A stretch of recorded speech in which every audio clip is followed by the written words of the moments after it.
come hang out in my bunker. Whether Joe Bunker Rogan realizes it or not, he just outed himself because the obvious follow up to that is, did Joe's opinions change when he got his invite? Did his politics shift when the billionaires let him in? Because looking at the last 2 years of JRE, the answer is staring us all in the fucking face. And credit to Tim there because he's so transparent about all of this. He says he was invited by Teal and turned it down. He's the one disclosing it. Meanwhile, Rogan asks the question and volunteers absolutely fucking nothing about his own relationships. Now, I've been thinking about this for a while, so I want to put it out there. Here we go. Why does Joe Rogan keep having billionaires on his podcast?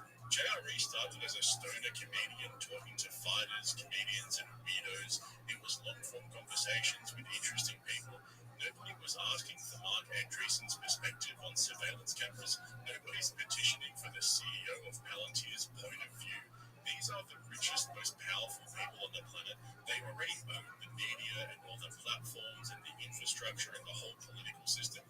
They don't need a fucking platform. They own the platform. So why are they on JRE? Like, what is the public service here? Rogan's whole brand is built on just asking questions, but you choose who you're curious about, right? And when you keep choosing billionaires and when you sit across from the chairman of the biggest surveillance company in the world for 3.5 hours and never ask him a single meaningful question, that's called being a fucking puppet. Meanwhile, Tim Dillon is in full flight. What is the motive of certain massive big donors? Is the motive the strength and prosperity of America, or is it the strength and prosperity of Israel? That's a fair question. What about the rest of the world? Like, how much are we putting ourselves at odds with the rest of the world?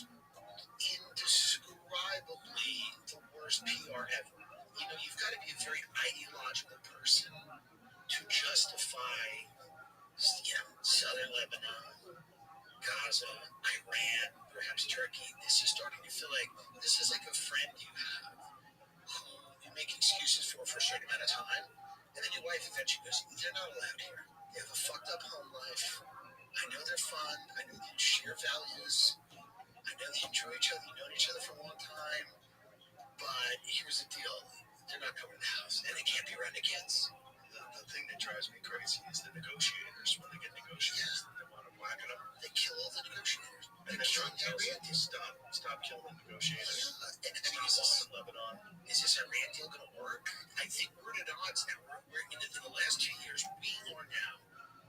We're at odds with Israel for the first time, where Trump was really at odds with them. He's had enough, and I think he is starting to understand that his legacy will be permanently tainted if he doesn't find a way to extricate us from this war.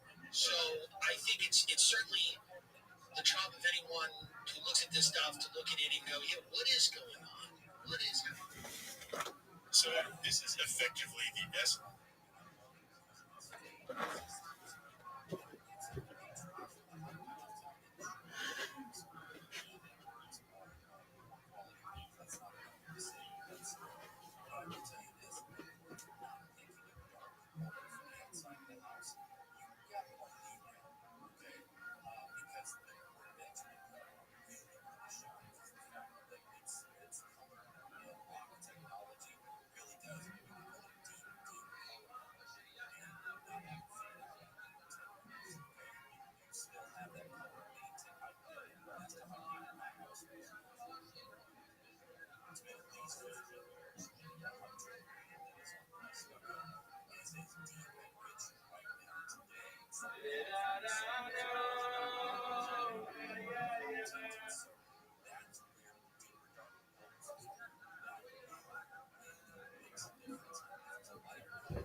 Fly guys like Tim Dillon, Theo Von, Duncan Trussell, and Cam Haines have turned the Iran war and the relationship with Israel, how powerful foreign interests have become over American policy, how much money is flowing from certain donors to maintain that influence. Tim lays it all out there, and even Rogan's starting to look uncomfortable. But anyway, again, credit to Tim Dillon for looking into that studio and doing what Rogan's audience has been begging someone to do for months. He named the companies, he described the system in detail, he said the things that got Theo von gaslit and that Duncan Trussell and Cam Hanes admitted they felt duped over, and Rogan couldn't do a single thing but sit there and take it. And it seems like the only one still pretending that everything is fine is Joe come hanging my mate's bunker Rogan. Anyway, thanks for putting up with my rambling in this one. If you enjoyed it, then make sure you hit the like button and subscribe to this channel, and make sure you check out my Patreon via the link in the description for my longer form uncensored content. Thanks for watching, guys. I'll catch you in the next one.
I don't know else which I would do it time, but this is already done. 13th of January, 5786, Sunday, June 28th. You can do this page for 100 win, 84 days, 148, 3 days. Concentrator.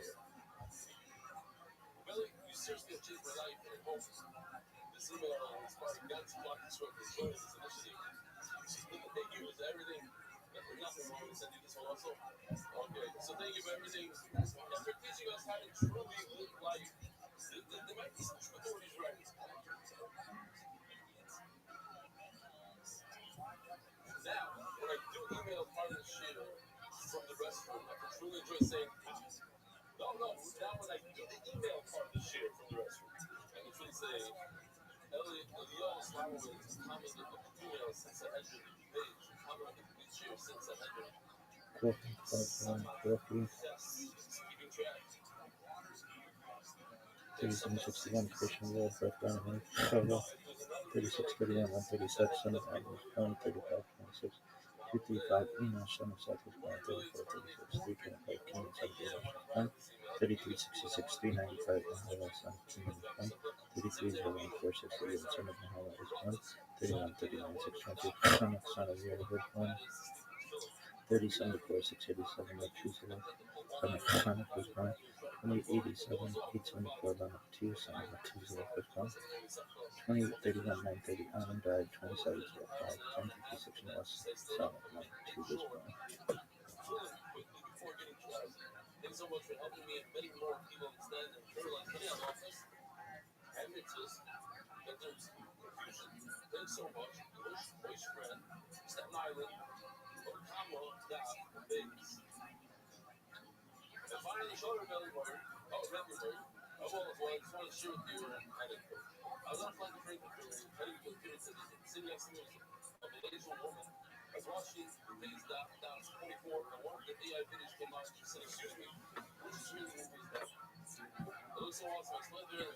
History, philosophy, and religion.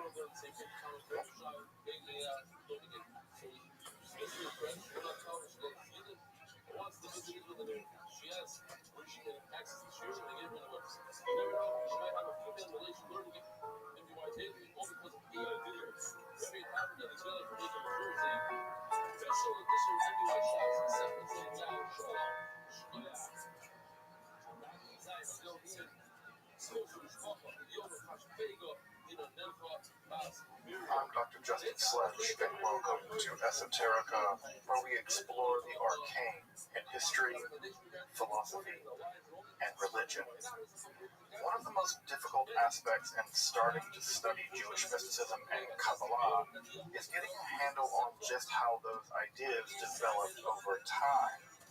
It's tempting to think that, for instance, Kabbalah has just always existed in the form that we have it, or that Kabbalah is just one thing at all. Of course, neither of these positions is really tenable. Such notions developed greatly through the ages and are still developing. And there are now, and there have always been, numerous mutually exclusive schools of Jewish mysticism and Kabbalah. This class is meant to serve as an introduction to Jewish mysticism and Kabbalah from the point of view of its incredibly complex development from the prophets of ancient Israel into the rise of modern Hasidism in the 18th century. Of course, this series isn't meant to be exhaustive by any means, but only should serve as a springboard for deeper study and reflection, and hopefully it will also enable you to situate developments in Jewish mysticism and Kabbalah in their historical and cultural context, and hopefully embolden you to dive into the primary texts, which are admittedly as sublime as they are obscure. Let me express my gratitude to Congregation Tchia for allowing me to use these lectures to reach a larger audience here on Esoterica. If you want, you can find the entire series under the playlist Entering the Gardens, an Introduction to Jewish Mysticism and Kabbalah. I'll be uploading them over the next few weeks, or if you find these episodes after autumn of 2021 and you want to watch the entire series, you can find them in that playlist. If you find this series on Kabbalah interesting, I'd hope you check out my other content on topics in esotericism and perhaps consider supporting the production of free academic and scholarly topics in occultism, hermetic philosophy by joining my Patreon or perhaps with a one-time donation. You can find those links below, and I really appreciate your consideration. Now, let's enter the garden of Jewish mysticism and Kabbalah. Well, I want to say welcome back. Welcome back this evening to the second part of our 10-minute session romp through Jewish mysticism and Kabbalah. And as we talked about last time, right, and Kabbalah, right, we're still 1,200 years away from Kabbalah. It's still way off in the distance, so we're still very much in a time period right around the turn of the Common Era. That is to say, around the year 0. Right, if you want to get a anchor of where we are. And just to recap a bit, right, just to recap a little bit from last time to sort of see where we are in the lay of the land, we defined mysticism, at least for the purposes of this class, which doing things like defining mysticism makes it certain that everybody will disagree with you that studies this stuff. So I'm just basically, anytime I say, I'm going to define mysticism, it's like putting a target on my back. But the way that I want to define it is as a non-rational mode in which one experiences or learns about fundamental reality, and also the traditions that accrue around those experiences. So I would say I would call someone, for instance, that studies mysticism for the idea that those mystics learned fundamental truths, even though perhaps that person themselves didn't have those experiences. I would also consider that person a mystic. So I would say that there's also the idea that you lean on the mystics to learn what they learn, and that puts you in the tradition of folks who are, in fact, mystics. And there's an entire tradition in Judaism of what we'll call intellectual mystics. Those much later, and intellectual mystics are those that say, look, I never had this experience, but I trust that this person did, and I think that they're fundamentally right. So that's also, I think, another form of mysticism that actually doesn't involve mystical experiences. And as I mentioned last time, the first Jewish mystics weren't even Jewish. The first Jewish mystics were Israelites, which is a much broader category. Remember that the Jews received that name, the Yehudim received that name as being the descendants of one of the tribes that comprise the 12 tribes of Israel. And so Jewish mystics actually make up a minority of this. So many of the prophets we have in the Hebrew Bible are from all over. They're not necessarily Judahites. And we said that the two forms of mysticism that seem to have been prevalent in Israelite society at that time were folks who experienced theophany. That is to say, God showed up to them, God appeared to them. And on the other hand, for other people, God spoke to them. And if you speak on the behalf of God, that makes you a navi, a prophet. Although sometimes those folks are referred to as ro'eh, as seers. But the idea there is that we have the idea that either those folks can see the future or they hear something from God and they communicate that to other people. And those folks we typically refer to as the prophets. And the most important theophanies in the Hebrew Bible, historically speaking at least, we don't think that the theophany described in Exodus, where God showed up to the Israelites and to Moses, we're fairly confident that that's a mythological piece of information, not a historical one. But we are relatively confident, many scholars are relatively confident, that the prophets Isaiah and Ezekiel did have some kind of phenomenological encounter. And that encounter they recorded in the literature of the book of Isaiah and the book of Ezekiel, respectively. Now, the idea that, now you might be wondering, right, how can you say that Moses didn't exist? Well, it's not about whether he did or didn't, it's about what we have evidence for. And we just don't have evidence, really, to believe that that happened. But we have pretty good evidence to believe that the experiences of Isaiah and Ezekiel were in fact recorded. And as we talked about last time, prophecy is very well attested all over the ancient Near East, with the weird exception of Egypt. Egypt is kind of prophet-free, which, all things being equal, sounds great. I wouldn't want to live anywhere. I don't want any prophets in my neighborhood. I don't want any guy walking down my street screaming at people because they're like, woe to the disbelievers, Yahweh's going to kill you all. I'm like, I'm not calling cops on this guy. So I don't want to live anywhere near prophets. So Egypt seems like a pretty great place to be prophet-free. But at any rate, we saw last time that there are a great deal of prophets that live all through the ancient Near East, and especially in the Neo-Assyrian context, which tracks very carefully, very temporally to the ancient Israelite context. And so we actually know a great deal about, or a good deal about those other ancient Near East prophets. You also know that one of the things that happened in the ancient Near Eastern world were prophetic duels. They just didn't take prophets' words for granted because they kind of seem crazy. And if they seem crazy to you, they seem kind of crazy to people back then too, right? Just because you see Jesus in your toast doesn't mean Jesus is in your toast. It might be that you might need help. And so many people in the ancient world also thought, right, this guy's just drunk, right? And there's many cases in the Bible where people do prophecy and other people are like, yeah, they're drunk. And so this was an idea. And so we see other ancient Near East cultures engaging in prophecy and other mechanisms by which to detect whether a prophecy is reliable or duels between prophets to establish which prophets are actually telling the truth. Prophetic duel seems to be a video game. Just saying. It's a fighting game with prophets.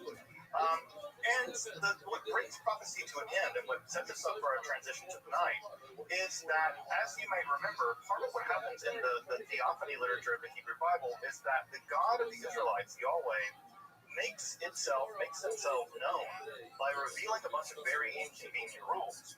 And by revealing all these very inconvenient rules, the idea is that the Israelites are bound to follow those rules, and Yahweh will protect them and give them land and provide for them to have large families and agricultural surplus. Well, what ends up happening is that for various reasons, the Israelite state is destroyed and the Judean state is destroyed.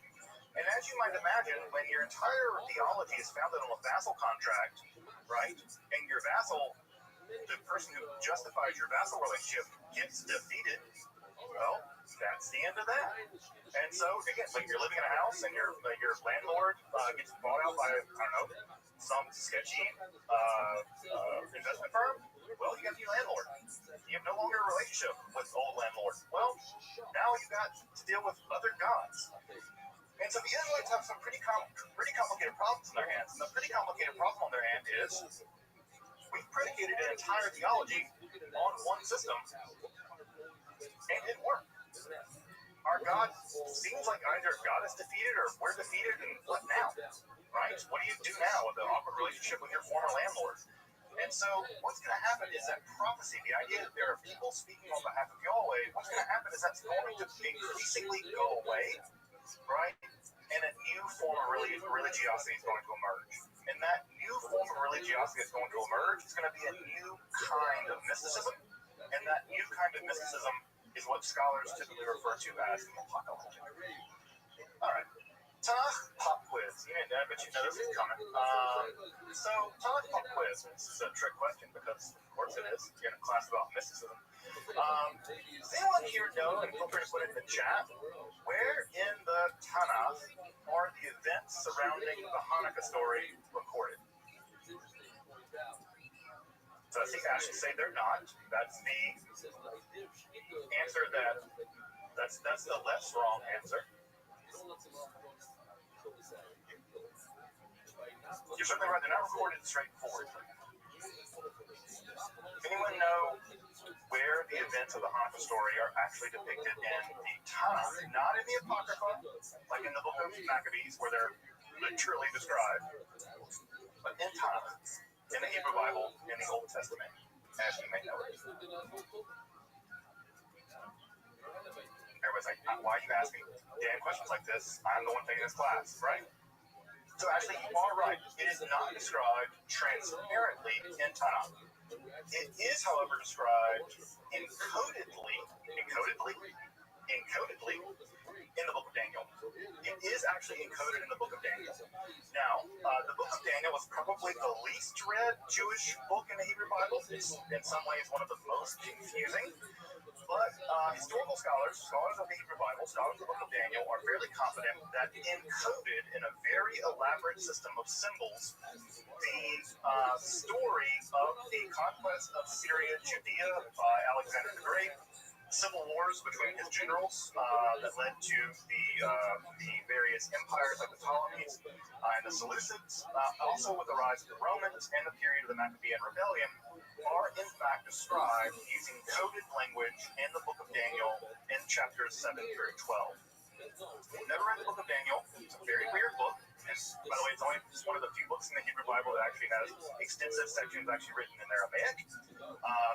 In chapters 7 through 12, there is a section that is encoded using a very elaborate system of symbols that describes all the things I just put out. Now, what's very interesting about this section of the book of Daniel is that the writer, whoever's writing it, is describing the very beginning of the Maccabean Rebellion, right? But they never describe the end of it.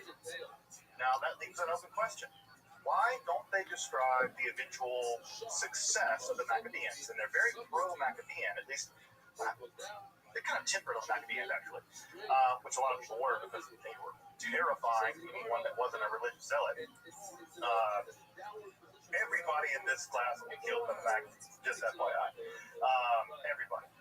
They would have gladly killed all of us for being, like, not them. Which is always weird about Hanukkah. Hanukkah's a complicated idea if you're a progressive, liberal-minded Jewish person. Because they're like, yeah, I'm celebrating the very people that would have literally the Taliban of Judaism. At any rate, We don't know why they don't finish. We don't know. They may have just died. You know, it was a war, and the Maccabees didn't like people who could, I don't know, read. And so they may have just got killed. It may have just gotten killed. And so we don't see the end of it. But what's interesting about it is we now have a really good idea about when the book was written, at least those sections. They were written sometime after the Maccabean revolt began, but before it ended. So we know it began around 160 and concluded around 167 BCE. So we have a good idea about where that section of Daniel, when it was written down. Now, why would people encode things in strange language? Why would people encode things in weird symbols? Well, because it's a new kind of literature emerging, a new kind of religiosity emerging in the aftermath of the demise of the prophetic period. And that new kind of religiosity is what we call apocalypticism. Also, by the way, describing current events as if they're taking place far in the future is what we call in the literature ex eventu prophecy. The vast majority of historical prophets did not predict the future. We'll talk more about the ones that tried and failed in a minute.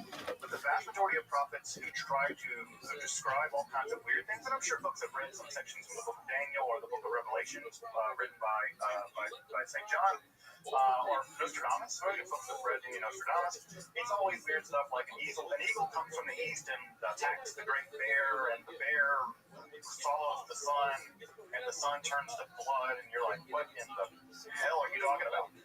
They're not describing the future. They're actually describing the present using encoded language, right? It's this what we call ex eventu prophecy. They're describing things that have happened using codes. Why would they do that? Well, because it might be politically expedient to be a little cryptic, right? Because again, what is one of the things these people like to do? Criticize the standard order of things. And do you really want to be the person living in the Roman Empire being like, the Romans suck and I hate them and God's got to kill them all? So, you want to publish that? You don't want to publish that because they'll crucify you for it. So what do you write? Well, the Kittim, right, will arise from the sea and then blah, blah, blah, blah, blah, right? You encode it. And the encoding mechanism is part of the apocalyptic version. So what isn't apocalyptic? That's the first thing we need to do. I know, right, that when most people hear the word apocalypticism, they're thinking end of the world. They're thinking all the crazy stuff happens at the end of the world. The Messiah's going to come, and there's going to be this and that, the Battle of Gog and Magog, and there's going to be all this stuff that happens at the end of the world, the Battle of Megiddo, whatever. And so many people typically imagine that what apocalypticism is about the future, because the word apocalypticism has been filtered so heavily through Christianity, and Christianity does tend to think of the apocalypse as like something happening in the future, although early Christians thought it was going to happen pretty soon in their lifetime. Jesus kind of dragging his feet. But they really thought it was going to happen soon. And this idea that it's going to happen in the future is an idea really from Christianity that has sort of shadowed and flavored the way that we use this word. Most apocalyptic writers, most prophets for that matter, in the Hebrew Bible and the Jewish tradition, don't do much in the way of trying to predict the future. They just don't. In fact, the most famous case where anyone tried to predict the future in the Hebrew Bible is in the book of Ezekiel, chapter 26, where Ezekiel made what at the time was the single most predictable prediction that one could predict. That is, Nebuchadnezzar would destroy Tyre. Well, he predicted that because Nebuchadnezzar was destroying everything. Everything, right? It's just like predicting, right? It's like American imperialism will continue. Yep. It's going on, right? It's a completely normal thing to predict. And then they attacked Tyre, and it didn't work. Nebuchadnezzar was repulsed. And so Ezekiel himself actually has to come back later. He actually comes back in the same book and says, well, what I meant was, he has to reinterpret his own prophecy to explain the fact that he was wrong, even though it was a completely actually predictable thing. So making predictions, especially clear predictions, is a bad idea, right? Folks may know the very famous quote from Friedrich Nietzsche, right? It never hurts a prophet to be too vague, right? If you predict on Tuesday, March 22nd, 2029, that blah, blah, blah, blah, blah, well, your prophetic career rests on that. And so most of the prophecies, they don't predict the future by and large. right? And in general, this thing. By the way, that whole Nebuchadnezzar thing for people who are biblical literates is a real pain in their cookies because they have to go back and explain why the Bible, why a prophet got it wrong, and then why a prophet admits that he got it wrong, and then how he put a spin on it to fix it, and then they further spin it to further fix it. My favorite example is, yeah, it eventually got conquered by Alexander the Great 400 years later. Somebody conquered it, so Ezekiel wasn't totally wrong. I'm like, really? That's the best you got? Okay. Most Jewish apocalyptic texts just don't have much interest in the end of the world. In fact, when they do describe the end of the world, they almost always lean on Hellenistic ideas. And those Hellenistic ideas, specifically the Stoic idea, was that basically God was going to trash everything at the end. That there was going to be some kind of global conflagration, that the world would be ended, would be destroyed by a giant fire. That's a very common idea in the ancient world. And so, in many ways, the predictions they do give about the end of the world are themselves just the popular ones. If you were to go to a Greek philosopher at the time and ask, what's going to happen at the end of the world? They say, the Logos, the fire, is going to consume the whole world. They're like, sounds reasonable. They went with that. So it's actually basically, it's not even really in some sense a Jewish idea as it is a Hellenistic idea. It's a Greek idea. So let's put some context on this, right? I'm gonna say what the apocalypse is in just a minute, but I want to put some context on this. What you have to understand about the rise of the apocalyptic is a time period in which it emerged, the political and theological upheavals that lasted from roughly about 586 BCE, when Judea was destroyed, the last independent Jewish state was destroyed, all the way up to around 135 of the Common Era, where the last attempt at an independence movement on the behalf of the indigenous people of Judea, Jews, against the Romans, led by Bar Kokhba, was defeated, with hundreds of thousands of Jewish people being killed in the process. What's important to understand about this political and theological landscape is that there is a major breakdown, as I mentioned earlier, in the theology of the time. As I mentioned earlier, right, this entire theology is built on what is called the Deuteronomic theology, which is, again, the idea that Yahweh and Israel have a covenant, and that covenant works in the way that the Israelites perform religious duties, and Yahweh gives them stuff, right? So that is the way it's supposed to work. The prophets, the way that they understood themselves was as sort of a voice for God, telling the Israelites, you're doing wrong, you're breaking the contract, and if you persist in this, God's going to punish you. God's going to break the contract. Well, after everything comes completely apart, beginning in the 8th century BCE, by the 6th century BCE, the entire Judahite state is completely destroyed. There's just a serious problem. And the serious problem is, if the prophets were right, and if every single Judahite was massacred, well, that would have brought the prophecy to conclusion, right? You broke the treaty, and everyone's dead. Done. Right? And that would have been a very neat, and I say neat, I mean not tidy, except for all the gore of everything massacred, but it would have been a very tidy story theologically. Well, what happened? The Babylonians didn't kill everybody. They took the entire Judean aristocratic section into exile in Judea. And they kept on keeping on. Not in the land, right? Not in their own land, but in Babylon. And not only that, they had a good time. We have extensive records of the Jewish population living in ancient Babylon. And we know they were living relatively well. They owned slaves. They had land. They had businesses, right? In fact, their life was so good in Babylon, in exile, that when the Jewish people were allowed to return to Israel, to Judea, by the Persians, many didn't want to go. They're like, why do I want to return to, like, a rock that has no inhabitable land? I can live here by these rivers, and we can, like, live in good, this is a great empire. They didn't want to go home. And so, home, right? Because they weren't born there. They were diaspora Jews living in Babylon in comfort and security. Why go back to a wasteland to rebuild something, right, that isn't that great after all? It's like a rock in the middle of the Judean desert. And this was a big problem. In fact, there had to be Jewish people actually pressuring them to go back. So again, when we talk about the Babylonian exile and weeping by the rivers of the Euphrates or whatever, a lot of those Jews were not weeping by those rivers. They were very happy to be in exile in Babylon. And we know that because we have records of them living there. The problem, again, is a theological problem. They're still there. They still believe in Yahweh. What do you do when the prophecy meant that you're supposed to be destroyed and you weren't destroyed? So, does God make a new deal with us? Should we still believe in Yahweh? Like, the temple's been destroyed. What's going on? What do we do with this Yahweh thing? The covenant doesn't make sense anymore. The covenantal theology doesn't make sense because there's a remainder that contradicts it. So, what do? What do you do? Well, there's a couple different options. You could try to maintain the old covenantal theology, and some people did try to do that. But you can see the logical problem of trying to maintain it. The covenant's been broken. The Judahite state's been destroyed, and its aristocracy moved to Babylon. They're still alive. What to do with that? That's a real problem.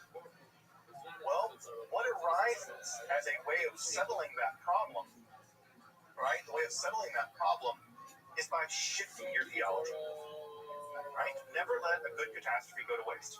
You simply innovate your theology. And what ends up emerging is a new kind of Judahite theology. In fact, I might even argue that Israelite religion went into exile, but Judaism came back.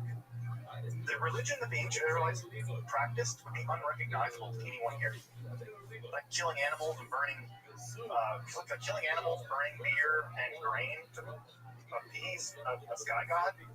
No one here recognizes a religion like that. But what comes out of exile is a theologically innovated, renovated religion that is much more like the Judaism that we might recognize now. So what happens is that they innovate.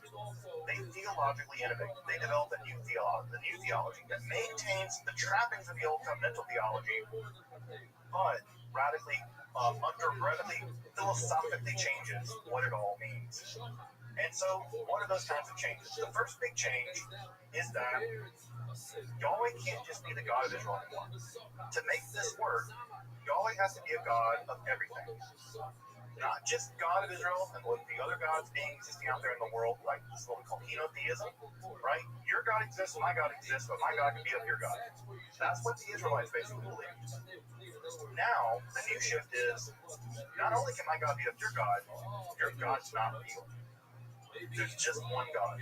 Monotheism emerges in the aftermath of this catastrophe. So the God of the Israelites is now said to be the only God, and that God is responsible for everything. And not just responsible for everything, but responsible for everything forever. God has a plan for the entire cosmos. Right? This is going to be decisively important. God is planning everything. And everything that happens is according to that plan, no matter how bad it is, no matter how confusing it is. In fact, the worse it is evidence for the fact that God is preparing something amazing. Right? So this kind of theology is going to be decisively important in this matter. So what also has to happen here, right, is that the Israelites, right, are going to have to begin to change the way they think about their relationship to this God.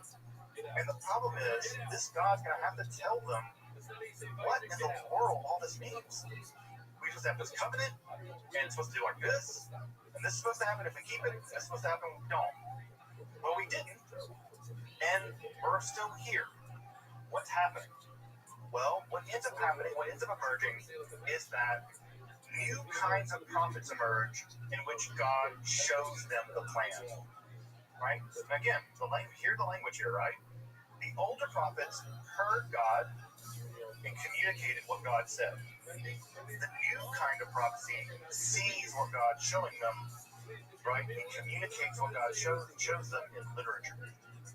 So this is a much more literary movement, and it's a much more visual movement. And it's so distinct that we now think of it as a distinct kind of religiosity. It's not prophecy. They're not speaking on behalf of God. They're describing what God has shown them, what God has revealed to them. And that is a completely different phenomenological mode of experiencing mysticism. Right? A very different kind of mysticism indeed. Now, what precipitates this? How do they get the ability to, what underwrites this? And the answer is really complicated, and the short answer is we don't know. We don't know. Because we don't have good records about how this goes down. The best theory I've seen is that what ends up happening is that the Judahites go into exile and they come in contact with an up-and-coming important religion called Zoroastrianism. Now you have to understand that when the Judahite aristocracy goes into exile, the Judahite aristocracy is still a relatively, what's the right word to describe this here? The ancient Babylonians are like the New Yorkers of the ancient world.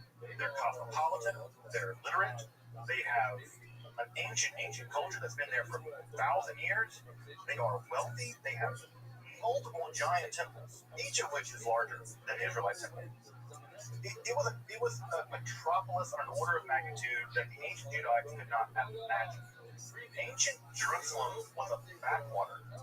It was a tiny settlement of a few thousand people, right, with that little temple there that was, not much bigger than a basketball arena, right? You're talking about an aristocracy that is a relatively backwater people coming into contact with an incredibly old, incredibly literate, right?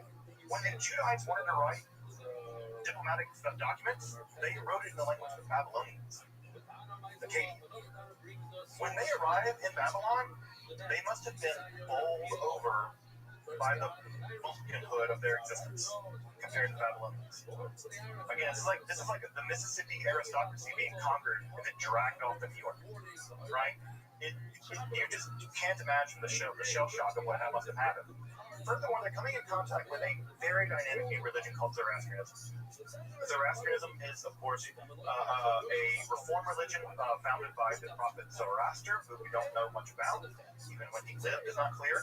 But if I summarize Zoroastrianism to you, I bet it will sound immediately obvious what they believe. So, Zoroastrianism is a basically dualistic religion that claims that a good god and an evil god are lost into a kind of battle for the destiny of the world.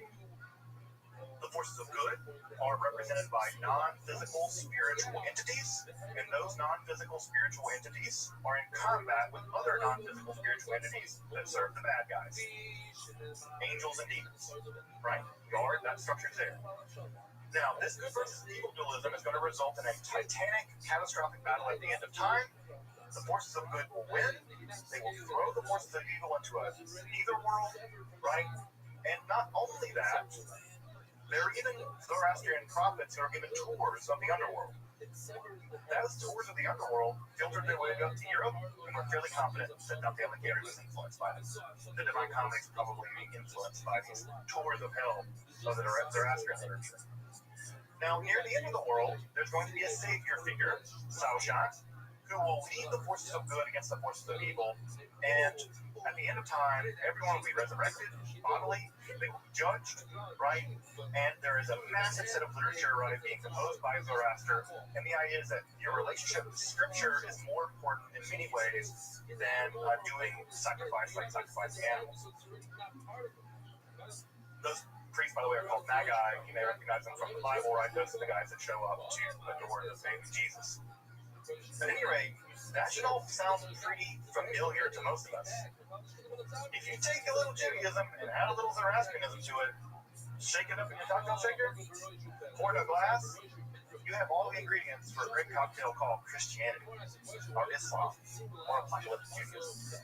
Now again, many people detest the idea that Judaism could be influenced, informed, changed by non-Jewish, pagan people. I got news for you. When the Jewish people arrived in this area, they would have viewed the Zoroastrians as a completely intellectually superior group of people. And I can guarantee you they would have been influenced by them. So Zoroastrianism probably has a huge impact. And in fact, many ways, Zoroastrianism has a huge impact in world religions in general. It also has a huge impact in music. You may know Freddie Mercury, the lead singer of Queen. He was a Zoroastrian. So thank God for Zoroastrians. They produced they produce at least for very few Hawking. So sadly, it's a threatened religion now. It's a very tiny religion, primarily located in Iran, America, and in Iraq, or in India rather. But they're not doing that great, unfortunately. It's pretty small. So we've now talked a little bit about the groundwork for apocalypticism. What is it, right? We call it a religious mode. And I use the word mode there for folks who have some background in philosophy, right? A mode of being. It's a way of doing religion. It's not a religion itself, but it's an articulation within a religion. It existed primarily, it began to exist primarily in Judaism, but obviously it will persist into Christianity. In fact, Christianity is just, in many ways, apocalyptic Judaism perfected. It's when, in fact, apocalypticism becomes the religion, right? It's when the shift completely goes over to one side, and the apocalyptic is what really matters, and Judaism becomes an adjunct riding on the tails of the apocalypticism. One can imagine Christianity that way, but also in Islam. Islam is also largely an apocalyptic religion. Again, it's a religion based on a guy being shown things by an angel. It's fundamentally an apocalyptic religion. So what makes the apocalyptic? Now, what's important to know about this is that no one sat down in Judea or in Babylon and said, I'm going to invent apocalypticism. What they did was be religious, and they innovated. And the specific religious innovations that they developed, we now call apocalypticism. Right? So it's very important to note here, this is a scholarly term applied to an ancient people. And it's always important to note that when you do that, when you apply a schema to ancient people, it never fits perfectly. Right? Something they're left out, something they're left in. But it's such a stable kind of scheme that we do think that this is an important and decisive break with the prophetic religion of ancient Israel. So what makes apocalypticism? The first thing is what I mentioned here at the last, but I'll mention it first, because the last will be first. Is the name apocalypticism, right? It comes from the word apocalypsis in Greek, which means to reveal or to uncover. And what's important about this literature is that what tends to group it all together is the idea that God is revealing something fundamental to the person, to the apocalyptic prophet. God's not speaking to the apocalyptic prophet, telling them, go condemn,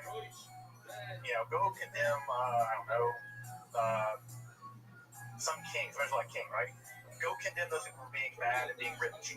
That's the way a prophet like Amos worked. God spoke, and Amos went and said, right, woe to you people, cows of Bashan. No, here we have God revealing various kinds of things to a human agent. And typically, that's being mediated by a divine, semi-divine being, typically an angel. So an angel shows up and says, let me show you something. And what do they show them? All kinds of things. What kinds of things? Typically things like cosmology. Apocalyptic Judaism is very interested in how the universe works. If you've ever read the Hebrew Bible, one of the things that is weirdly missing from the Hebrew Bible is any discussion of how the world is arranged. Right? There's some vague discussions in the book of Genesis, but there's no real sense of what is the world exactly? Because they're not really interested in what is the world exactly, right? They're interested in what's going on in Judea with this king. So cosmology becomes very, very important in the apocalyptic mode. What's up, Mr. Aquarius? Also, they're very interested in the past. This is sometimes ironic. I want to thank you. Just listen to my podcast. Is primarily dealing with the future. Are you ready to do a podcast? No, just listen. Are interested in the past. So they're very interested in how did we get This here? one's the fifth And the one. thing that they're Well, very hope you're having a good day. is where did evil come from? And hope you are Because too. evil I am, is thank in the you. world, and Thank it's you. out there. Okay. What kind of existence Okay, is that? see you later. And they're very Yes, interested in ma'am. where it came from. You'll never see much in the Hebrew Bible about discussing the origins of evil. Right? Even the whole talking snake in the Garden of Eden, the writer of that story in the book of Genesis never says, and as for all evil comes from. It names some things, right? You have to work for your bread, and women's child pain, and the pain in having a child will increase. By the way, it says that the pain will increase. It never says it wasn't. It just gets worse, right? So it never says, and that's where it went off the rails, right? The apocalyptists will be very interested in this. Also, they're very interested in the use of symbolism. right? The Bible doesn't do much in the way of symbolism, right? But the apocalypticists will be very interested in symbolism. They're in fact virtually encoding their writings. And also, again, as I mentioned earlier with the exhibit to prophecy, they're going to be really interested in engaging in the same kind of social criticism that we saw in the historical Israelite prophets, but they're going to be doing it in a way that in a literary form in which they encode those criticisms by describing them as if they're happening in the future, right? So they describe present events in an encoded way as if they're happening in the future. So that's going to be a tip-off for an apocalyptic writer. Amos didn't encode anything. He called people cows for being rich. He's like, you people are bad because you're rich and God hates you.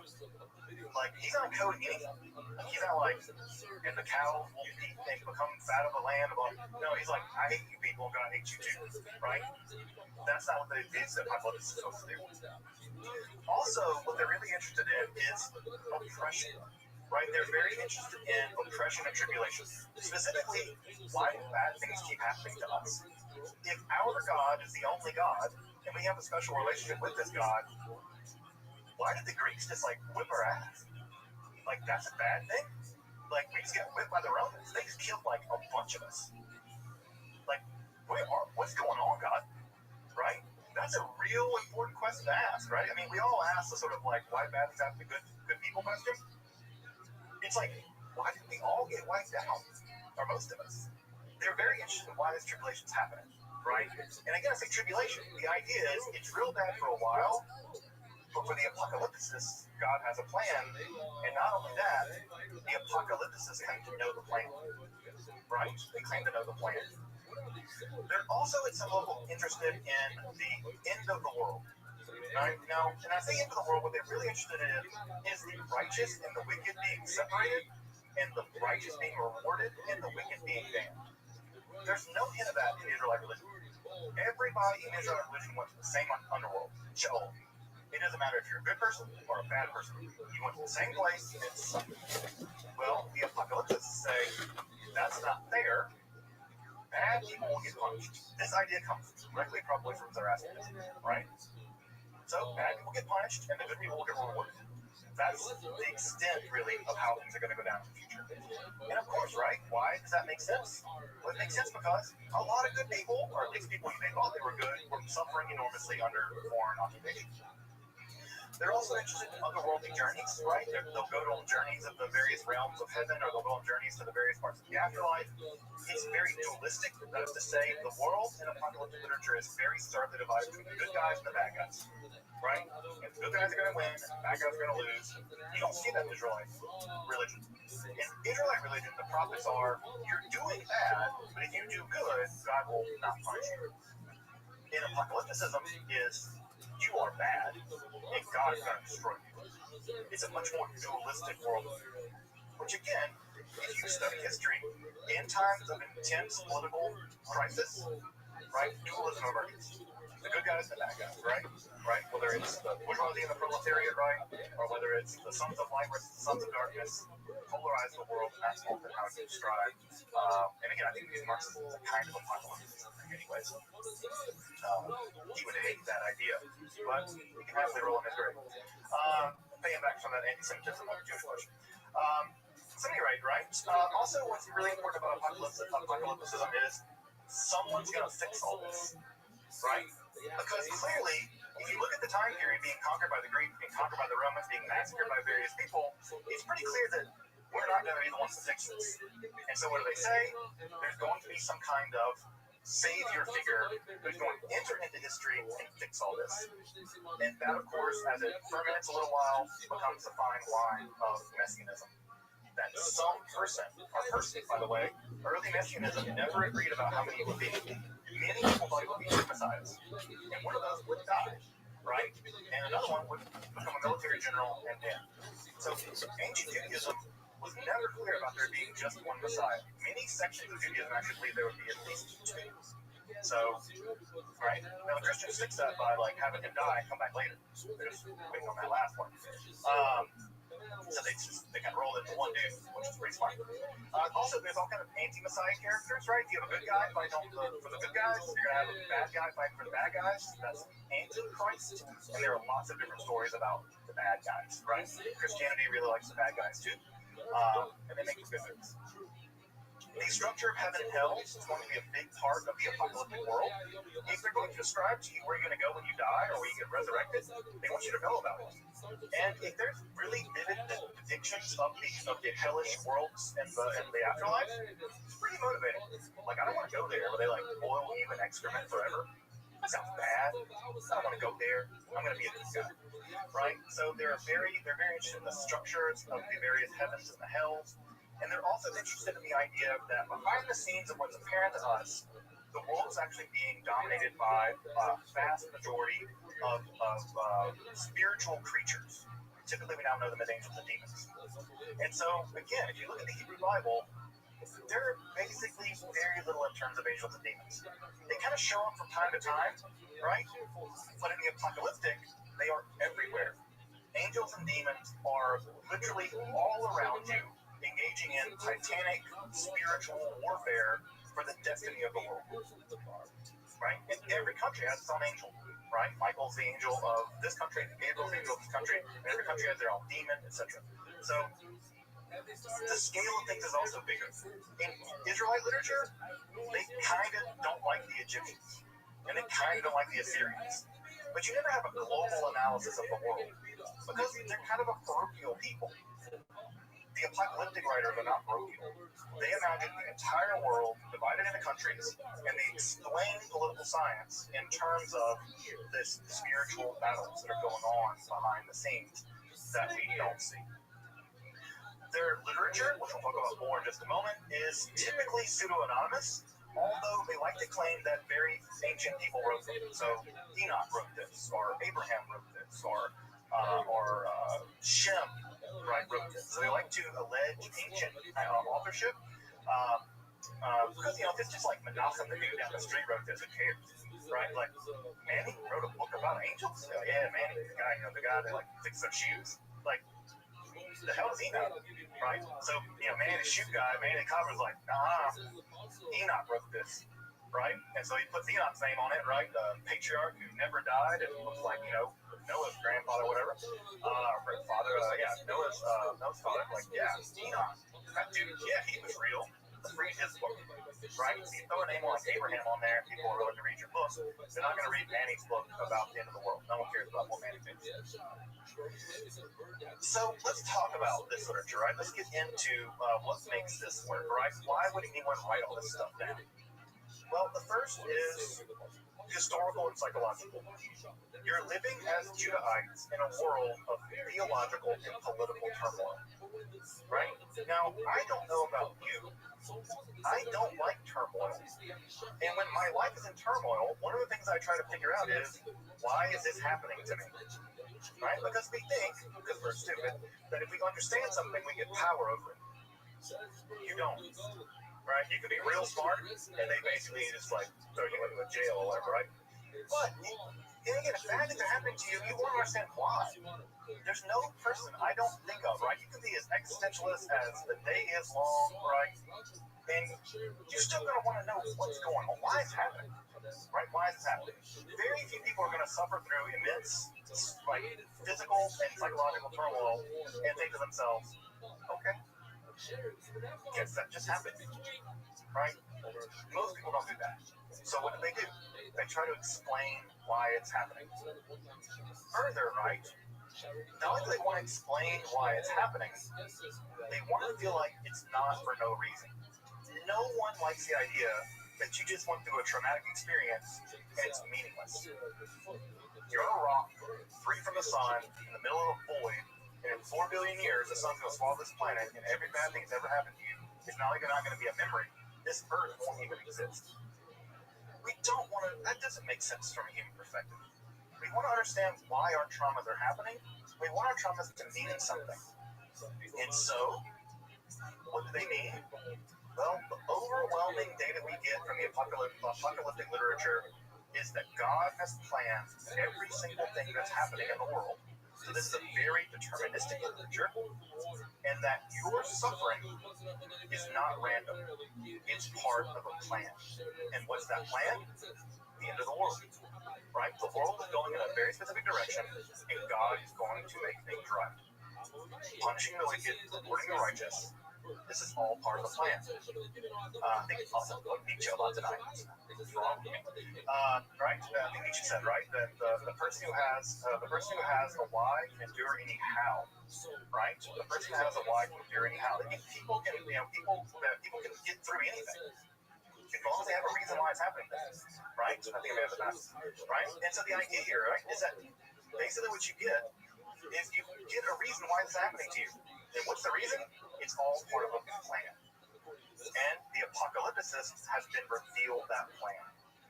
Lastly, a big part of this entire whole drama is that no one likes being colonized. No one likes being oppressed. No one likes having their country destroyed by foreigners. No one likes foreigners moving into their country and taking all their stuff and enslaving them. No one's really about that. That's bad. And so you want to protest against it, right? You want to protest against it, right? And when the French come into Algeria and destroy that country, the Algerians are like, we ain't having it, right? And they protest against it. Now, there are a lot of different ways you can protest. One way of protesting is militarily trying to fight the Romans. You can try that, and people did, and they had very limited success. You can also write books about how they're bad, and God hates them, and God's going to judge them, and God's going to kill them, eventually. Now, again, as I said earlier, you can't come out and just write that way, right? Boo the Romans, Tiberius sucks, God's going to kill him. And the Romans are going to be like, that's interesting, how would you like to be crucified, right? So they're going to do that. They're going to encode it. And if you know, you know, right? I'm a bean, right? If you know, and anyone who knew how to read this literature could read the code. They're like, yeah, the Romans, they don't get their ass whooped by this God will whoop their ass. They're like, yeah. And the Romans are like, what are you reading? Nothing.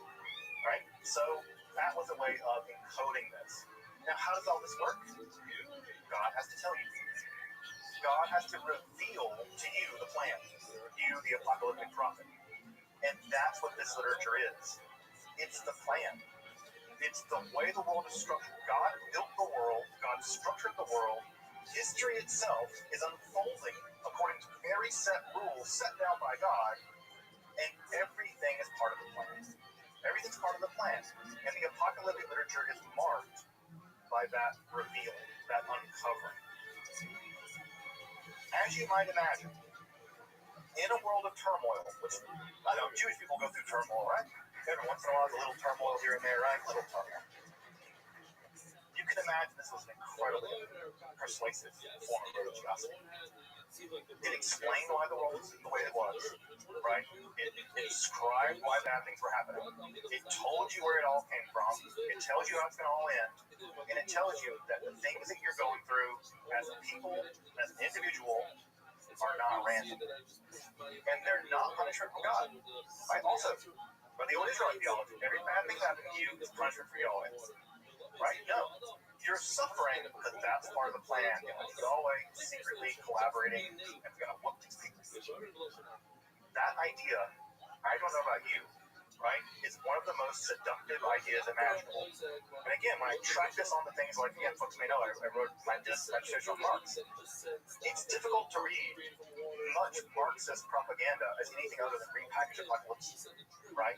It reads very much like an apocalyptic literature, right?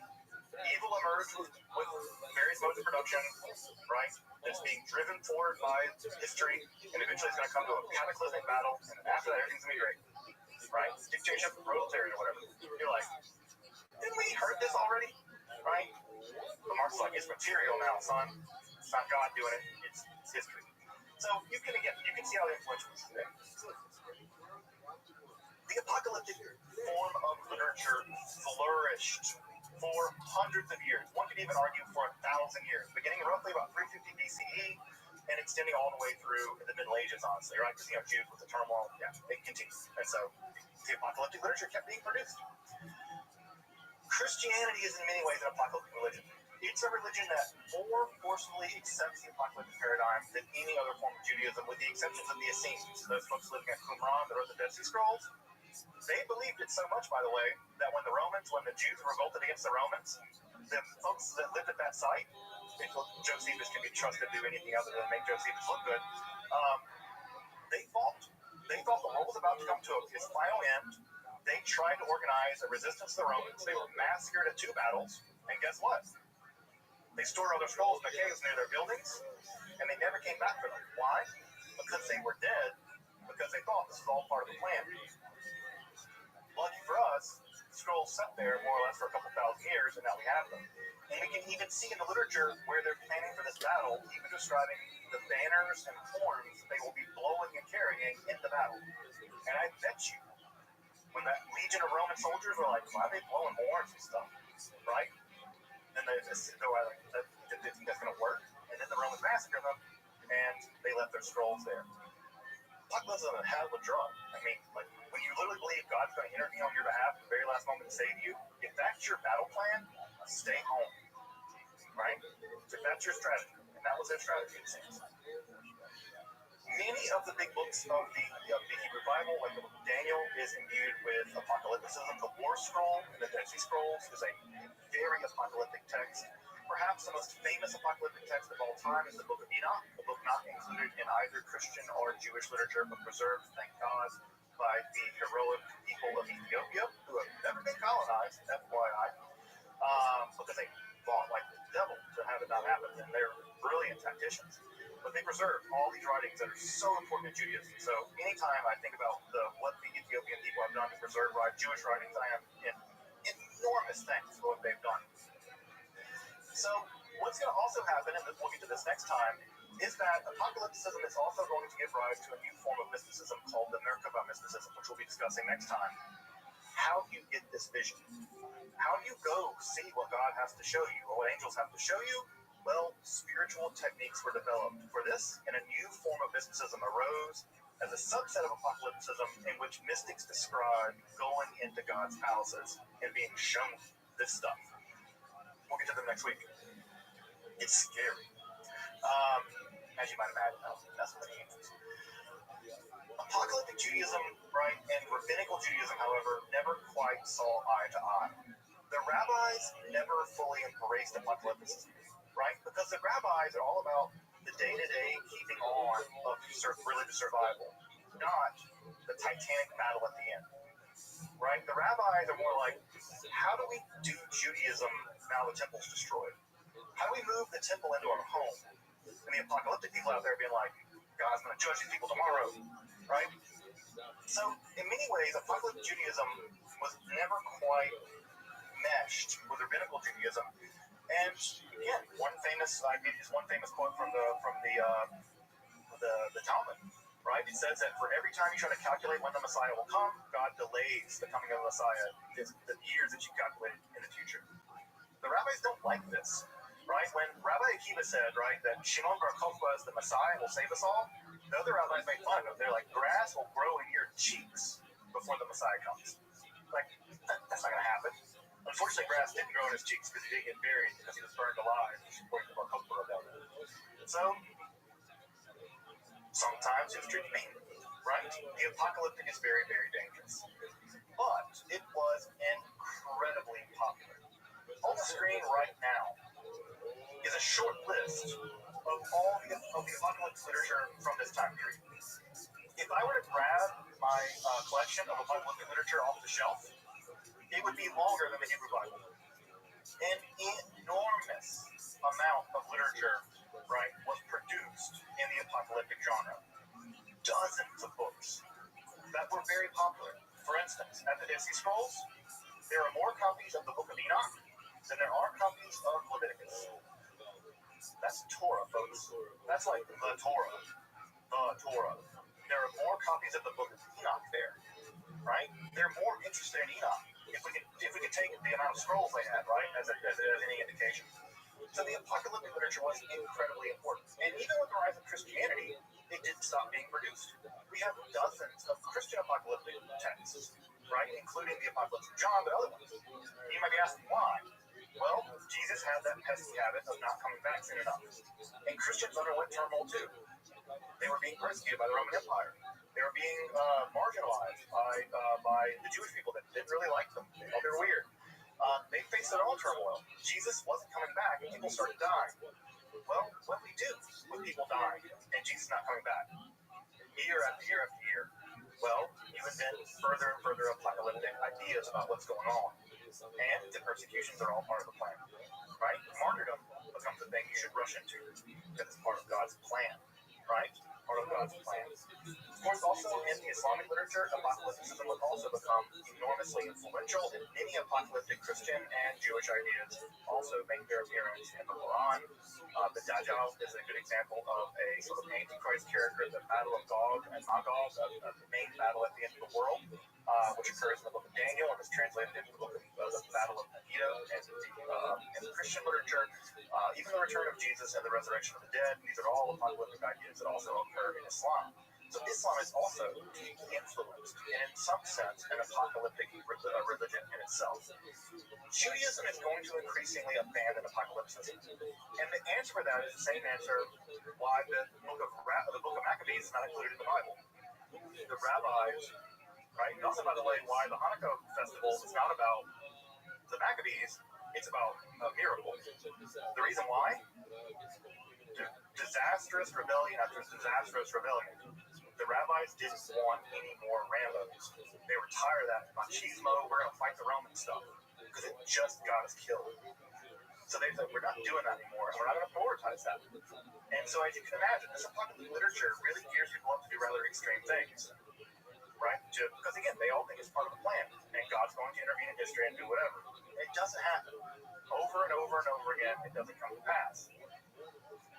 But the rabbis don't like this, they think it's dangerous, and they marginalize it. And eventually rabbinical Judaism, right, moves past apocalyptic literature, and very little of it gets produced. So not so much. Very little gets produced in the aftermath of the 135 rebellion, but there is some, right? There are some texts that do get produced, like the Apocalypse and the Ten Signs, and Perkim Mashiach, and things like this. So the literature does survive a little bit longer. Just to wrap up for tonight, folks, needless to say, apocalypticism as a mode of religiosity, I would argue is the most enduring mode of religiosity in the world today. So enduring that apocalyptic ideas have entered even into things like Buddhism, right? Apocalyptic ideas flowing from this tradition have even entered into things like Buddhism. Om Shinrikyo is a good example of an apocalyptic quasi-Buddhist sect. You may remember them for having poisoned the subway system in Japan with sarin gas in the 1990s as part of an apocalyptic agenda. To this day, in a 2012 poll, nearly 15% of people worldwide believe the world will end in their lifetime. That's millions of people, folks. That's hundreds of millions of people that believe the world's going to end in their lifetime. That's an apocalyptic idea, right? And apocalyptic sects are a huge part of American religiosity. One can think of the Branch Davidians out there in Waco, Texas, and other kinds of things. And again, of course, those folks, part of the reason what motivated them to stay in that building was an apocalyptic understanding of history. And of course, that probably led to them being massacred by the U.S. government.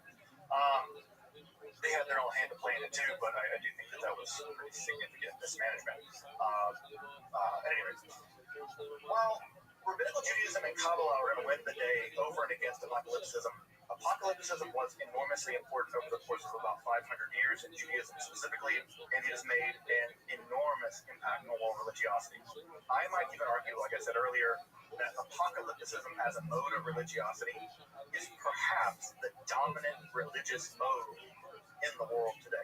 Right? I would be willing to make that argument, I think.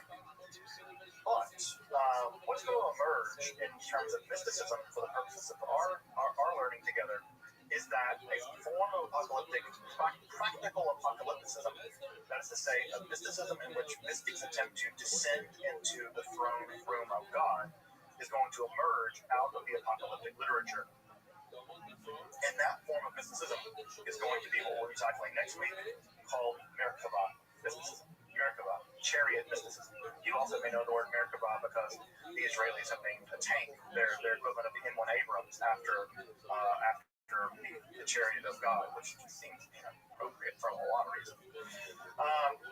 But at any rate, what I want to put on the screen right now are just some recommended readings. If you want to grab these ISBNs, and I'm also going to share these slides with everybody for the class so you can have access to the slides later.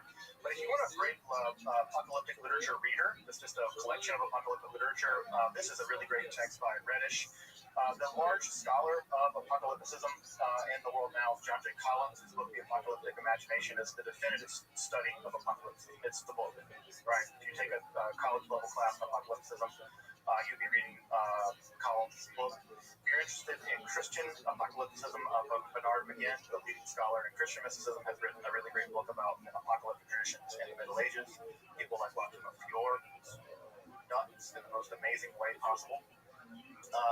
And of course, also John Reeves has published another text on trajectories in Near Eastern apocalypticism, and this actually covers Jewish apocalypticism through the Middle Ages, which doesn't get much play, mostly because a lot of it's not been translated, but Reeves provides a great introduction to that literature, which is also forms of apocalypticism that survive into Jewish apocalypse that survives into the Middle Ages.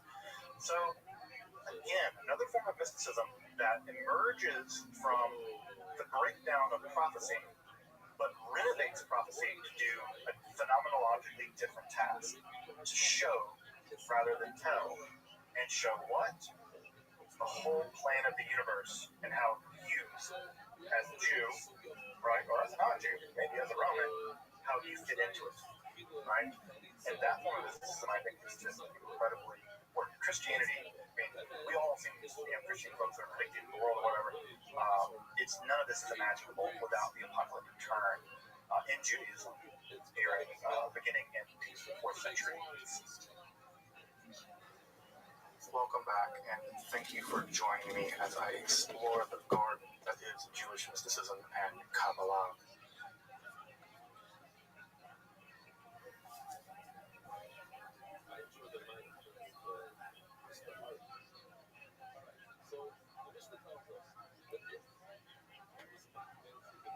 That benefited his own companies. Please let us know in the comments section. And in the meantime, thank you very much for watching.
The man known to history as Leonardo da Vinci was born on the 15th of April 1452 in the small town of Vinci, or according to other scholars, in the small village of Archiano near Vinci, in the region of Tuscany, in what is now known as Italy, around 30 miles outside of Florence. Da Vinci's father was Ser Piero da Vinci, who was born in 1426 and You're hailed a from modern an day upper Da middle Vinci, class kid. and Yes, landowning baby. family who had lived in the village of Vinci since the 13th century. Given their long-standing connection to their home village, the family adopted the village's name as their family name, prefixed with da, which literally means from, as in Leonardo from Vinci, a widespread practice during this time, while Ser, as in Ser Piero, is an honorific title for a lawyer. Ser Piero da Vinci was a prominent notary, or someone who ensured documents were official and served in a role similar to that of a lawyer or clerk in the legal profession. While working in this capacity, Piero spent much of his time in Florence, though sometime in 1451, he became romantically involved with Leonardo's mother, and the pair eventually conceived out of wedlock, which was particularly scandalous due to Piero's middle-class status. However, Leonardo's parents ignored the potential stigma and pronounced his birth openly. Until recently, not much was known about Da Vinci's mother, although it is believed that she was a servant named Caterina. Recently, art history publications name her as Caterina di Meo Lippi, a 15-year-old orphan who lived near Vinci, while other works of recent speculative historical fiction, such as the work by Italian literature professor Carlo Becce, theorized that she was an enslaved woman from the Caucasus, a theory supported by a document signed by Ser Piero in autumn 1452, in which he freed an enslaved woman named Caterina from bondage. Although he would grow to become a great mind and master in science, painting, architecture, and other pursuits, Da Vinci was born into a provincial life as an illegitimate child, a factor which historians propose may have propelled him into his varied pursuits, as it prevented him from assuming the rights of his father's station. Da Vinci spent the first year of his life with his mother Caterina, but was then raised by his father's parents, Antonio and Lucia, who were in their 80s and 60s respectively at this time, with Leonardo hardly seeing his mother or his father after this point, as his father was living and working and was eventually married in Florence. Caterina herself eventually married another man and would go on to have 5 more children. His father would be married a total of 4 times and would come to parent 11 children.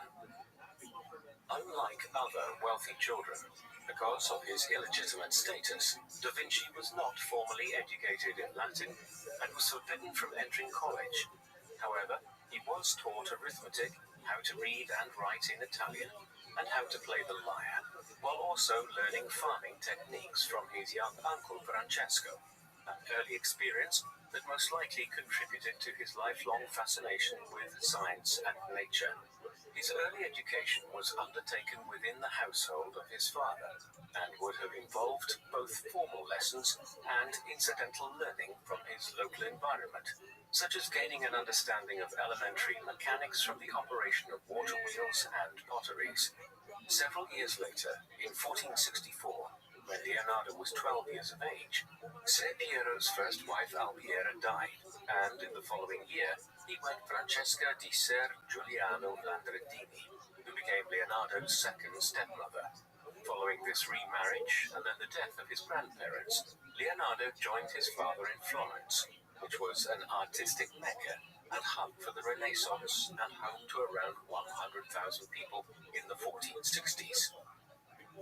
The Renaissance, literally meaning rebirth in French, refers to the renewed interest in classical Greek and Roman scholarship and art, as well as the rebirth of European culture after what was viewed as the academic and artistic downturn of the medieval period. The term was coined in 1855 by Jules Michelet in his work of the same name, which argued that the period saw the revival of classical writing, artwork, and related themes deployed to meet a contemporary socio-political environment. In areas of Italy, reference was often made to the Roman Empire in nationalistic terms, as a way of highlighting the grand and impressive heritage of this collection of states. Importantly, it should be noted that the term Renaissance is what scholars call a Eurocentric term, meaning that although this period from the 14th to the 17th century saw a rebirth of European art and learning, in contrast to the previous Dark Ages, other places and people in Asia and the great Islamic empires had already been succeeding in innovations and scholarship in the previous period when Europe was stagnant. However, the term is useful in describing the greater movement of which Da Vinci was a leading figure. During the Renaissance, Italy was not yet unified. Instead, it was made up of powerful city-states and rural landscapes, and endured consistent wars between the urban elite and the papal state, a term which refers to the swathe of land with its own army that was controlled by the Pope and the Catholic Church. Moreover, nobility and those who controlled cities and land at this time commonly hailed from one of two groups: either those who still retained power and land from the feudal era, or the bourgeoisie who had flocked to the cities to make their fortunes or consolidate their wealth in banking, shipping, and other trades. Within Florence itself, there were also split factions and infighting, which is confirmed in the layout of the city streets during the Renaissance. Based on historic maps and written evidence, historians have remarked that a mixture of families lived in each neighborhood in Florence, without large visible income gaps. So, a wide variety of people and families from different trades might have occupied the same neighborhood, with a family from the nobility having lived in that same neighborhood for centuries. Almost a sort of holdover from feudal times, should families and people need protection. Such an environment motivated many to acquire status symbols, which would demonstrate their wealth and societal position. In Florence, these symbols were commonly based on the arts. Private citizens with wealth invested heavily in sculptures, paintings, and jewelry as a means of demonstrating their taste and expensive lifestyle. It was this dynamic which fueled the rise of Florence as a center of the Renaissance, and the arts in particular, and it was this that gave Leonardo the opportunity to found his life as an artisan. Florence was one of the powerful city-states that made up Italy, and young Leonardo was one of the many to migrate from the country into the city during the 15th century, and there he grew accustomed to city life, including an after-dark curfew and impenetrable locks and security on buildings. As well as this, Florence itself was a walled city. Indeed, life was made turbulent not only due to wars and political intrigue, but also due to plague and famine, which periodically affected the population and led to a significant level of fear. During the 14th and 15th centuries, the Old Market and public squares were prime locations for political organizing and for communities to gather. And for Leonardo, the squares would have served as excellent opportunities for observing the human form, or perhaps gaining potential clients and patrons for his art. Some of the most significant movers of the artistic and political world of 14th, 15th, and 16th century Florence belonged to the powerful banking family, the Medicis, though their origins were as humble peasant farmers in Tuscany. In the 14th century, they migrated to Florence to take advantage of economic opportunities, and over the next couple of centuries, the Medici family would have members connected to the French throne as well as the papacy.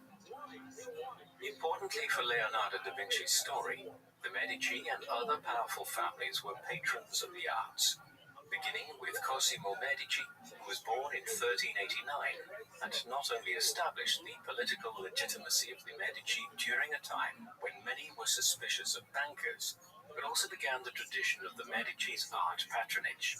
Cosimo was particularly interested in architecture, as exemplified by his support for sculptor Filippo Brunelleschi's design and implementation of the famous dome on the Cathedral of St. Mary the Flower, or the Cathedral of Florence, completed around 1436. Renaissance-era Florence was a hub for artistic and scholarly achievement, spurred in part by the aristocracy's interest and participation in the arts, and a cultural milieu that was motivated by both a revived interest in Greek and Roman history, as well as humanist values. Humanism at the time of Leonardo was not the modern atheistic movement of the same name, but was an intellectual and aesthetic school which highlighted the centrality of humans and the development of the human experience through art and literature in reference to classical ideas.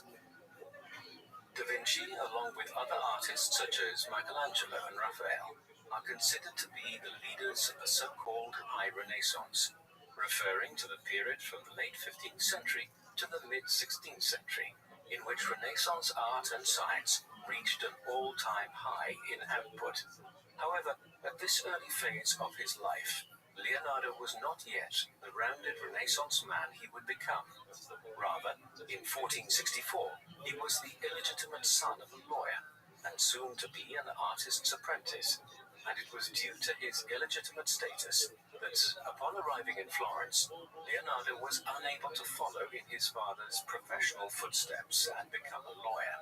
However, through his father's connections, he was able to become Florentine artist Andrea del Verrocchio's apprentice when he was 14 years old, although apprenticeships of the time would typically start a couple of years earlier, around the age of 12.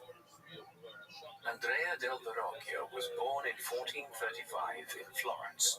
Although he was the official sculptor for the powerful Medici family, Verrocchio was originally trained as a goldsmith, eventually also mastering bronze and marble casting in 15th century Florence. Verrocchio ran a shop which was called a bottega, which was essentially an art factory producing different types of art, theatre costumes, and even tombstones. Between 1464 and 1473, Verrocchio was commissioned to craft Cosimo de' Medici's floor tomb in the Basilica di San Lorenzo, as well as the tombs of Cosimo's sons Piero and Giovanni. These lucrative and high-status connections catapulted Verrocchio into a position of influence, and his workshop took orders from many notable clients, demanding a range of wares. In addition to these tombs, Verrocchio designed and produced many pieces, including the monumental group bronze sculpture Christ and St. Thomas, which was crafted over 16 years and unveiled in 1483. This sculpture was designed for the exterior of the Orsa Michele in Florence, a church which dated to the early 1st century, but was rebuilt in the early 14th century. Verrocchio was not only an esteemed sculptor, but a painter as well, who was trained by Florentine master Fra Filippo Lippi, who was born in Florence around 1406, and was a renowned painter of the previous Renaissance generation, who was at one time a priest, and was also patronized by the Medicis. He was known for his frescoes and altarpieces such as the Madonna and Child, painted sometime in the 1440s. He also had a scandalous reputation, at one time carrying on an affair with a nun, while he himself was a priest, before he was arrested and tortured, his life spared by Cosimo de' Medici.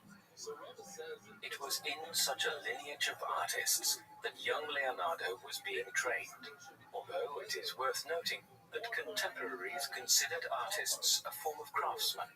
Clients would order custom wares from a workshop, whether this be a painting, sculpture, engraving, or bronze, and expected their specifications to be met. The nature of this market meant that Leonardo would have been trained not only in the mixing and application of paint, but also in stonemasonry, carving, casting bronze, and drawing, as well as in the use of mathematics, engineering, and music. As an apprentice working under Verrocchio, some scholars suggest that Leonardo painted the angel in Verrocchio's painting Baptism of Christ, completed circa 1472, as well as the fish on a string and the dog in Verrocchio's painting Tobias and the Angel, created around 1470. But it is suggested by some historians that Verrocchio, perhaps jealous or in awe of his young apprentice's skill as a painter, as well as his understanding of color, gave up painting and devoted himself to sculpture and goldsmithing instead.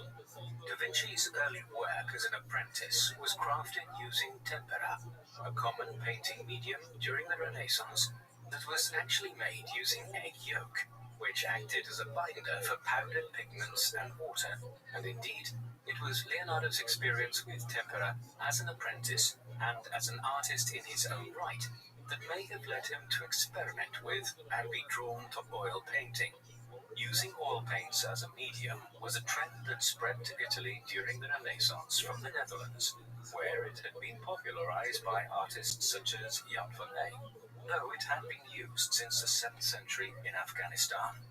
This form of oil paint was created using powdered pigments mixed with oils like linseed to bring the medium to a smooth paste texture, with artists able to add more painting medium at their will to further change the paint's consistency. This also allowed an artist to produce more nuanced shadows and shading within their work, giving rise to a style which emphasized distance and perspective. After studying under Verrocchio for 6 years, Leonardo ended his training at the age of 20 in 1472, soon after joining the Compagnia di San Luca, or the Company of St. Luke, the Painters' Guild of Florence. Throughout the Renaissance, artists could not open their own workshops without being a member of a guild, or an organization of people from a specific profession. Although Leonardo joined the guild upon ending his apprenticeship, he continued to work as an assistant in Verrocchio's workshop for 5 more years until 1477. However, as a member of this organization, he would have been recognized as a qualified independent artist. During this time, as an assistant in Verrocchio's workshop, Leonardo undertook his first solo painting, The Annunciation, dated between 1472 and 1475, a painting which is now held in the Uffizi Gallery in Florence. Based on the unevenness of tones and colors, some scholars doubt that this is Leonardo's work. However, others argue that this work is without doubt Leonardo's, but a young Leonardo's, before he had begun to truly understand the science behind painting that would bring a preciseness of passion to his later works. In The Annunciation, one can view Leonardo's care and interest in nature, as well as the use of nature to establish the mood of a painting, rather than, like his contemporaries, simply using nature as a background. Around this time, in 1474, Da Vinci also painted the Ginevra de' Benci portrait, which is now displayed at the National Gallery in Washington, D.C. This portrait is of 16-year-old Ginevra de' Benci, the daughter of a wealthy banker and a practicing poet. And given that Ginevra was married in January 1474 to Luigi Nicolini, it is suspected that this painting may have celebrated her wedding. However, it may have also been commissioned by one of several admirers, including great Florentine leader and art patron Lorenzo de' Medici, Cosimo's grandson. Ginevra's portrait also has a reverse side in which "Beauty adorns virtue" is written in Latin, surrounded by a sprig of juniper to represent her name. as juniper in Romance dialect is Ginevra. The back of the painting is also decorated with laurel and palm leaves, while recent infrared scanning of the painting reveals another motto written in Latin, Virtue and Honor, which was the motto of the Venetian ambassador to Florence, Bernardo Bembo. Bembo and Ginevra had an admiring platonic friendship, common at the time, and so it has also been noted that the painting on the reverse side and the front portrait were actually commissioned by Bembo, although this, as well as suspicions of Lorenzo de' Medici's involvement, are unproven.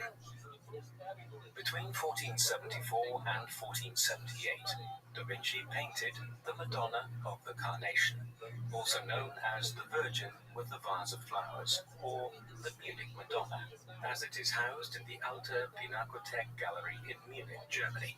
Although the style of this painting is similar to his other earlier work, The Annunciation, in terms of the method of painting, her plaited hair, and the flowers in her vase, much of the painting remains difficult to decipher and analyze due to damage caused by previous poorly made restoration attempts.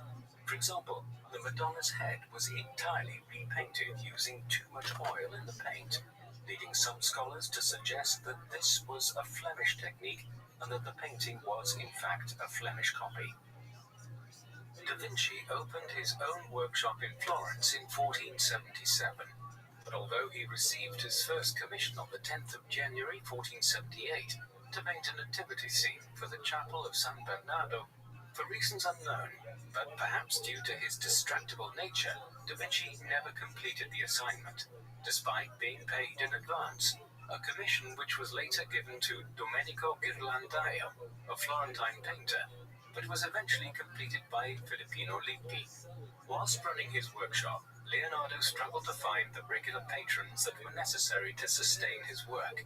Yet, despite this, in his early years of independent work, he took on an apprentice of his own, named Paolo da Firenze, a man concerning whom not much historical information remains, though we do know from Da Vinci's documents that he was skilled at marquetry, the art of using veneer to create small decorative designs on furniture, and through Leonardo's letters we know that he supposedly kept bad company and was eventually forced to flee the city. In July 1481, Da Vinci was commissioned by Augustinian monks from the San Donato in Scopeto, just outside of Florence, to paint an altarpiece depicting the celebration of the Feast of the Epiphany, which was entitled The Adoration of the Magi. Although, per the terms of his commission, he was due to finish the painting in 30 months, he never completely finished the painting, which today is housed in the Uffizi Gallery in Florence, and consists of a mixture of watercolor, oil, and charcoal sketches. It underwent conservation efforts recently from 2012 to 2017, and altarpieces such as this remained one of the most popular orders for artisans in Florence, as both churches and private patrons were interested in commissioning them as a way of expediting their passage to heaven. Interestingly, whilst there is little known about Leonardo's appearance, it has been suggested that the figure on the far right of the Adoration of the Magi was a self-portrait. Other records suggest that he was a striking figure, tall and with blue eyes. Although scholars have no clear idea of his motivation for leaving earlier works uncompleted, by the time he abandoned this project, Da Vinci had accepted a position in the court of Duke Sforza of Milan and moved there in September 1481, though it is not entirely known whether he was commissioned by Sforza to be his court musician or was sent as a diplomatic gift by Lorenzo de' Medici. In the 15th century, Milan had a population of around 80,000 and had just recently, in 1480, undergone a power shift when Ludovico Sforza seized control of Milan by assuming regency over his 10-year-old nephew, Gian Galeazzo. Politically clever, Ludovico forged and maintained alliances with Lorenzo de' Medici of Florence and King Ferdinand I of Naples, both through marriage alliances and through other forms of diplomatic nicety. Ludovico was eager to make Milan into a cultural powerhouse with a status sufficient to rival Florence, and was keen to patronize Leonardo da Vinci as a means of acquiring this status. As the court musician for Duke Sforza, Leonardo used a silver lyre that was shaped like a horse's head, an unusual shape that was most likely intended to attract attention. Historians have also discovered letters, which were most probably unsent letters, addressed to the Duke in Da Vinci's journals, which boasted of the many other skills he could offer the court, including building war machines.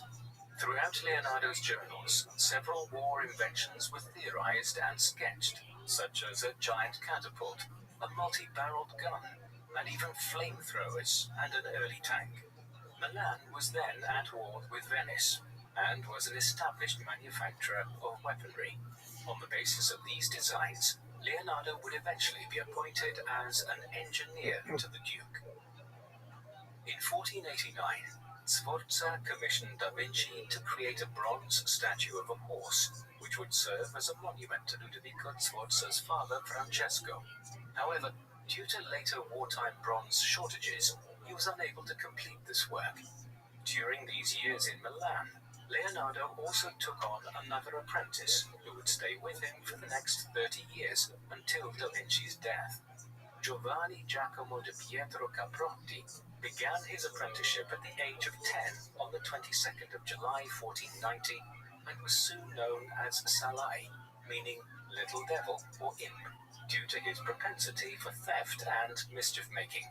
Many scholars believe that Salai and Leonardo had a romantic affair during the 30 years they were together, and while, as posited by historian George Chauncey, actions now considered indicative of sexuality would have been interpreted differently at the time, open homosexuality would still have been wholly prohibited by the Church. However, for artists and supporters of the Renaissance, there may have been an interest in homosexuality, given the commonplace relations between master and apprentice in Greek and Roman antiquity. Indeed, upon Leonardo's death, Salai was included in his will, receiving a house and land in Milan, as well as several pieces of artwork. Leonardo also undertook many other projects during this time in Milan, such as developing designs for centrally planned round churches and classical municipal buildings. He worked alongside influential architects such as Donato Bramante, who was heavily influenced by the Renaissance and wished to develop new buildings based on the style of ancient Athens and Rome. No buildings which survive today are obviously based on Leonardo's designs. However, several of his ideas were modeled. Meanwhile, in 1494, French King Charles VIII invaded and attempted to conquer Naples. The following year, Venice, Milan, Rome, and Spain formed an alliance to repel the French, and subsequently, in July 1495, France vacated Naples and the Italian territories, despite winning the Battle of Fornovo, because the battle occurred when the French were already abandoning the territory in response to the mass forces assembled against them. During this time, in 1495, Ludovico Sforza commissioned Da Vinci's famous fresco, The Last Supper. Frescoes, a popular medium in the Renaissance, were murals painted with dry pigment directly onto wet lime plaster. Commissioned to be painted on the dining room wall of the monastery of Santa Maria della Grazia in Milan, The Last Supper took 2 or 3 years painting to complete, with the help of many assistants. However, compared to other pieces from the 15th century, this was not a long time for completion. Leonardo experimented with a mixture of oil paint and tempera for this fresco, though the mixture made the artwork more susceptible to the damp conditions at the monastery and contributed to the painting's quick degradation. By the mid-15th century, the artwork was a disaster, and today, The Last Supper has been restored many times, with only about 20% of what remains having been actually painted by Leonardo himself. The paint on The Last Supper began to flake off soon after its completion, due to its medium being a mixture of oil, tempera, and gesso, as well as due to the effects of humidity. In 1999, a restoration effort was undertaken by specialist Pinin Brambilla, which took over 20 years and millions of dollars, and included removing 5 layers of paint. The work is notable for several other reasons, including the fact that Leonardo chose to render Judas the traitor alongside the other disciples. Jesus holds the center of the frame, and the light on the faces of the others present comes from him, as indicated by Da Vinci's use of shadow.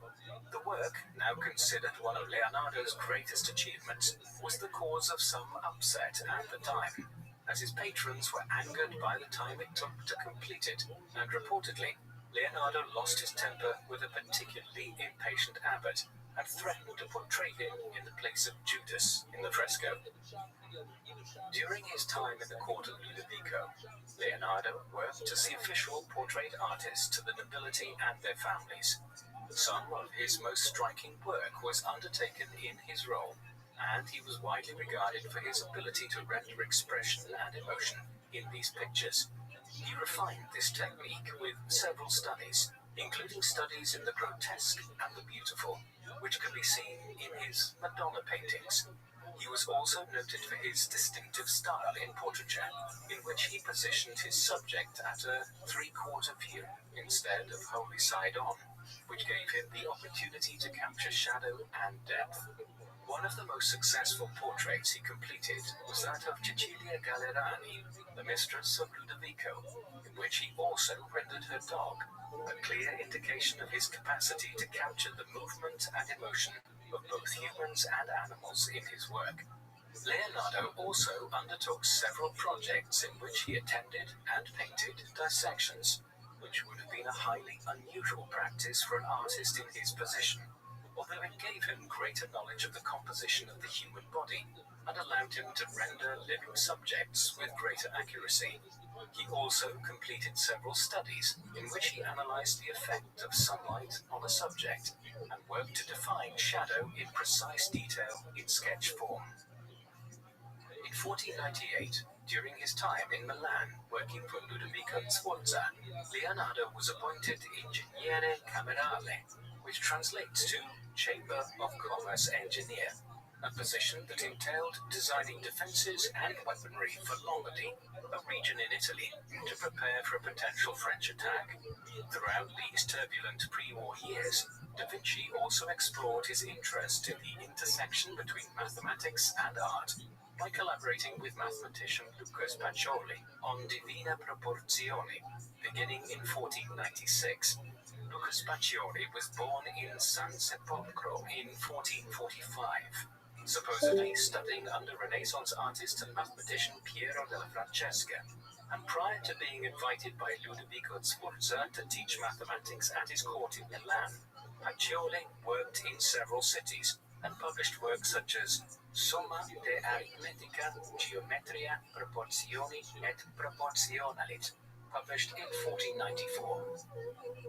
The first book in Pacioli's Divina Proporzione resulted from a collaboration between Da Vinci and Pacioli, with Leonardo illustrating. It was eventually published as a 3-book collection entitled Divina Proporzione that explored the golden ratio, a guiding principle when sectioning and dividing art, buildings, or other things to produce the most equal and aesthetically pleasing result. In considering these achievements, it is important to remember that Leonardo was not trained in what was then referred to as natural philosophy, or science. Da Vinci routinely emphasized the role that empirical observation had in his acquisition of knowledge, and argued that the world could not be understood through books alone. On the 5th of October 1499, new French king Louis XII, a descendant of the first Duke of Milan, invaded Milan with support from Venice, forcing Ludovico Sforza to flee the city, although he was eventually captured a year later while attempting to retake it. Louis had a claim to the city through the Visconti, whom Ludovico had overthrown before assuming power. Following the invasion, Leonardo fled the city with Salai and Pacioli, stopping first at Mantua and staying with the Marchioness Isabella d'Este, of whom he sketched a portrait now housed in the Louvre in Paris. Subsequently, the trio moved on to Venice in March of 1500, before returning to Florence and living in a house together. During his short stay in Venice, Leonardo experienced life under siege as the Ottoman Empire threatened the city in a war between 1499 and 1503. Turkish warships lay off the coast during his stay, and he offered his services to the city as a military engineer. This led him to develop designs for diving equipment, which he believed could be used by Venetian troops in assaults upon Ottoman vessels, as well as several forms of underwater defense, which were designed to scuttle ships before they could reach the harbors, which would have allowed them to land an invasion force. Once again, incredible though these designs were, they lacked practical application and were hence seldom attempted. In April 1500, Leonardo was once again in Florence, though it was no longer the Florence of his youth. The Medici family, who had controlled the city for so many generations, had been ousted following Lorenzo de' Medici's son Piero the Unfortunate's political blunder in 1494, when he met Charles VIII on the battlefield during his invasion of Naples and ceded multiple fortresses without Florence's governing body, the Signoria's, approval. Although he had faced difficulties securing a patron while setting up his own studio and career in Florence 20 years previously, now, due to the changing political culture in the city, Leonardo was seen as a great master of the heroic style that was in vogue. This respect resulted in him obtaining many commissions and jobs. Indeed, when the artist Filippino heard that Da Vinci might be interested in an altarpiece project that he himself had been commissioned for, the artist withdrew, allowing Da Vinci to take on the project if he so chose. Leonardo lived in the monastery of Santissima Annunziata, where he was commissioned to paint the Virgin and Child with St. Anne, another work which he failed to finish. In 1502, Leonardo was appointed military engineer to Cesare Borgia, who is well known now for working with and being written about by Italian statesman Niccolo Machiavelli. At this time, he was a commander of the Pope's armies who was using the forces in an attempt to seize control of central Italy. Born in 1475, Cesare Borgia was Pope Alexander VI's illegitimate son, and together with the Pope, he sought to establish himself as an Italian prince and re-establish the Papal State's control over central Italy. After a fortuitous marriage to the King of Navarre's sister, Charlotte d'Albret, and following his appointment as Duke of Valentinois by Louis XII, Cesare used his new access to French forces, combined with his father's papal forces, to establish dominance. After Cesare ordered the strangulation of Vitellozzo Vitelli, Leonardo's dear friend, he left his position and returned to Florence. Meanwhile, in 1503, Cesare Borgia fell from power after his father's death, before being imprisoned in Spain and eventually dying in battle in 1507. During this period, Leonardo completed more of his celebrated works and indicated a talent for cartography in his rendering of a town plan of Imola, an Italian city, which had never before been mapped in such great detail. He also developed plans to link Florence to the sea via the Arno River, which involved detailed plans with water currents and flow models. Whilst the project was of military interest, it was soon abandoned. Florentine Republic officials, after their victory over the Medicis, ordered celebratory frescoes of battles won by the city, the Battle of Anghiari in 1440 and the Battle of Cascina in 1364. Michelangelo was commissioned for the latter, and Da Vinci was commissioned for the former. The Battle of Anghiari was fought for a single day between Milan and an alliance coalition of Florence and the Pope's armies in a small Tuscan town named Anghiari, thus cementing the power of the Republic in this region. Another leading figure in the Renaissance, Michelangelo di Lodovico Buonarroti, was born in Caprese, Tuscany, in 1475. making him 29 years old when Leonardo's 51, when they were commissioned by Florentine officials to produce some of Michelangelo's most famous works, such as the ceiling of the Sistine Chapel in Rome, which took 4 years to complete, finishing in 1508, while another famous work, his statue of David at the Piazza dei Signori, was completed in 1494. Like Da Vinci, Michelangelo lived and worked in and around Florence during his lifetime. Although both Michelangelo and Da Vinci had been commissioned by the city to complete these frescoes, both remained only partially finished. In Leonardo's case, his own experimentation got the better of him when he tried a new method of painting frescoes by mixing oil paint and tempera, while in Michelangelo's case, he was called away to work in Rome. Eventually, both of these unfinished works were covered up by artist Giorgio Vasari in the 1560s. Michelangelo and Leonardo had something of a rivalry with one another, and some have contrasted their characters, indicating that Michelangelo was boastful, rude, and untidy, whereas Leonardo was quiet, thoughtful, and elegant. The two had an acrimonious relationship, and Michelangelo often criticized the fact that Leonardo had so many unfinished works. In 1503, Leonardo da Vinci began painting one of his most famous works, the Mona Lisa. The Mona Lisa, or Monna, short for Madonna, is believed to be a portrait of Lisa Gherardini, the wife of silk merchant Francesco del Giocondo. Although this assertion has always been contested, Da Vinci worked on this piece for 4 years, adding oil paint in many layers and adding to it throughout his life. Leonardo was evidently fond of the painting and kept it for the remainder of his life. This remains a mystery in itself, as if the portrait had been commissioned, then it would generally have been handed straight to the sitter after completion. The work remains arguably the most famous painting in the world. Indeed, the Mona Lisa was stolen on the 21st of August 1911 by Italian painter Vincenzo Perugia, though the painting was found 2 years later when he tried to sell it, and Perugia was imprisoned for 18 months. The painting is currently in the Louvre in Paris. In around 1507, Da Vinci was appointed as the court artist of King Louis XII of France, who was then based in Milan, holding on to the power that was wrested from the Sforzas. While employed by the French king, Da Vinci was paid a salary and painted and designed sets for plays, and though appointed court artist in 1508, his principal patron in Milan during these years of French control was Charles d'Amboise, the Lord of Chaumont, a French nobleman, Marshal of France, and governor of Milan from 1506 to 1511. Although never constructed, Da Vinci created plans for Charles' villa, as well as sketching plans for an oratory to be built for the church of Santa Maria alla Fontana, which, combining his love of science with art, included lavish gardens with hydraulic devices and aviaries. Da Vinci's architectural plans and drawings for d'Amboise included a loggia, or covered exterior corridor.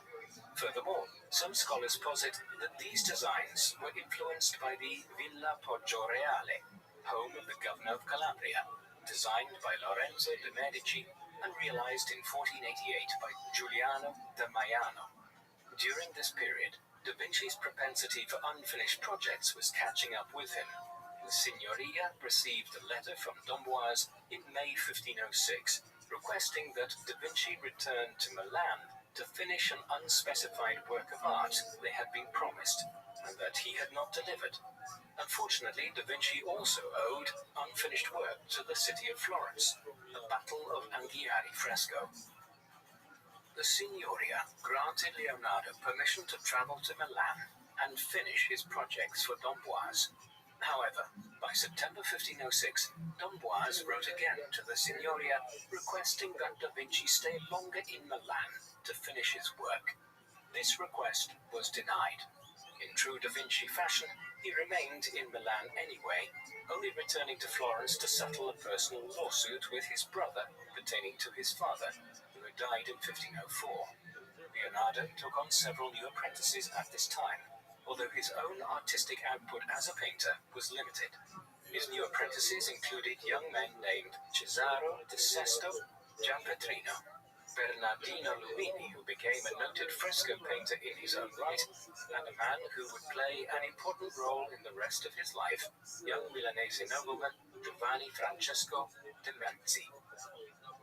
As with Salai, most scholars agree that Melzi and Da Vinci were romantically involved, and both Salai and Melzi served as Leonardo's muses throughout his life. All lived together for a long time and travelled with Da Vinci from Milan to France and elsewhere. However, despite scholars like Sigmund Freud speculating about his sexuality, there are no blatant confirmations in Leonardo's journals, sketches, or works that can truly confirm this. It was during this second period spent in Milan that Da Vinci frequently travelled around the countryside, observing nature and fueling his interest in geology. As explored in his notebooks dated from autumn of 1508, Da Vinci began some of his first notes on geology and botany as he attempted to understand how fossils and shells could be found so far from the shore. Ultimately, he argued that the land must have at one time been underwater, rather than positing that floodwaters had brought the evidence so far inland, as was generally believed at the time. As late as 1510, Da Vinci created the unfinished Virgin and Child at St. Anne. Now in the Louvre, parts of this painting are uncompleted, such as the coverings of the Virgin's legs, while other parts of the painting were, to scholars, quite clearly completed by one of Da Vinci's apprentices or students, and not the artist himself.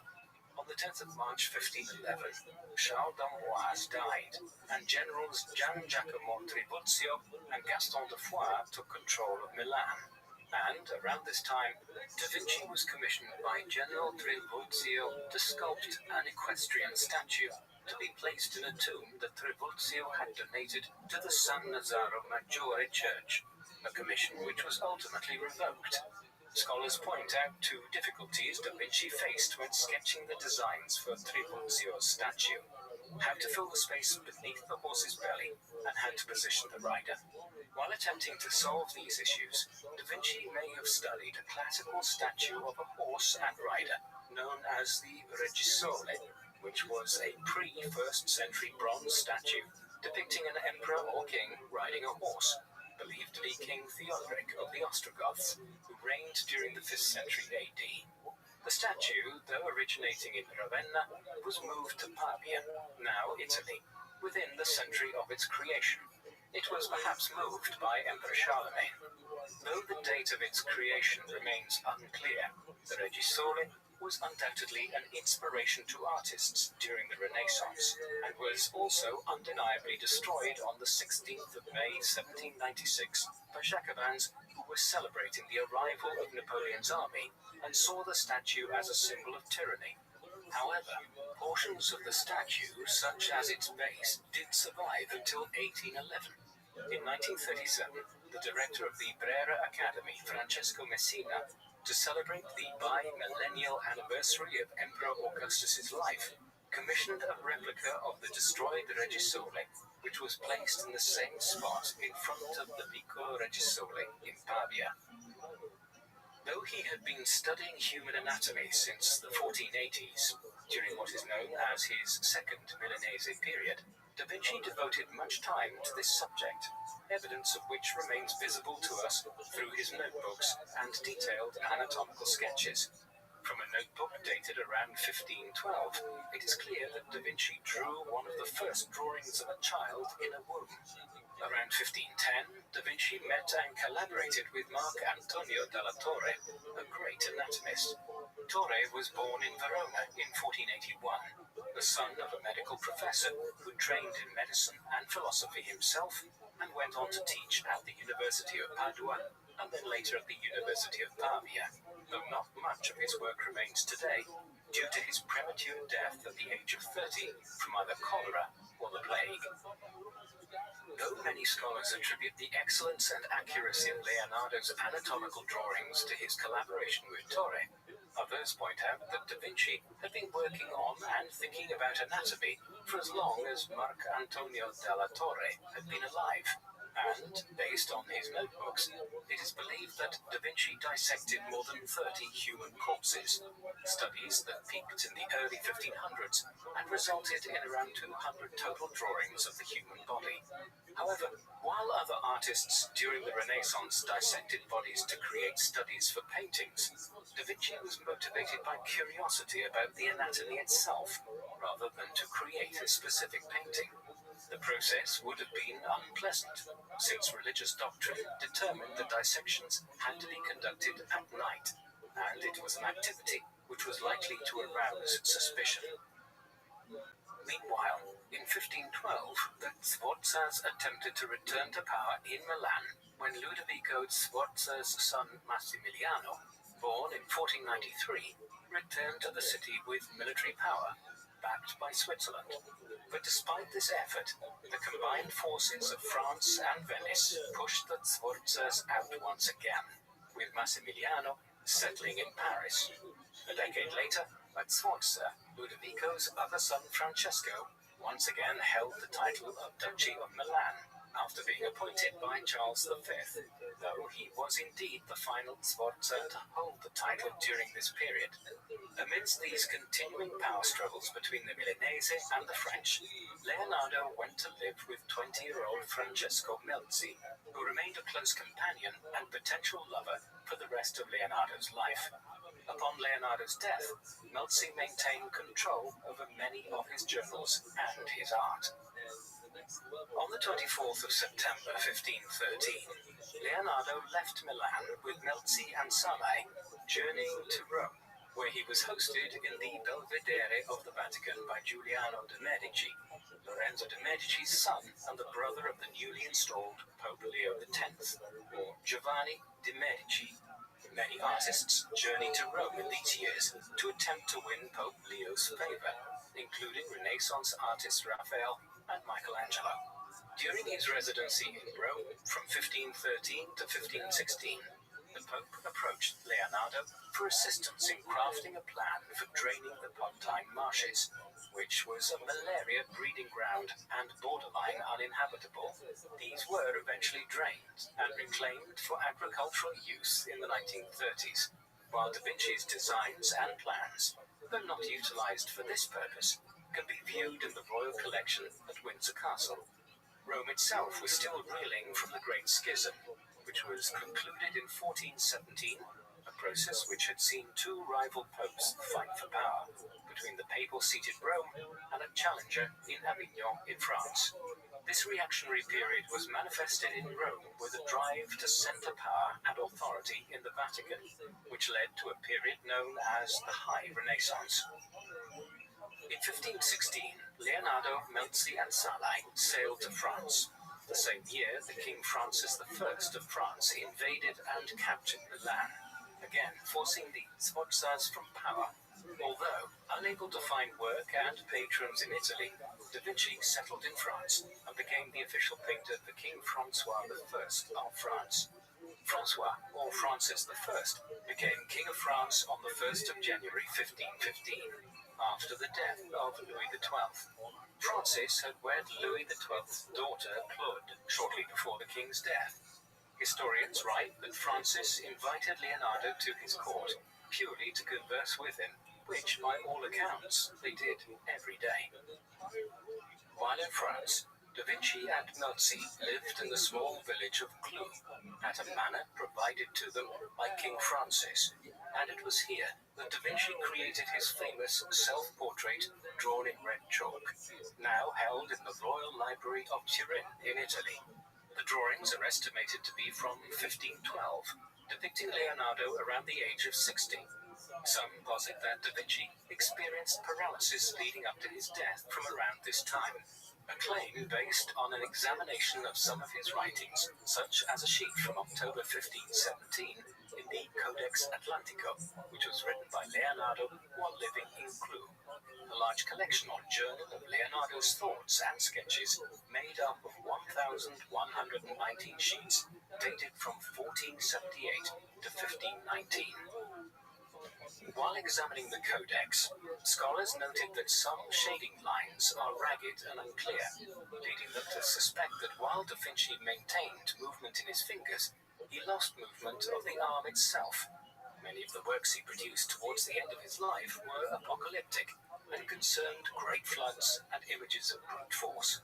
The last days of his life were spent trying to organize his many thousands of pages of notes, which, given their extent, he failed to complete. After living and growing into his later years in France, Leonardo da Vinci died on the 2nd of May 1519 at the age of 67. He was buried at the Church of Saint Florentin in Amboise, in France. Unfortunately, this church was demolished in 1802, leading to the disappearance of the final resting place of the great Renaissance mind and artist, Leonardo da Vinci.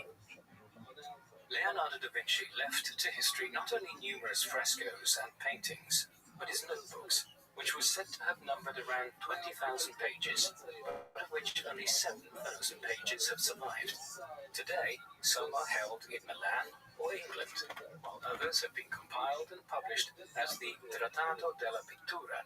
The Trattato della Pittura is composed of 8 books and 935 chapters, and serves as an important source of Leonardo's views on art and art as science, because, interestingly, Leonardo da Vinci expressed in his writing the desire to bridge the gap between art and science, considering it his mission to establish art's respectability as a science.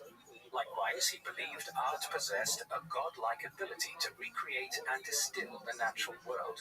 Significantly, these notebooks explore Da Vinci's fascination with water, flight, and dissection to understand the human form. Da Vinci was fascinated with the power of water from a young age, after witnessing the flooding of the Arno River, which may have led him to a greater interest in the destructive power of nature and man's potential ability to harness such power. Leonardo was also fascinated with the possibility of human flight and designed what many consider the first parachute, which Da Vinci sketched in 1485. This parachute, shaped like a pyramid, was tested on the 26th of June in 2000 by English skydiver Adrian Nicholas, and it was a success. A leading figure of the High Renaissance, Leonardo da Vinci was a mathematician, architect, and painter who was dedicated to innovation and exploration, whether that meant exploring within the human body or in the sky, or experimenting with new painting mediums. Though in many ways restricted by his time, such as when he had to repeatedly move around Italy and France, depending on the political situation, and to seek patrons to support his existence. At times, it was these very restrictions that allowed him to walk so many paths during one lifetime. He was chiefly remembered as an artist during his lifetime, but a study of his notes after his death have revealed the extent to which his thoughts were applied to engineering, mathematics, and science also. Leonardo managed to attain fame and influence during his own lifetime, but even more so after his death, despite the fact that he finished almost none of his projects. There are many questions over the extent to which he contributed to many of the artworks attributed to him, and his works have often been repaired and restored several times over the centuries since they were created, leading some to question the extent to which we can fully appreciate his artistic talent as a modern audience. Impacted by his illegitimate birth, which blocked him from certain opportunities in his life, Da Vinci, despite these setbacks, or as posited by some historians, perhaps because of these setbacks, excelled. However, at the same time, there were many cases when Da Vinci did not complete works he had been paid for, and in other cases, such as with his experimentation with painting medium in The Last Supper, his experiments did not work out for the best and cost us today the opportunity to view his work in its full glory. But, as with other great minds throughout history, we can ask ourselves, what is innovation without risk? What do you think of Leonardo da Vinci? Is his status as the Renaissance man well deserved? Or do you think his influence has been overstated at the expense of other important contributors to this period of European history? Please let us know in the comment section. And in the meantime, thank you very much for watching.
The man known to history as Robert Oppenheimer was born on the 22nd of April 1904 as Julius Robert Oppenheimer in New York City.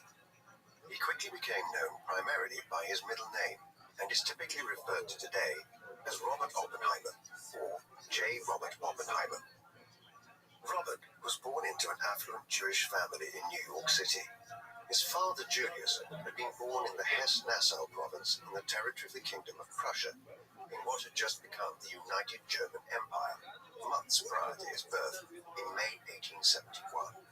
At a time of growing anti-Semitism across Western and Central Europe, Julius Oppenheimer left Germany in 1888 at 17 years of age, bound for the United States. Though virtually penniless, he prospered in America, and by the time Robert was born in 1904, he had risen to become a wealthy executive at one of Manhattan's leading textile manufacturers. Robert's mother was Ella Friedman, a woman of Jewish heritage as well, who had been born in New York in 1870 to a family of German Jews who had headed for America a generation before Julius Oppenheimer. She was a painter, from whom Robert inherited some of his aesthetic views on the structure of existence and the universe. Ella and Julius would have one other child, a boy named Frank, who was born 8 years after Robert in 1912, and who would follow in the steps of his older brother by becoming a physicist. Robert's youth was a privileged one. By the mid-1900s, his father had become a substantial figure within New York business circles, and in the 1910s, they moved into a large apartment on West 88th Street in Manhattan, overlooking the Central Park Reservoir, in one of the most affluent areas of New York City at the time. There, the family had original works by Vincent van Gogh and Pablo Picasso, among others, on the walls. Robert attended the Ethical Culture School, followed by the Alcuin Preparatory School, two of New York's best educational establishments in the early 20th century.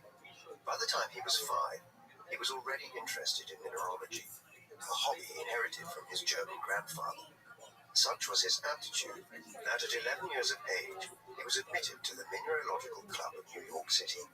His precociousness extended into his secondary school years, and he finished his education at Alcuin in a year and a half less than the standard time, having taken 2 grade years and 12 months, and being fast-tracked through the 8th grade.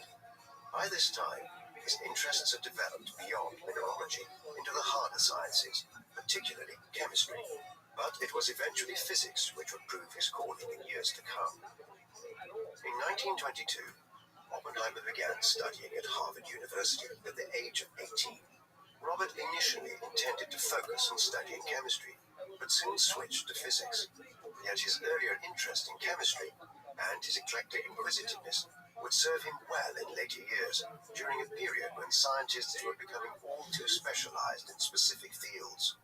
While studying at America's oldest college, he was deeply influenced by the teachings of Professor Percy Bridgman, an experimental physicist on the staff at Harvard at the time.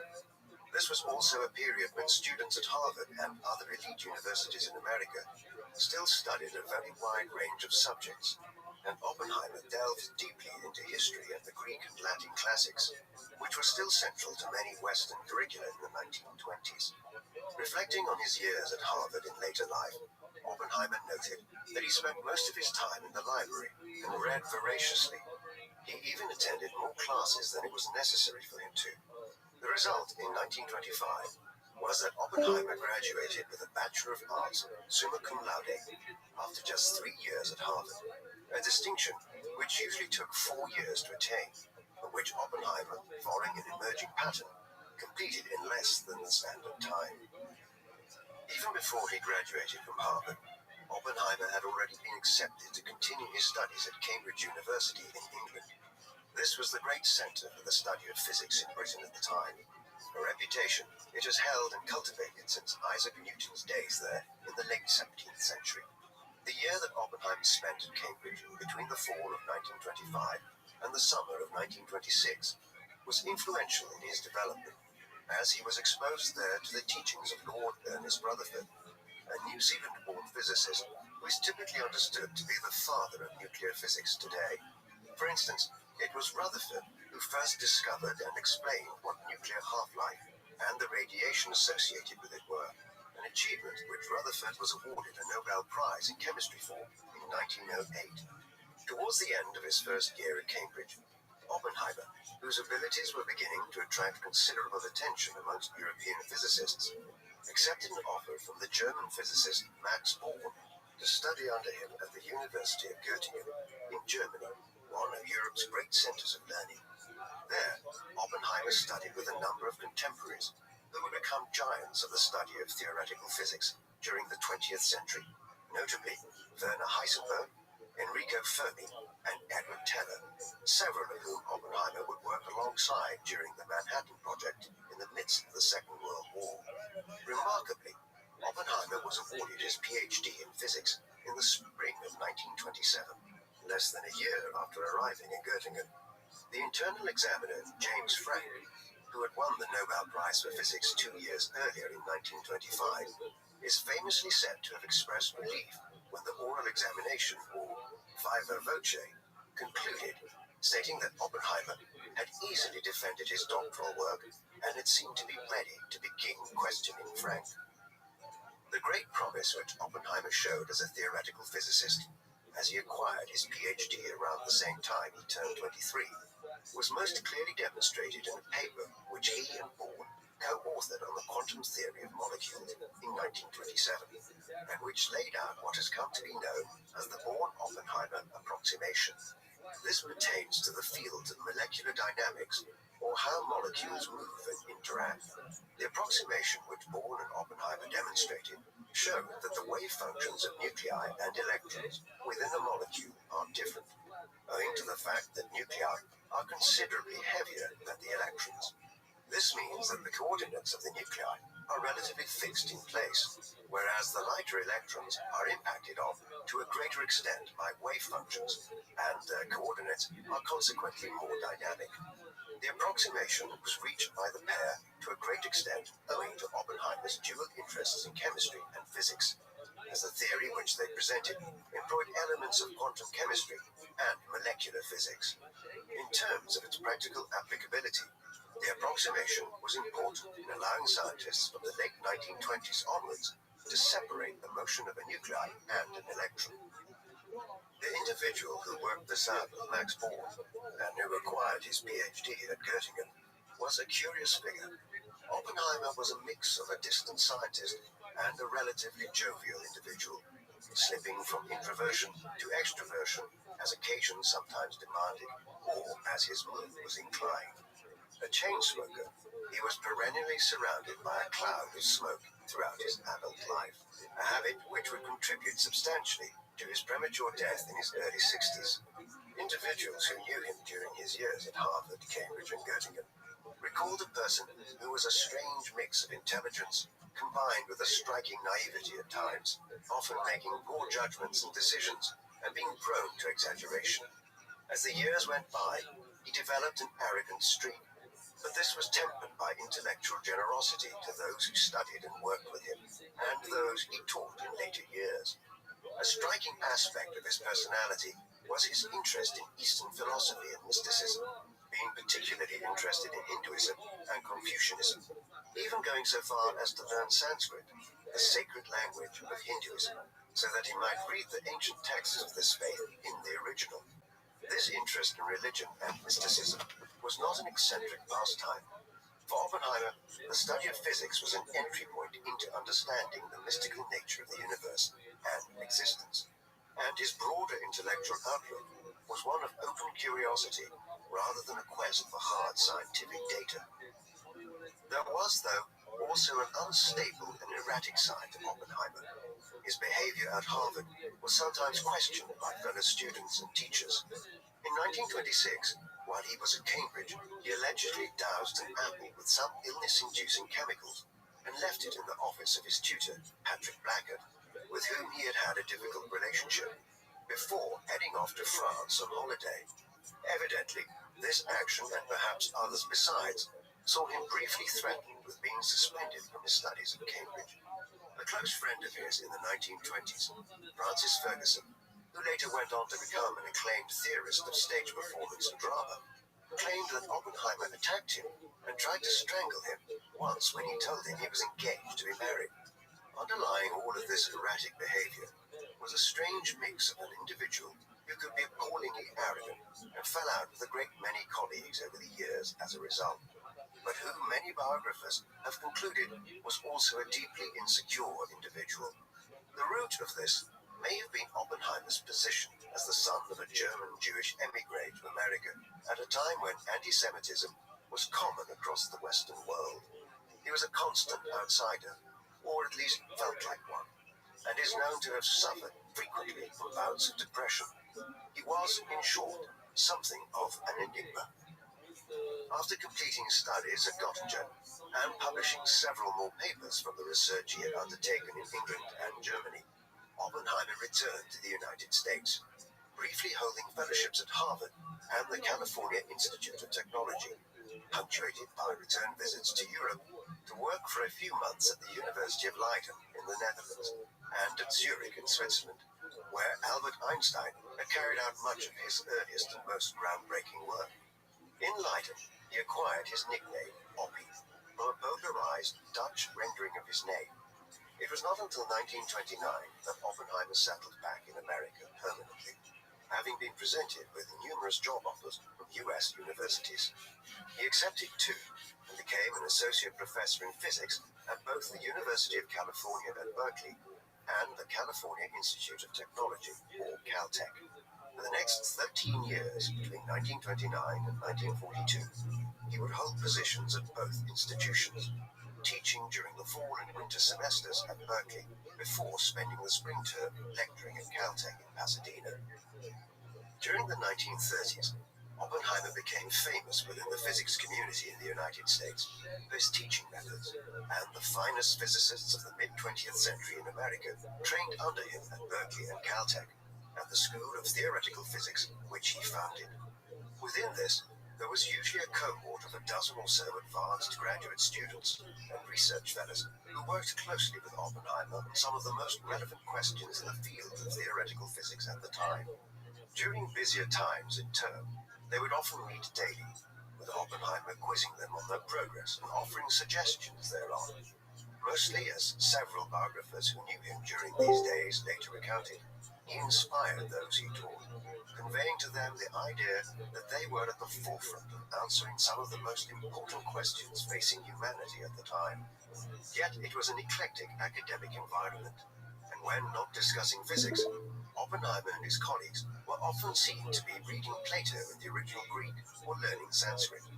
Hans Bethe, who knew Oppenheimer during these days, later recalled that Robert was largely aloof from the wider world in the late 1920s and 1930s in California, only learning of the Wall Street crash of late 1929 months after it had happened. There were impressive scientific breakthroughs made by Oppenheimer and his students at Berkeley and Caltech during the 1930s. In 1930, for instance, Oppenheimer wrote a paper which effectively predicted the existence of the positron, or anti-electron, as an antiparticle of the electron, although its existence was not fully proven until 1932 by Carl David Anderson, a student who worked with Oppenheimer at Caltech. Following on from this, Oppenheimer worked closely with Wendell Ferry to work out the modern form of the electron-positron theory and how the two interacted with each other.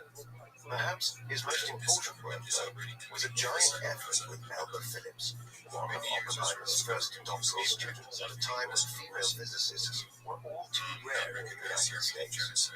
Together, they proposed the Oppenheimer-Phillips process in 1935, a type of deuteron-induced nuclear reaction in which the neutron half of the deuteron fuses with the target nucleus, ejecting a proton in the process. This proves that some elements can become radioactive if bombarded by neutrons, and that a nuclear interaction can occur at lower energies than had previously been understood.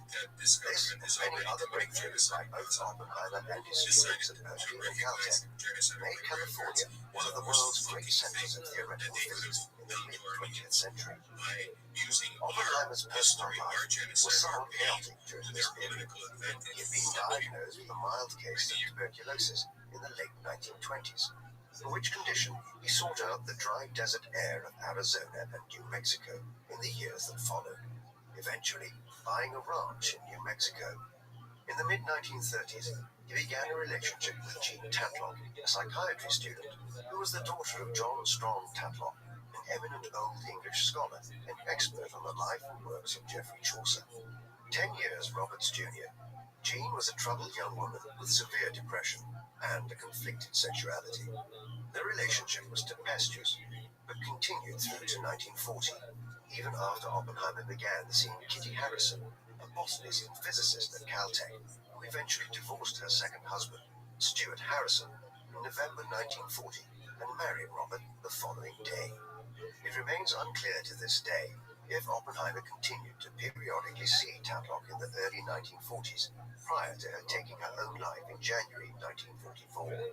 Robert and Kitty would subsequently have 2 children, a boy named Peter, who was born in May 1941, as Kitty had been pregnant already when they married, and a daughter named Catherine after her mother, who was born in 1944. Oppenheimer's life, like that of virtually every individual across Europe, North Africa, North America, and much of Asia, was hugely interrupted in the autumn of 1939 by the outbreak of the Second World War. The conflict came about as a direct result of the ascent to power in Germany of the Nazis, led by Adolf Hitler early in 1933. A rabidly anti-Semitic nationalist and fascist organization, the Nazis had made their twin goals to crush the Jewish people in Germany and to initiate a new war in Europe to overturn the terms of the Treaty of Versailles, which had brought the First World War to an end, and to build a new German Third Reich or empire which would dominate the continent. Oppenheimer was very familiar with the Nazis.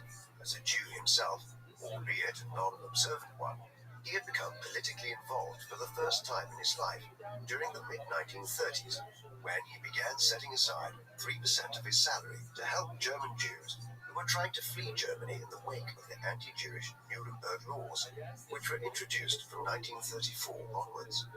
The Nazis' anti-Jewish policies had become more extreme from 1936 onwards, and particularly so in 1938, as Germany began annexing neighboring states, firstly Austria and then Czechoslovakia.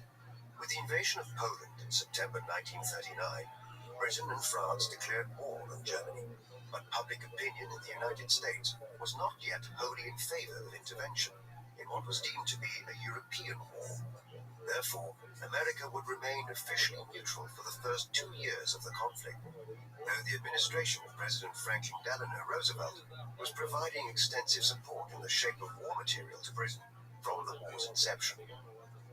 Oppenheimer's life and his place in history would be changed forever by the events of December 1941. By that time, the United States still remained neutral in the Second World War. Despite the desperate situation in Europe, with the Nazis conquering Poland in the autumn of 1939, Denmark and Norway the following spring, and then the Low Countries and France in the summer of 1940. With many other states like Italy, Hungary and Romania allied with the Nazis, and invasions of Britain's colonies in North Africa and Russia afoot from the summer of 1941 onwards, it seemed that Germany was destined to dominate Europe. It was in this context that the Empire of Japan, an ultra-nationalist state bent on creating an Asiatic and Pacific empire, one which already included Korea, Manchuria and much of eastern China by the early 1940s, decided to preemptively attack the United States without declaring war. The attack on Pearl Harbor in Hawaii and other American territories, such as the Philippines, on the 7th of December 1941, called the United States into the Second World War.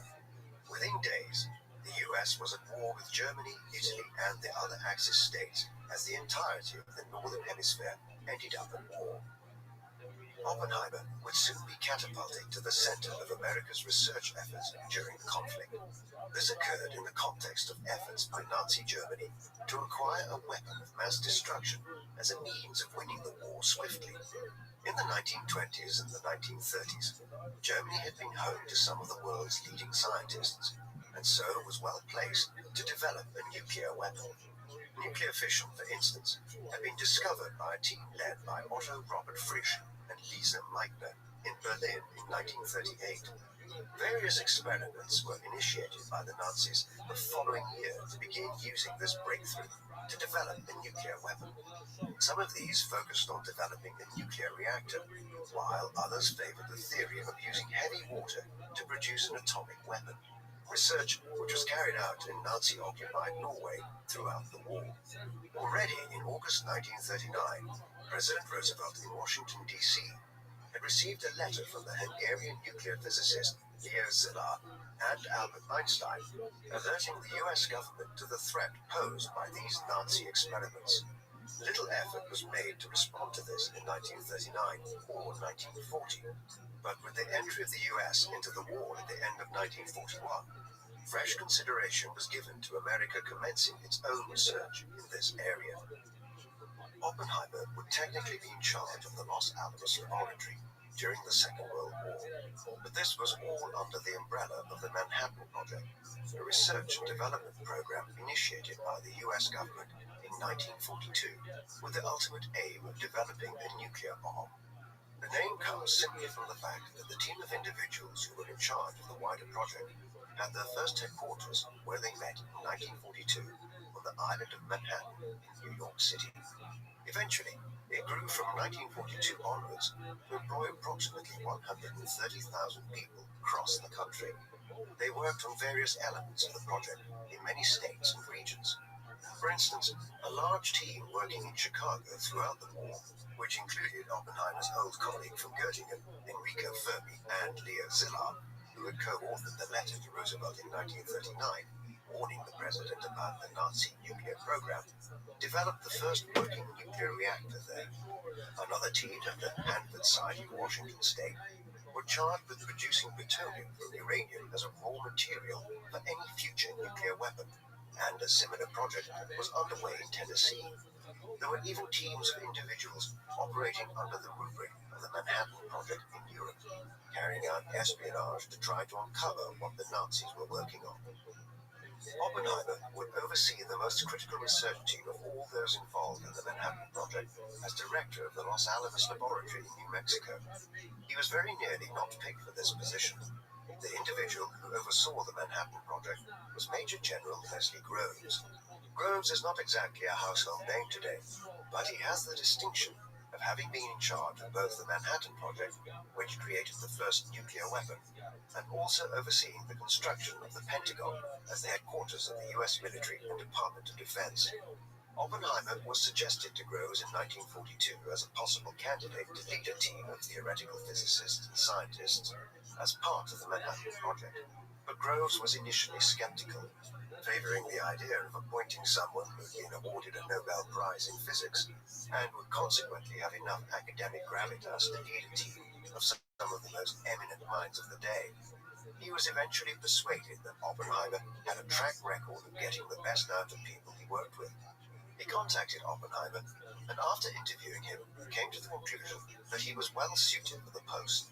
In the weeks that followed in the early winter of 1942, Oppenheimer scouted out a suitable location for the establishment of a research center, somewhere remote and away from any urban centers, where secrecy would be ensured and a nuclear weapon could be tested in due course. He eventually settled on Los Alamos in New Mexico, where a research facility was erected on the site of an old school. This was subcontracted to the University of California through the War Department, so that Oppenheimer had some degree of autonomy in hiring and firing as director of the Los Alamos Laboratory.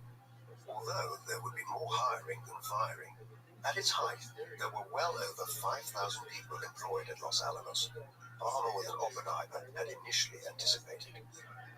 The team that Oppenheimer assembled at Los Alamos included some of the finest scientists of the first half of the 20th century. One was John Hasbrouck Van Vleck, a physicist and mathematician who had been at Harvard when Oppenheimer arrived there in 1922. He was subsequently awarded a Nobel Prize in 1977 for his work on electronic magnetism. Van Vleck made significant contributions to the gun design which would be used in the bomb used over Hiroshima. A colleague of Oppenheimer's from Berkeley, Robert Serber, acted as an organizing physicist at Los Alamos, and would eventually name the bombs used in the first test explosion, as well as against Japan, as Thin Man, Little Boy, and Fat Man, after characters from detective movies and novels, such as The Maltese Falcon. Hans Bethe was a German-born theoretical physicist who would later be awarded a Nobel Prize in 1967. He was central to calculating the critical mass of the bombs designed at Los Alamos. Finally, Edward Teller was a Hungarian-born Jew who was recruited to the Los Alamos Laboratory. He had studied in Germany around the same time as Oppenheimer in the late 1920s, but had subsequently immigrated to the United States. Teller had already worked at Fermi's Reactor Center in Chicago before being sent to New Mexico. Teller was arguably Oppenheimer's closest colleague at Los Alamos.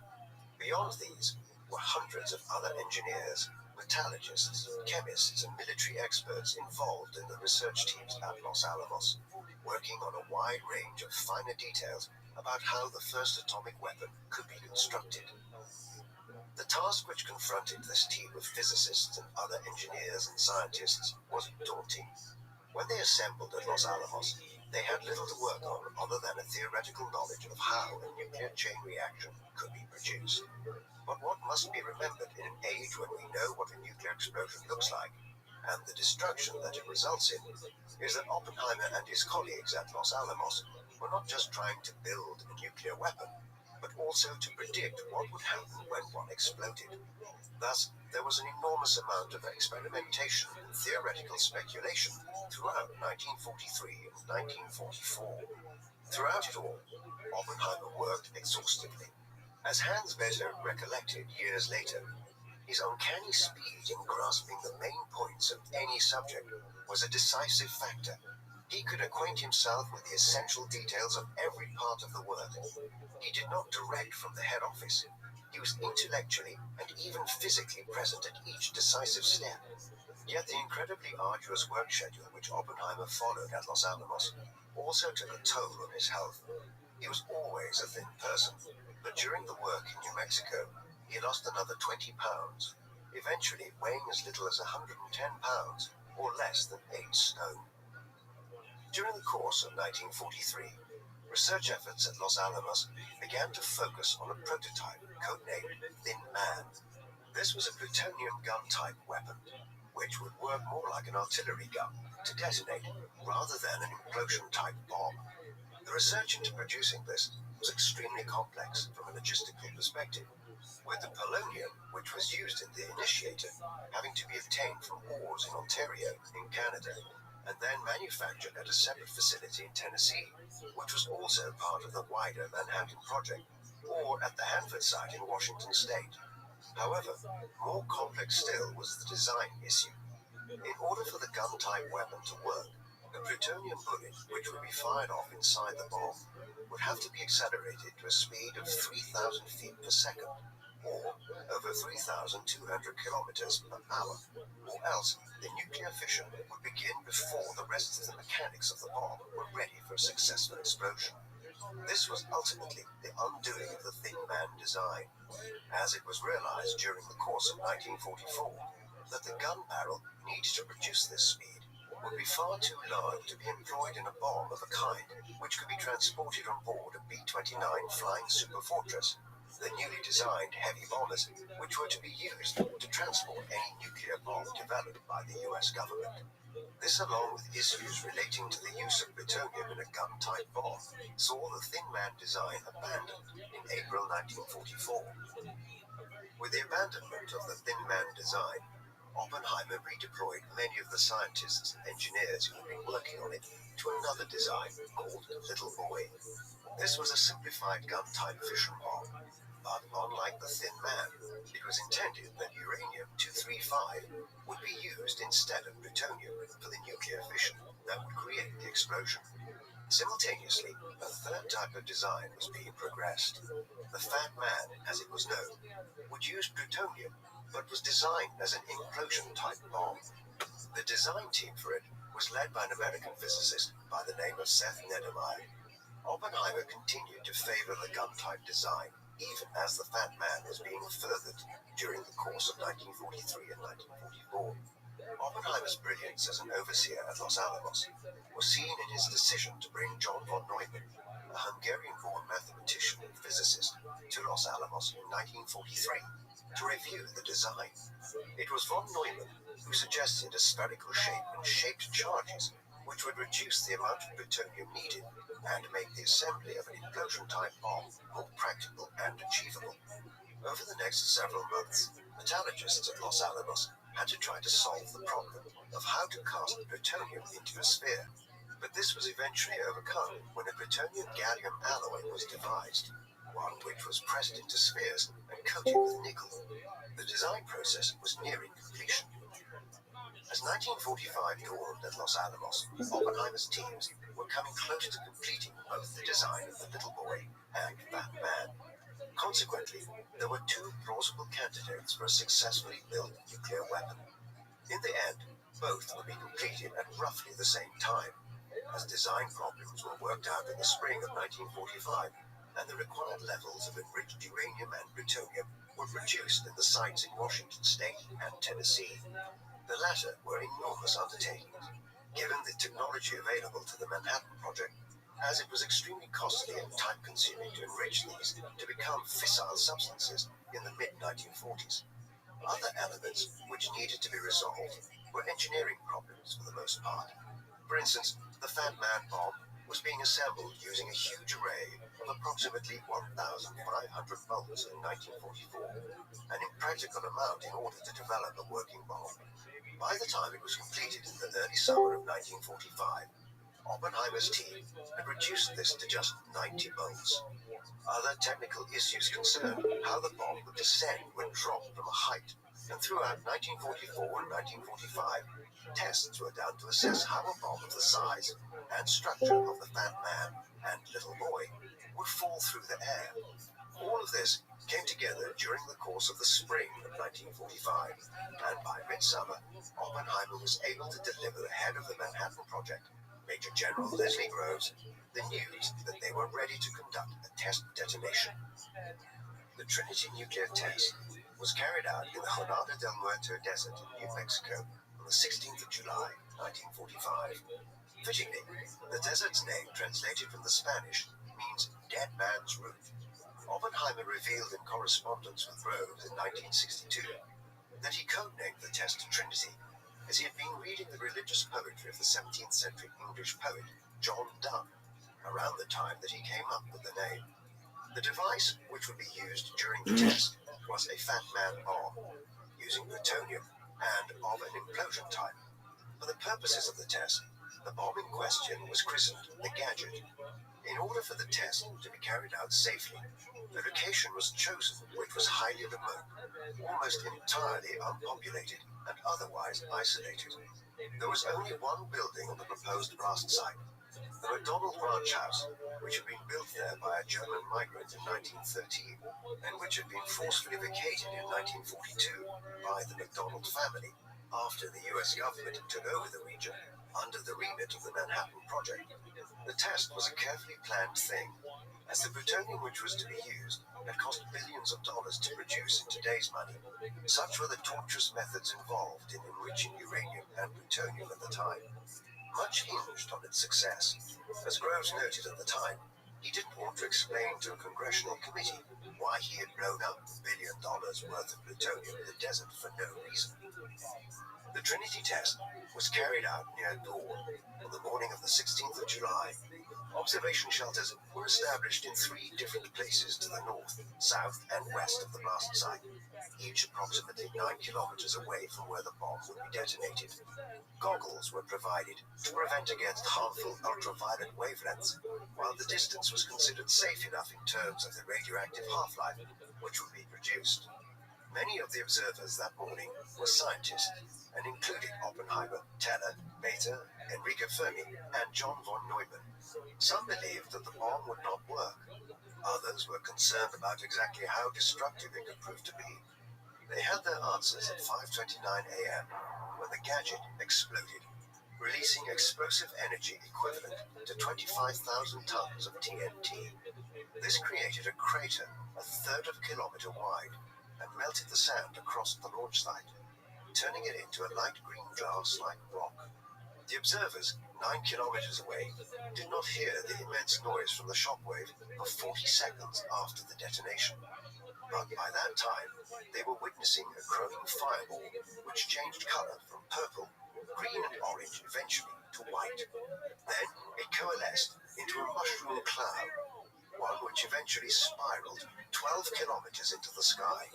The shock from the explosion was felt nearly 100 kilometers away, while those at the observation shelters 9 kilometers away later recollected that there was a brief period of immense heat, like they were standing in front of an open oven for a few seconds, momentarily, when the bomb detonated.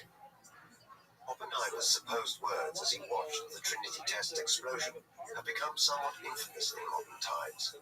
He is alleged to have quoted from the Bhagavad Gita, one of the holiest texts in Hinduism, one which was written in the second half of the first millennium BC, and the title of which approximates to the Song by God. The Gita is a 700-verse scripture, which primarily revolves around Prince Arjuna and his guide, the Hindu deity Krishna, on a wide range of moral and religious matters. It is widely and mistakenly believed that Oppenheimer quoted a line from the Gita in which another Hindu god, Vishnu, says, "I am become death, the destroyer of worlds." Although the line would have been a fitting utterance that morning in New Mexico, in reality, Oppenheimer never said this. Instead, recording the event 20 years later, he said that another line from the Gita ran through his head, one in which it is stated, "If the radiance of 1,000 suns were to burst at once into the sky, That would be like the splendor of the mighty one. On reflection, in 1965, he thought the other line would have been more fitting, but despite the myth that has developed, Oppenheimer never actually uttered the words, "I am become death, the destroyer of worlds." However, for what in retrospect should have been a sobering moment, the general reaction in the observation shelters was one of glee that the Manhattan Project had succeeded. Oppenheimer, it was later noted, was jubilant. The ramifications of their success, though, would become all too clear within a matter of weeks. Within weeks of the Trinity test explosion, the atomic bomb would be used as a weapon of war. By that time, the conflict in Europe had come to an end, as the Allies had streamed into Germany from both east and west in the spring of 1945, leading to Hitler taking his own life in Berlin in late April, and the Nazis surrendering just over a week later. However, the Empire of Japan had indicated no willingness to surrender. Japanese honor systems and military culture seemed to suggest an invasion of the Japanese islands would be necessary to bring the war in the Pacific to an end. The US government had calculated that this could result in millions of deaths as the Japanese would fight to the bitter end. Consequently, the decision was quickly taken to utilize the new atomic bomb as a demonstration to the Japanese government of the new weapon which was available to the administration, which was now headed by President Harry Truman, who had succeeded to the White House following President Roosevelt's death in office in mid-April 1945. The result was the bombing of the Japanese city of Hiroshima with one of the little boy bombs on the 6th of August 1945. In Los Alamos that evening, Oppenheimer was triumphant and seemed to regret the fact that the weapon had not been available to use against the Nazis in Germany. However, this mood quickly gave way to disillusionment 3 days later, when the US dropped a second bomb of the Fat Man type on the city of Nagasaki in Japan. Surely Oppenheimer and his colleagues concluded this was not acceptable. After all, the Japanese had not been given enough time to process the implications of the first bomb and to decide to surrender, which they did 6 days after the bombing of Nagasaki. With that, the war came to an end. The bombings of Hiroshima and Nagasaki remain the only two occasions in world history when nuclear weapons have been utilized in warfare. They are accordingly enormously controversial. Today, most analysts of the events of August 1945 tend to take the same view as Oppenheimer and his colleagues did, that the use of the first bomb in Hiroshima was somewhat justifiable, though imminently regrettable at the same time, as a means of forcing the Japanese to surrender and in the process potentially saving millions of lives by avoiding a land invasion of the Japanese archipelago. But most are agreed that the bombing of Nagasaki just 3 days later was unwarranted. More broadly, the ethical implications of the work Oppenheimer and his colleagues carried out as part of the Manhattan Project during the war have been questioned. There are two sides to this. On the one hand, the development of nuclear weapons has introduced an existential threat to humanity's survival in modern times. But on the other hand, the nuclear deterrent has ensured that the world's superpowers and large states have avoided major wars ever since 1945. For centuries, Europe's states had been endlessly at war with one another. That all changed once it became apparent that direct conflict could result in mutually assured destruction. Ironically, the impact of the development of nuclear weapons has been to foster a nuclear peace, but the risks remain profound in a world where politics are becoming more antagonistic and destabilized during the 21st century. With the end of the war, Oppenheimer's reputation was at an unprecedented height within American academic circles. There were accordingly new opportunities open to him, and he decided to leave Berkeley and head to the East Coast to take up a position as director of the Institute for Advanced Studies at Princeton in New Jersey in 1947, an esteemed center for the study of physics in the United States, which included Albert Einstein, Niels Bohr, and Paul Dirac as former charter members or visiting fellows.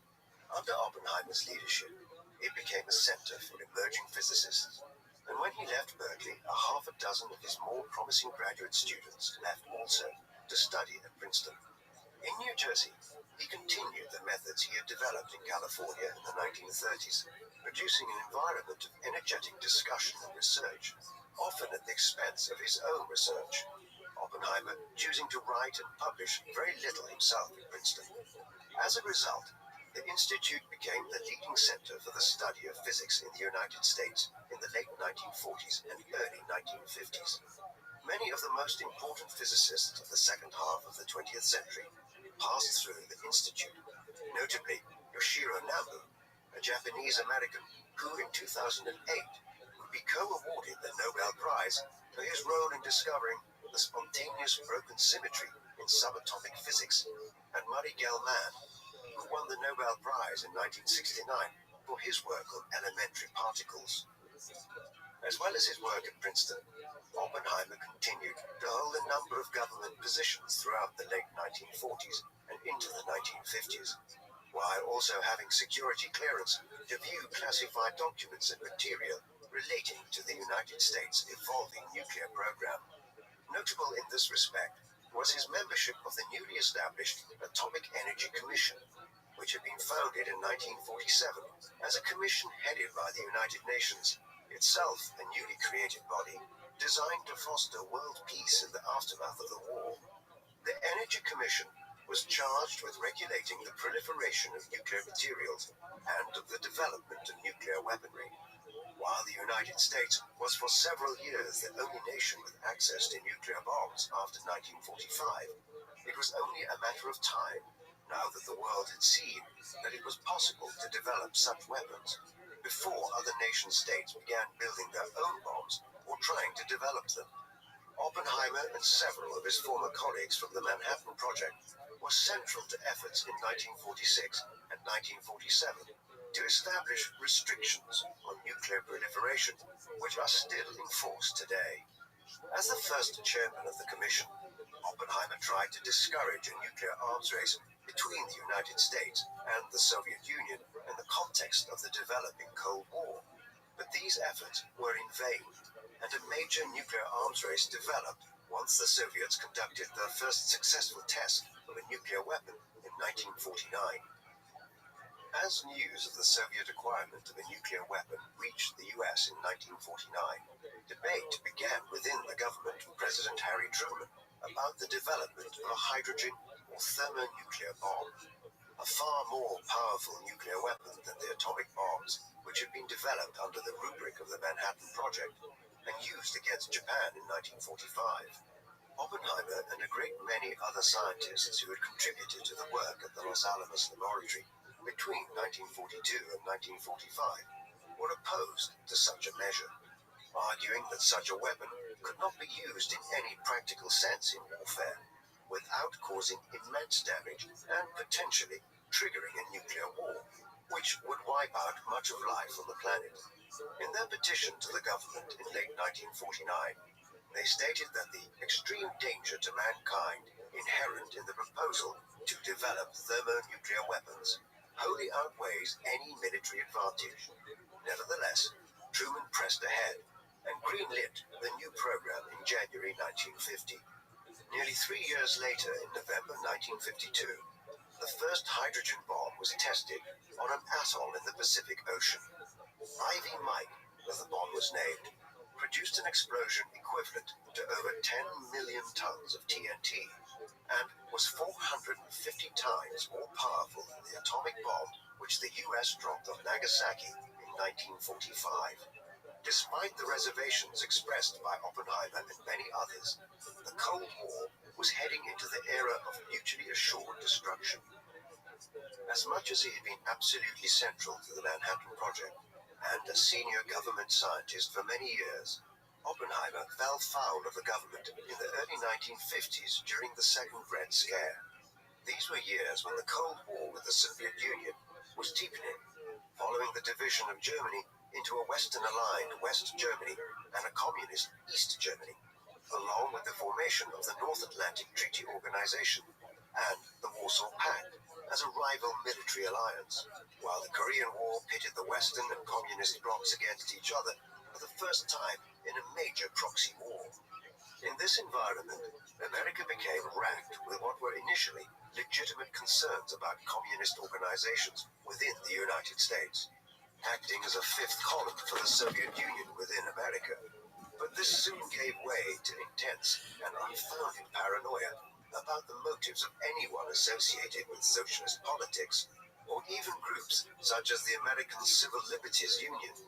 The second Red Scare, which is termed as such to distinguish it from the first Red Scare, which struck America in the late 1910s following the Russian Revolution of 1917, gathered pace from the late 1940s and was at its most intense between 1950 and 1954, as Senator Joseph McCarthy undertook extensive efforts to identify and bring to trial anyone even remotely suspected of communist sympathies.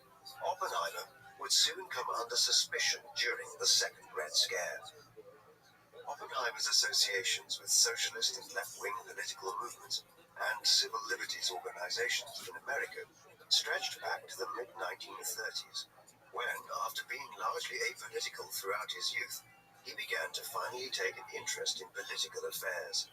This led him to join a number of left-wing and progressive movements at a time when socialist parties and organizations were seen as the logical opposition to the growing fascist tide across Europe, particularly so from 1936 onwards, when the Soviet Union and other communist parties supported the Republicans against the nationalists in the Spanish Civil War.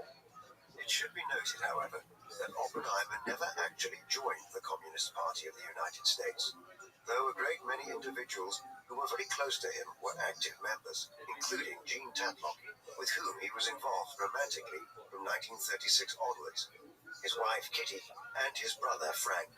Other movements which Robert was involved in, such as the American Civil Liberties Union, were also considered radical between the 1930s and 1950s, but are now viewed as the torchbearers of the civil rights movement which ended segregation after nearly a century.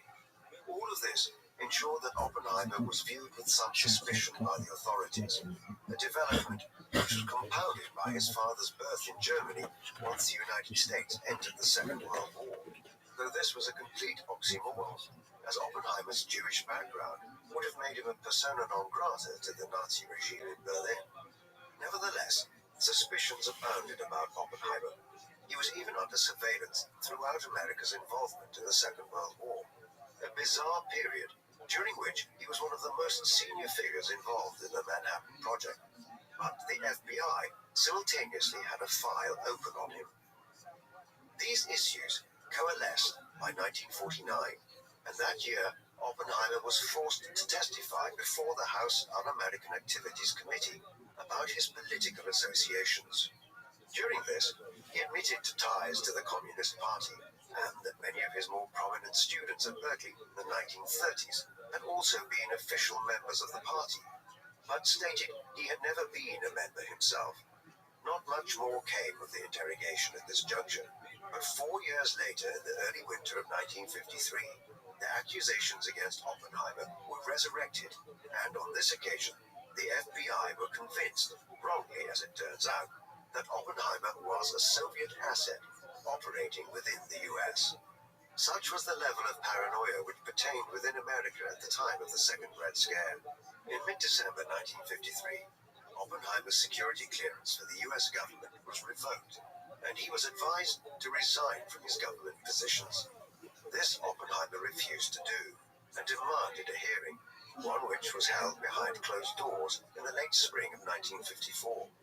During this, Oppenheimer was completely undermined by his old colleague, Edward Teller, who testified that he had found Oppenheimer's behavior questionable at times during his time as director of the Los Alamos Laboratory. With this betrayal, Oppenheimer was stripped of his security clearance and cast into the political and social wilderness in the mid-1950s. The years following his security hearing and the revocation of his security clearance were difficult ones for Oppenheimer. The reaction within the academic community was mixed. Most of his colleagues defended Oppenheimer, but the bureaucrats and administrators who ran the American universities were often less sanguine, with many cancelling lectures and appearances which Oppenheimer was scheduled to give. Oppenheimer's own confidence was dented, and he refrained from overt involvement in numerous initiatives launched by figures like Einstein to warn the government and American society about the dangers of excessive nuclear proliferation. Instead, he spent an increasing amount of time away from the continental United States, relocating to the Virgin Islands in the Caribbean, a U.S. overseas territory. Here, he purchased an estate on what was then known as Gibney Beach on the island of St. John, but which has since become known colloquially as Oppenheimer Beach. He spent extended periods here from 1957 onwards, though there were many institutions and organizations within America that continued to invite him to guest lecture. Yet, the 1950s were notably lean years for him from a research perspective, during which he barely published anything. By the late 1950s, there were concerted efforts underway to rehabilitate Oppenheimer abroad. For instance, in 1957, the French government awarded him the Légion d'honneur in recognition for his wartime service to the Allied cause. In 1962, he was made a foreign member of the Royal Society in Britain. By that time, there was an increasing awareness at home in America that the Second Red Scare had been utterly excessive in its prosecution of individuals who had been only vaguely associated with the American communist movement and had no real ties of any kind with the Soviet Union. Accordingly, in 1963, President John F. Kennedy moved to rehabilitate Oppenheimer by awarding him the Enrico Fermi Award, an award which had been created in 1956 by the U.S. Department of Energy and named in honor of Enrico Fermi, the Italian-American scientist who had developed the world's first nuclear reactor in Chicago in 1942 as part of the early stages of the Manhattan Project and who had died prematurely of stomach cancer in 1954. The award had been bestowed on several individuals who had worked at the Los Alamos laboratory under Oppenheimer between 1943 and 1945, including von Neumann, Bethe, and Teller in 1956, 1961, and 1962 respectively.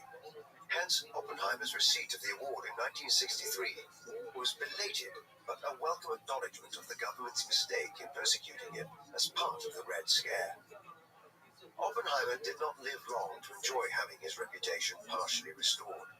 2 years after he was awarded the Fermi Award, he was diagnosed in late 1965 with throat cancer, an illness which was undoubtedly caused by his lifelong chain smoking. This was a time when many forms of cancer which are treatable today were effectively a death sentence.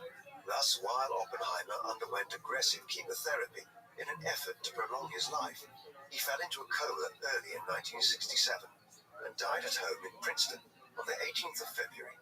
He was 62 years of age. While his reputation had been only partly rehabilitated by the bestowal of the Enrico Fermi Award in 1963, and many political figures continued to view him suspiciously, the academic community clearly demonstrated its respect for Oppenheimer at a funeral service which was attended by over 600 colleagues from within academia, the scientific community, and the military, a great many of whom had worked with Oppenheimer at Los Alamos. His ashes were later deposited in the waters off St. John's Island in the Caribbean in an urn. In the decades since, his reputation has been fully rehabilitated. By way of contrast, Edward Teller, who testified against Oppenheimer at his closed-doors hearing in 1954, was spurned by many within the American scientific community for decades to come. In 1967, Oppenheimer was posthumously nominated for the third time for the Nobel Prize for Physics. He had previously been nominated in 1946 and 1951, but he had not received the accolade on those occasions, nor did he in 1967. There has been considerable attention given over the years as to why he did not receive the Nobel Prize, given his extensive accomplishments. But there would seem to be clear reasons why he did not. Firstly, Oppenheimer did not publish extensively, unlike someone like Albert Einstein, who published over 300 scientific papers during his lifetime and many books later in his life. By way of contrast, Oppenheimer published just 5 academic papers after the Second World War. Furthermore, while he contributed to numerous fields of inquiry within physics, he did not make the kind of theoretical or applied breakthrough in any one specific area which would have warranted the Nobel Prize. The Nobels are not awarded for a lifetime's work, but generally for a specific scientific accomplishment. Einstein, for instance, won his primarily for his work on the photoelectric effect. Hence, Oppenheimer was deemed not to have warranted a Nobel Prize for his individual contributions to science, though some have speculated that his work on gravitational collapse was worthy of one.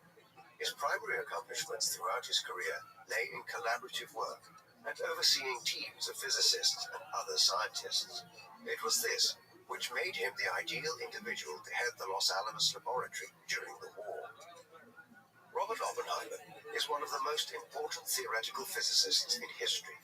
His research and work between the 1920s and 1960s added substantially to our understanding of the universe, notably the manner in which the Born-Oppenheimer approximation transformed our understanding of molecular dynamics from 1927 onwards, and how the Oppenheimer-Phillips process allowed for a deuteron-induced nuclear reaction after Oppenheimer and Melton-Phillips provided an explanation for this phenomenon in 1935. But he will forever be remembered for his role in the Manhattan Project as director of the Los Alamos Laboratory. In this capacity, Oppenheimer might be said to have been the lead physicist in U.S. efforts to develop an atomic bomb during the Second World War. Whatever the existential and moral implications of the introduction of such weapons into the world might be, there is no doubt that this research was considered necessary in the context of the times. Oppenheimer was clearly troubled by what he and his colleagues had unleashed into the world, and spent much of the post-war period arguing against the development of even more deadly weapons of mass destruction. It was in part owing to this that he found himself persecuted and prosecuted by the government he had worked for in the early 1950s, and cast into the wilderness as a result of the Second Red Scare. His legacy, though, is alive and well today. An eccentric man who viewed the physical universe in mystical terms, Oppenheimer should surely be remembered as one of the great scientists of modern times. What do you think of Robert Oppenheimer? Was he the most significant individual involved in the Manhattan Project? And should he have been awarded a Nobel Prize? Please let us know in the comments section. And in the meantime, thank you very much for watching.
The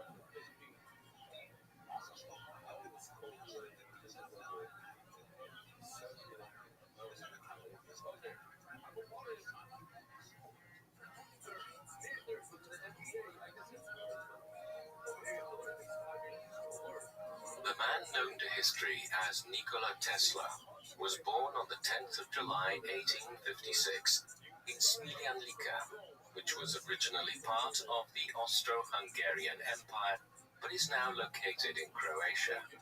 His father was Milutin Tesla, a priest of the Serbian Orthodox Church and the son of Nikola Tesla's grandfather, who was also named Nikola. His grandfather had served as a military officer for the French Empire during the Napoleonic Wars and had risen to the rank of sergeant before marrying Tesla's grandmother, Anna Kalinic, the daughter of a respected colonel.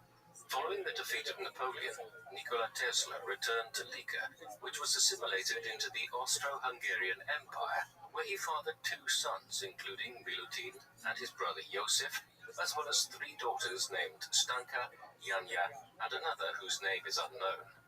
Milutin Tesla and his brother were sent to the Austrian Military Officers Training Academy to follow the career path of their father, and while Josef thrived, eventually becoming a professor of mathematics at a military academy in Austria, where he authored several standard mathematical textbooks, Milutin decided instead to choose a devotional path, enrolling in the Orthodox seminary in Plasky to train as a priest after being castigated in training for not maintaining the shininess of his brass buttons.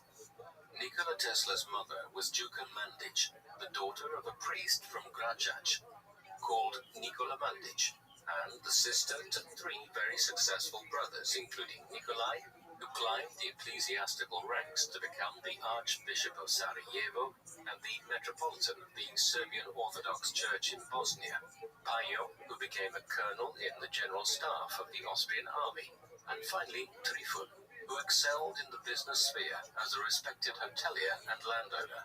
In addition to being a dedicated housewife, Juka Mandic possessed a keen intellect and a strong work ethic, and was herself an innovator of her household appliances, which she often modified to make more efficient. She was an inventor of the first order, according to Tesla, and a creative influence on him until her death in 1892. Milutin Tesla was a gifted student and graduated with top honors in 1845, marrying the 25-year-old Juka Mandic in 1847, after being delegated to oversee the parish of Senj on the Adriatic coast. Settling into a house perched on top of a cliff overlooking the ocean, the newlyweds started a family, with Juka giving birth to their eldest son Dane in 1848, a firstborn daughter Angelina in 1850, and finally another daughter Milka in 1852. However, due to the poor pay he received and the salty sea air which caused him health problems, Milutin Tesla was reassigned to the Church of St. Apostles Peter and Paul in Smiljan, which meant the place of sweet basil in Lika province, where he was provided with a picturesque farmhouse, a parcel of fertile land, and even an Arabian horse, so that he could ride to see his parishioners. It was given to him by a Turkish pasha based in Bosnia as a reward for assisting some local Muslims. As well as being an extremely smart man who assembled a vast library packed full of volumes on religion, mathematics, science, and literary works in many different tongues, Milutin Tesla was also an arduous reformer of the Serbian people, regularly writing articles for a variety of newspapers and tirelessly promoting the establishment of language schools where Serbians could learn to read and write. According to his family, Nikola Tesla was born at midnight, sometime between the 9th and 10th of July 1856, in the middle of a terrific thunderstorm. 3 days later, Nikola was baptized at his family home, and with his future seemingly already planned, he was also enlisted as a member of the 1st Lika Regiment of the 9th Medak Company, a squadron he was to join when he was 15 years old by law. By all accounts, Tesla's childhood was happy, and one he shared with his older siblings, as well as his younger sister Maritza, born in 1859, who would often accompany him to the churchyard or the farmyard to play with the chickens, geese, sheep, and other livestock which his father kept. Tesla was often joined by his black cat, Machak, who first introduced him to the phenomenon that would define his life's work after he set off a loud spark upon stroking him, an event which was explained by his father as a secretion of electricity. In another formative experience, again involving Machak, Tesla noted one day how a halo of light suddenly surrounded his dear cat, illuminating briefly the candlelit room he was sitting in. Inspired by such marvels, Tesla devoted much of his energy as a child to experimenting, and encouraged by his mother's inventive streak, drew up plans for flying machines, very similar to how a helicopter would later function. He disassembled clocks to see how they worked, and even designed himself a wooden sword so he could pretend to be a valiant Serbian warrior. Behind the fascination, however, lay a troubled young mind, as Tesla revealed that, as a young boy, he suffered from a strange affliction whereby he couldn't distinguish images from reality, which troubled him greatly. Tesla's childhood trauma was exacerbated by the death of his older brother Dane in 1863, who was killed in front of Tesla by the family's Arabian horse in a traumatic experience that would endlessly haunt him, and which was also the reason why his distraught father moved his family from the idyllic Croatian countryside to the larger town of Gospić, an unfamiliar environment where Tesla struggled to adjust to urban living.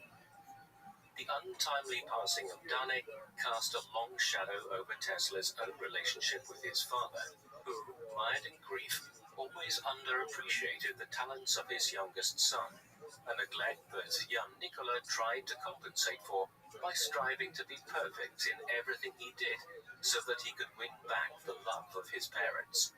Blinded by sorrow, Milutin Tesla treated his young son with contempt, flying into rages when he caught him reading from his private library, and on one particularly hurtful occasion, after Nikola had accidentally ruined a local noblewoman's dress by unintentionally jumping on it as it trailed down the aisle of a church, he slapped his son across the face in public as a punishment. As a result of his strained relations, Tesla developed a series of peculiar phobias as a child, such as a repulsion for women who wore earrings and pearls, a strong aversion to hair, a loathing for the smell of camphor, as well as a number of other strange habits, including an obsession with counting his steps and measuring in volume the contents of his meals, calculations he was only satisfied with if they were divisible by 3. Overwhelmed by a plethora of odd neuroses, Tesla was able to regain some sense of balance after he came across a novel called Abafi, published in 1836 by Hungarian author Miklos Yoshika, which featured the story of Oliver Abafi, a young, impulsive nobleman and hedonist, recast as a valiant national hero who sacrifices himself for the well-being of the country.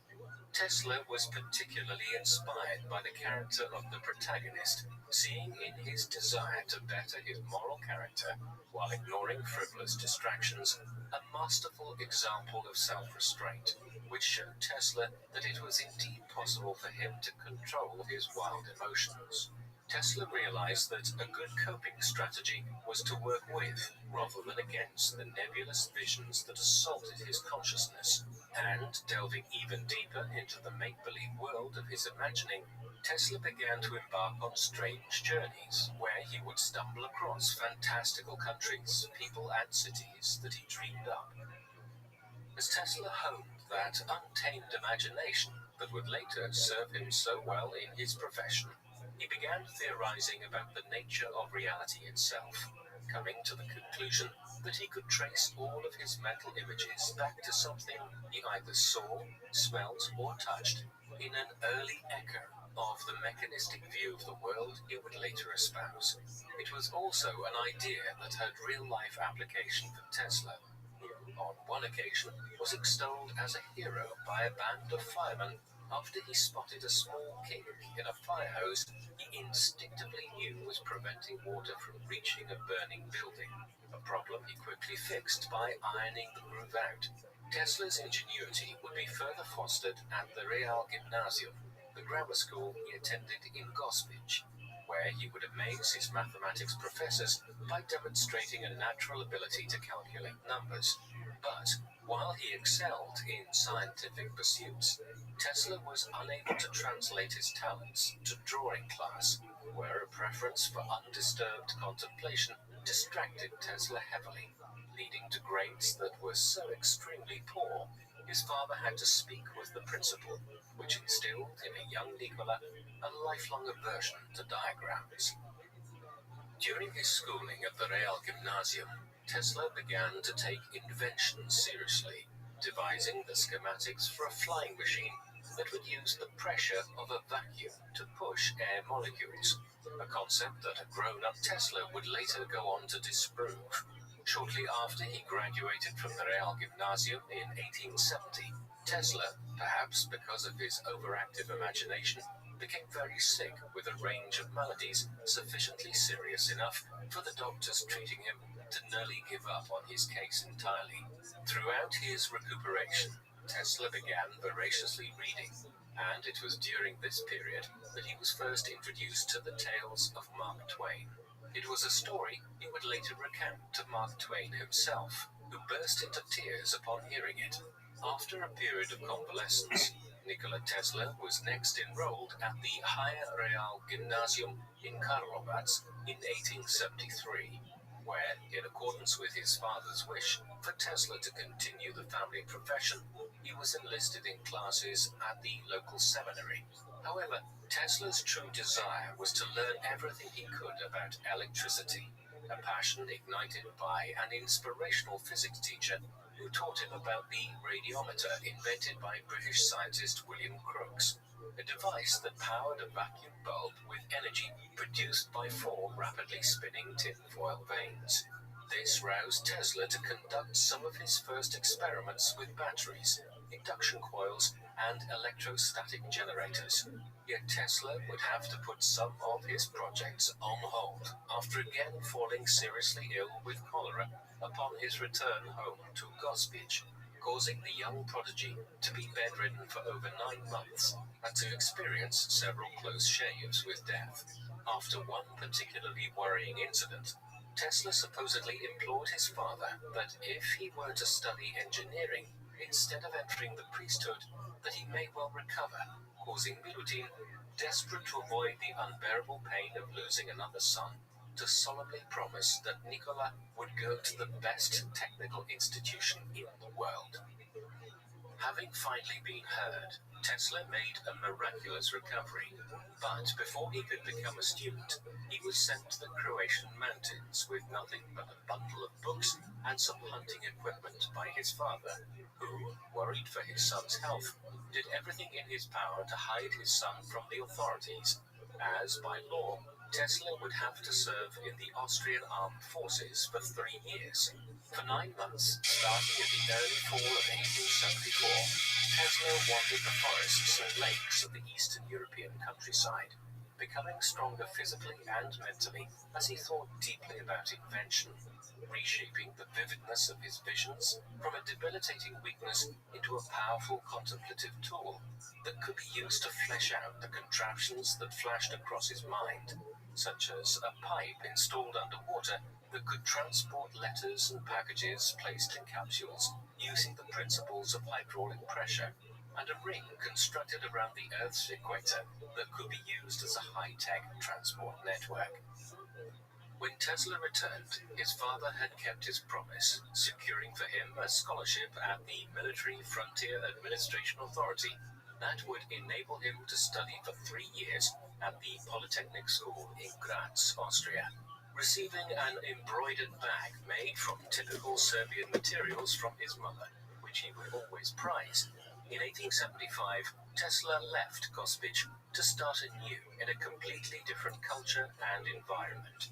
in the same way that his own Serbian relatives had adapted to life on the Austro-Hungarian border decades prior.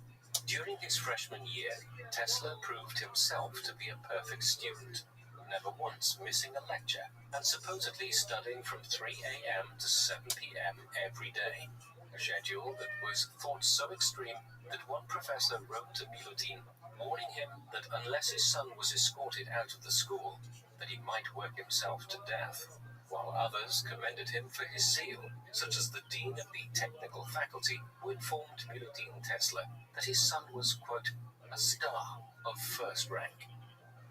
In fact, Tesla was keeping himself very busy, administering his earliest experiments with alternating current, or AC, that would later make his name. But during his sophomore year, Tesla would be sidetracked, developing a destructive gambling habit and wagering away his entire tuition fund in the process. Near destitute, Tesla had also neglected his studies, scoring extremely poorly in the examinations, and with no marks registered for his final semester, he was also unable to graduate and was forced to abandon the university in December 1878. A failure he made sure to keep secret from his family as well as his classmates, as he was riddled with guilt and embarrassment.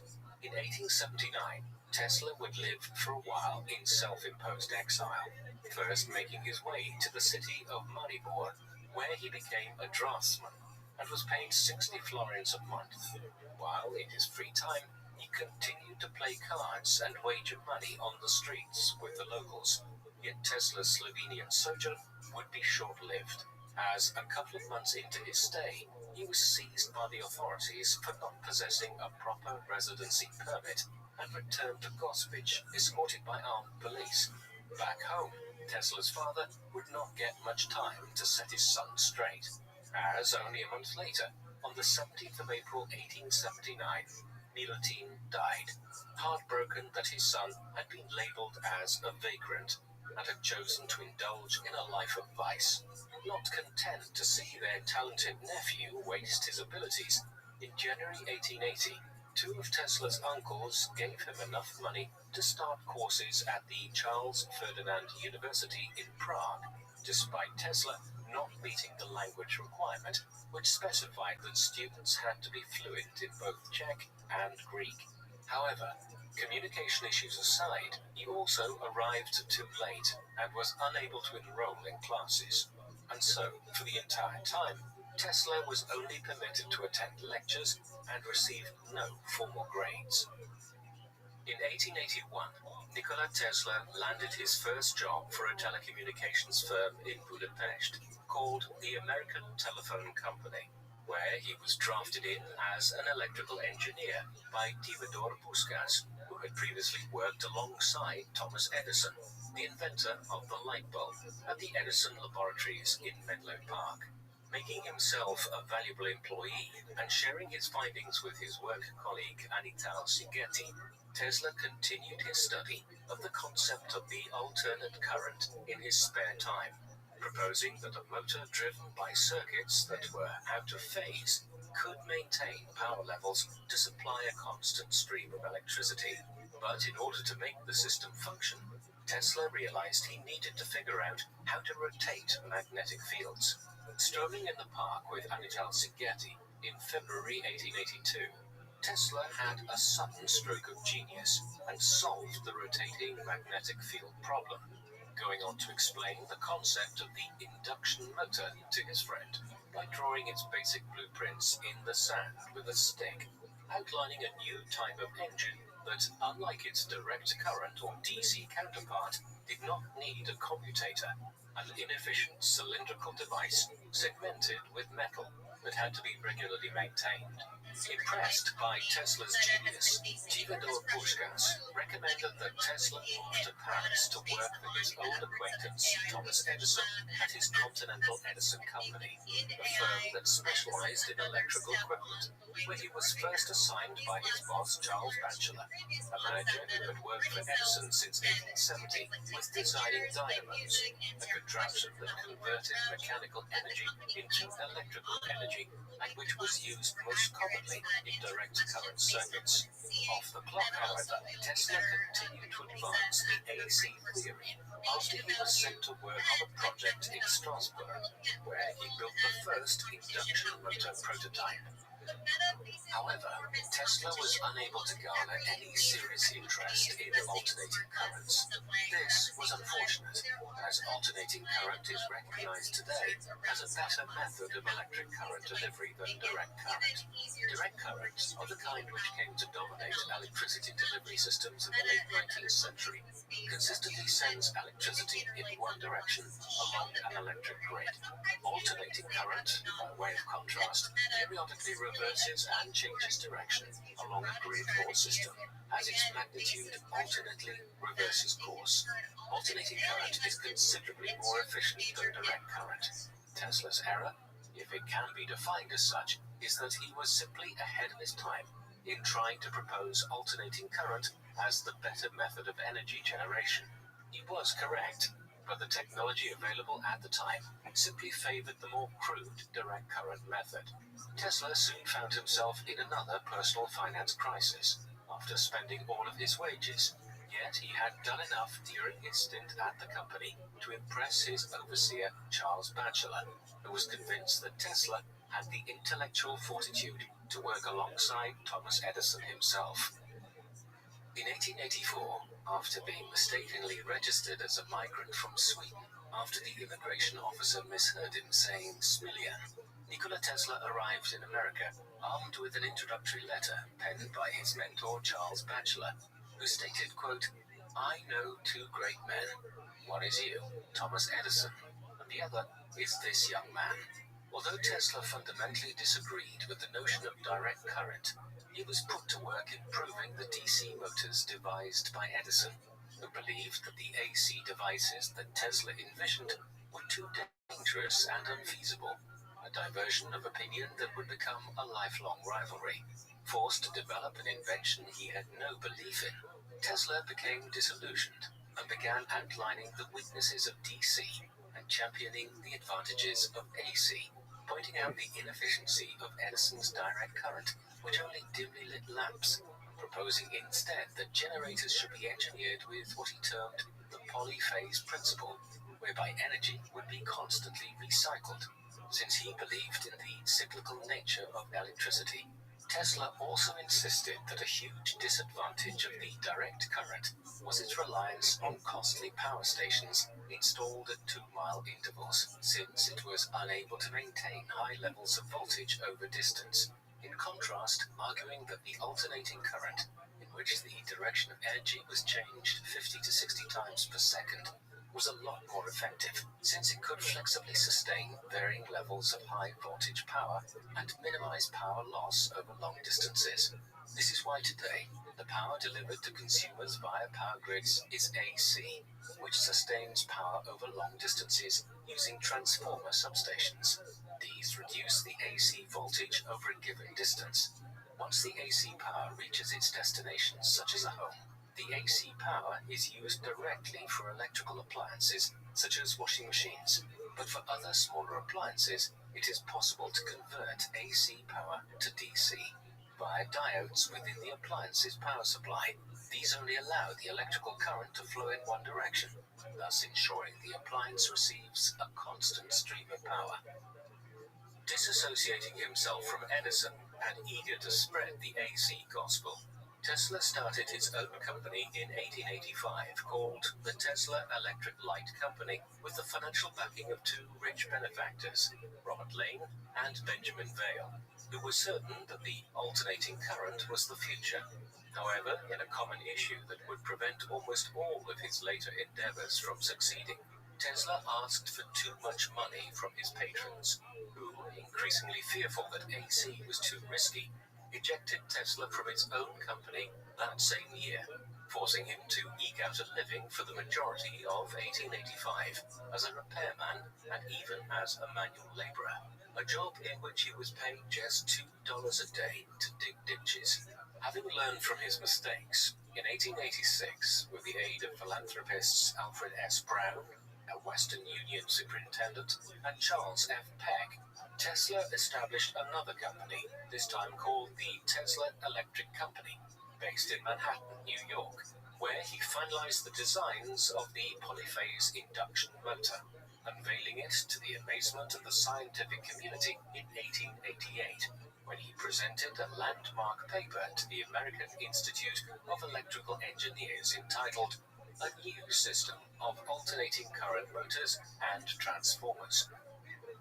George Westinghouse, an investor most famous for inventing the railway air brake and head of the Westinghouse Electric and Manufacturing Company, was particularly impressed, and his curiosity was piqued in a visit to Tesla's lab a few days later, where he was shown an early polyphase prototype.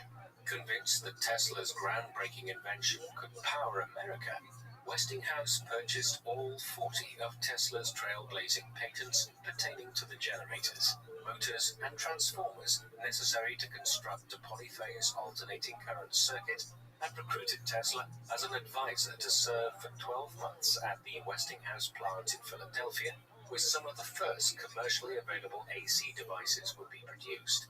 The release of the first AC machine in 1886 was the harbinger of a bitter conflict that erupted between Westinghouse and Edison, known as the War of the Currents, which pitted AC against DC from 1888 to 1892. During the dispute, Edison would try to use his resources to sway public opinion in his favor, and despite the evidence clearly showing that AC was safe and more effective over long distances, he issued a number of articles in the biggest publications warning of the dangers of the alternating current. Edison was unable, however, to convince his largest benefactor of the superiority of DC, and Wall Street wolf John Pierpont Morgan, who in 1892 merged Edison General Electric with the AC-focused Thomas Houston Company, removed Edison's name to create General Electric and switched entirely to alternating current instruments. With Edison sidelined, the alternating current emerged as the undisputed victor of the War of the Currents, as Westinghouse increased his annual turnover from $800,000 in 1887 to $4.2 million in 1890, while Tesla was paid around $105,000 in royalties by the end of 1891, a period that also witnessed several other personal and professional triumphs for Tesla, who officially became a U.S. citizen in July 1891, at the same time as he established two personal laboratories in New York, situated at South Fifth Avenue and East Houston Street. On the other hand, Tesla's dividend checks would come to an abrupt end after Westinghouse's finances were left in disarray, their plans to expand the company by borrowing heavily falling through in November 1890 after the collapse of the Baring Brothers brokerage firm compelled panicked creditors to call in their loans.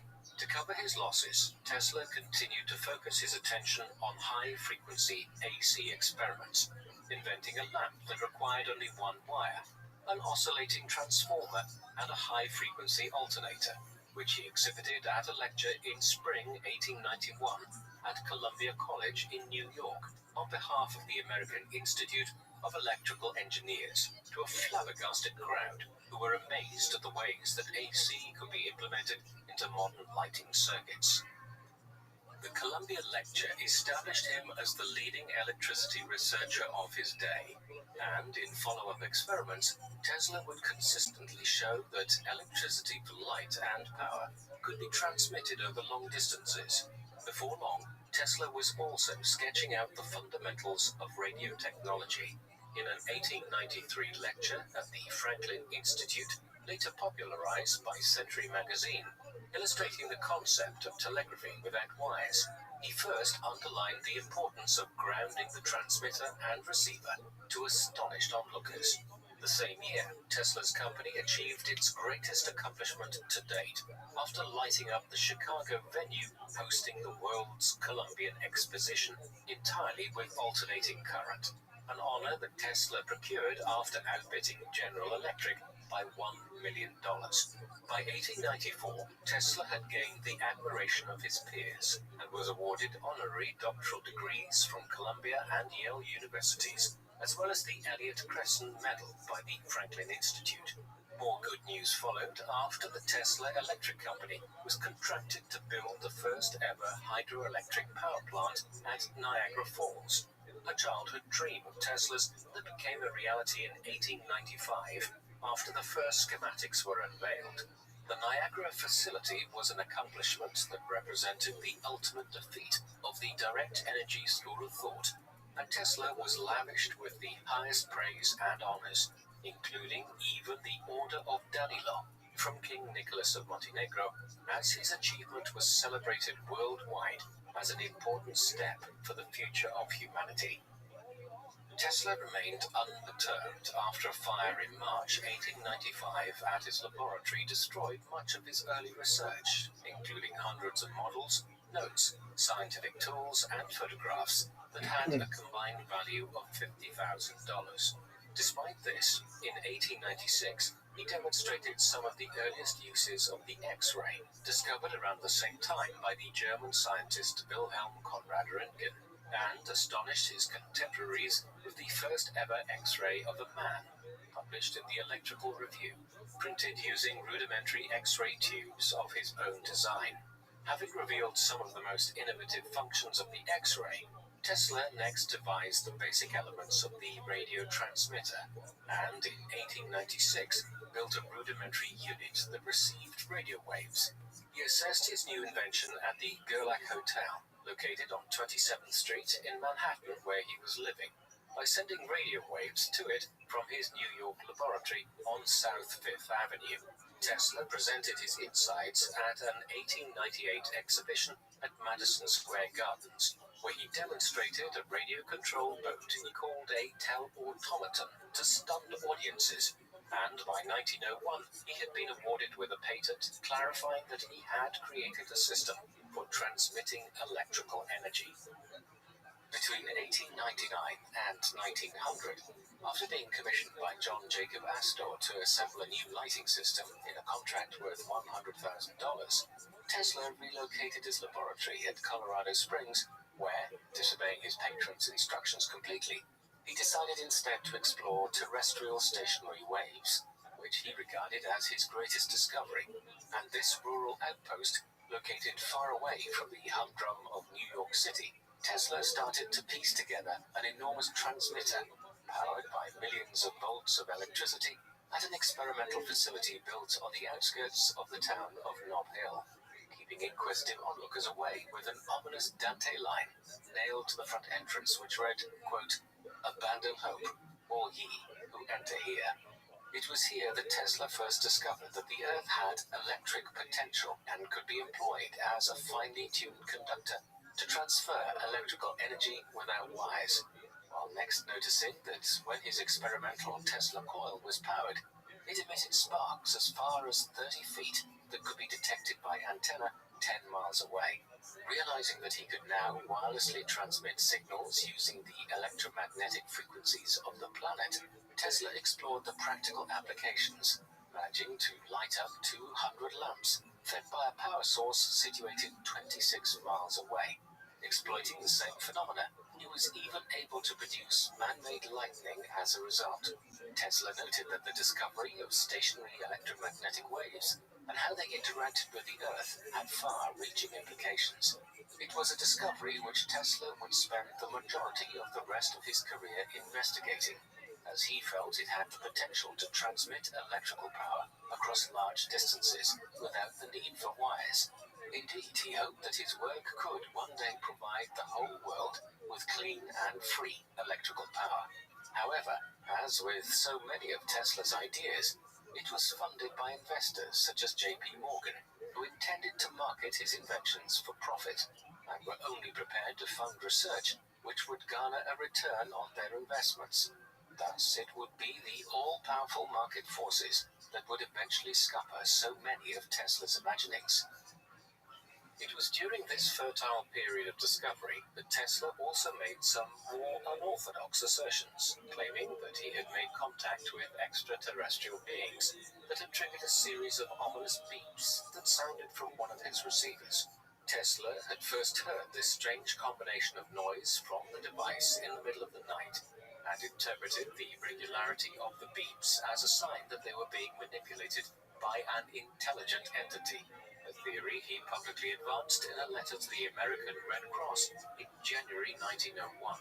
Although Tesla's story was discounted by many skeptics, there were still some who believed him, influenced by the notion of an intergalactic race of Martians, first popularized in 1895 with the release of a book called Mars, penned by the American astronomer Percival Lowell. Tesla's supporters pointed out that he may have established contact with aliens from the Red Planet. Nevertheless, convinced of the revolutionary potential of terrestrial stationary waves, Tesla returned to New York in January 1900, eager to secure funding for a major invention that would eclipse his scientific rivals, who were also investigating wireless systems such as Reginald Fessenden, Lee De Forest, and in particular Guglielmo Giovanni Mario Marconi, an Italian inventor who became Tesla's next arch-nemesis after Edison. Eager to keep his May 1899 promise, in which he vowed to wirelessly communicate with Paris by 1900, Tesla hunted for a source of funding after patenting the magnifying transmitter he had constructed at Colorado Springs. Since the device he envisioned had to generate enormous volumes of electricity from AC equipment, Tesla first approached his old ally George Westinghouse, who declined to become involved but loaned him the necessary machinery, while the majority of the project's funding came from the coffers of Wall Street whiz J.P. Morgan, who signed a deal with Tesla after negotiations discussing the purchase of Marconi's wireless patents broke down. After convincing him that the wireless transfer of information would make the expensive underwater cables his company used to send transatlantic messages obsolete, Morgan informed Tesla he was willing to support him with a $150,000 investment on the condition that he would own a 51% stake of the inventor's patents. Between 1901 and 1905, with the backing of the biggest financial titan in the world, Nikola Tesla constructed the 187-foot-high transmission tower at Wardenclyffe Laboratory, topped with a 68-foot copper dome, which was the first wireless broadcasting system ever built, and was largely powered by a gigantic magnifying transmitter designed to channel large concentrations of electricity to any destination conceivable.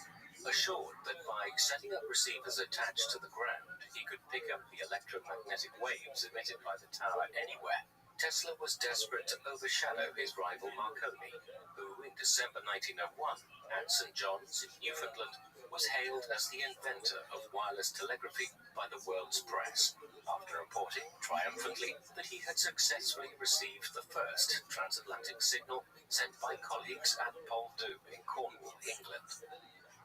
With the jaded Tesla making it explicitly clear in newspaper interviews that he believed Marconi had stolen many of his ideas from the 1890s, and wishing to keep his benefactor on side, he next announced that he was going to create a world telegraphy system, a cutting-edge communication array similar to the World Wide Web of the 1990s, in which individual receivers would pick up messages and news broadcasted by transmitting facilities.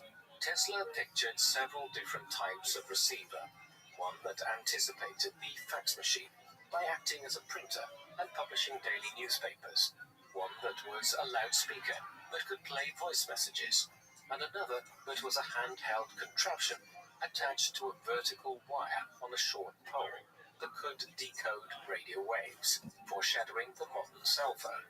By the summer of 1902, Tesla had moved permanently to Wardenclyffe Laboratory and was focusing exclusively on amping up the power levels. On the other hand, after setting up a company with Morgan to assist the enterprise, Tesla found it hard to sell shares to the moneyed New York elite, who believed the investment was too risky, an appraisal not shared by Tesla, who who sold $33,000 of his personal property and borrowed a further $10,000 to realize his dream. Faced with an additional $30,000 bill from Westinghouse for the equipment, a lawsuit from the landlord James Warden, who was taking Tesla to court for not paying property tax, as well as another bill from the phone company who had installed a special line out of the laboratory, Tesla struggled financially.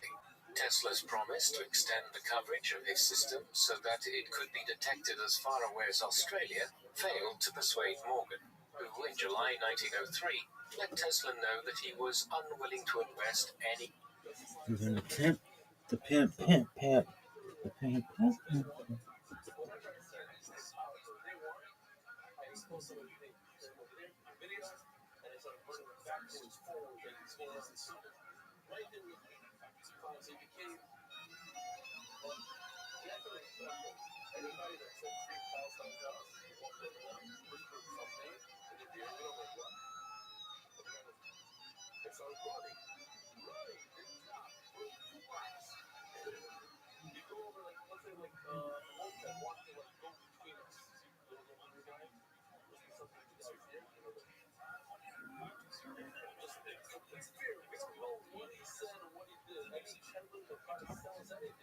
Sure, it's time.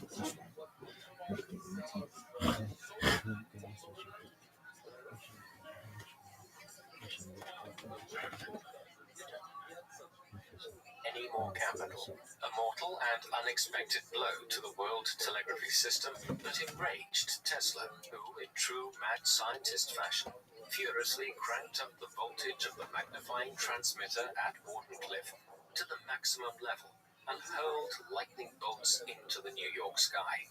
From a risk perspective, Morgan's decision was quite understandable, since after 2.5 years, Tesla had failed to fulfill his pledge to provide a transatlantic system in 6 to 8 months, and the Pacific branch a year later. Yet others have postulated that Morgan abandoned Wardenclyffe because he was worried that Tesla was going to make the energy completely free for everyone, and thus deprive his firm of a lucrative paycheck. While another interpretation contests that Morgan was growing increasingly less confident in the wireless industry, which had been mired in scandal by the actions of Lancelot E. Pike. He was a con man who had stolen investor money after promising to create a wireless service between Philadelphia and New York. Moreover, Morgan felt more inclined to invest in DeForest Wireless Automobiles, a company founded by another of Tesla's rivals that was projected to make $5 million a year, and which had already secured for itself a major contract with the U.S. Navy by February 1903, supplying wireless DeForest transmitters. After this, Tesla, no longer the darling of electrical engineering, continued to have no luck attracting investors, as the breakdown of his Wardenclyffe project had turned academic and public opinion against him, with the once celebrated genius now painted as a man who could never quite fulfill his promises. Determined to restore his credibility to investors by putting out a commercial product, Tesla devised a scheme to sell small Tesla coils to laboratories around the country via a company called the Tesla Electric and Manufacturing Company. But this ultimately went under because of a lack of investment. Downtrodden and defamed in the US, Tesla would learn that even his reputation in his homeland could not save him, after Serbian bankers declined to fund him, while his old business partner, John Jacob Astor, still annoyed that Tesla had spent his $18.99 loan researching terrestrial stationary waves instead of wireless lighting, politely refused to get involved.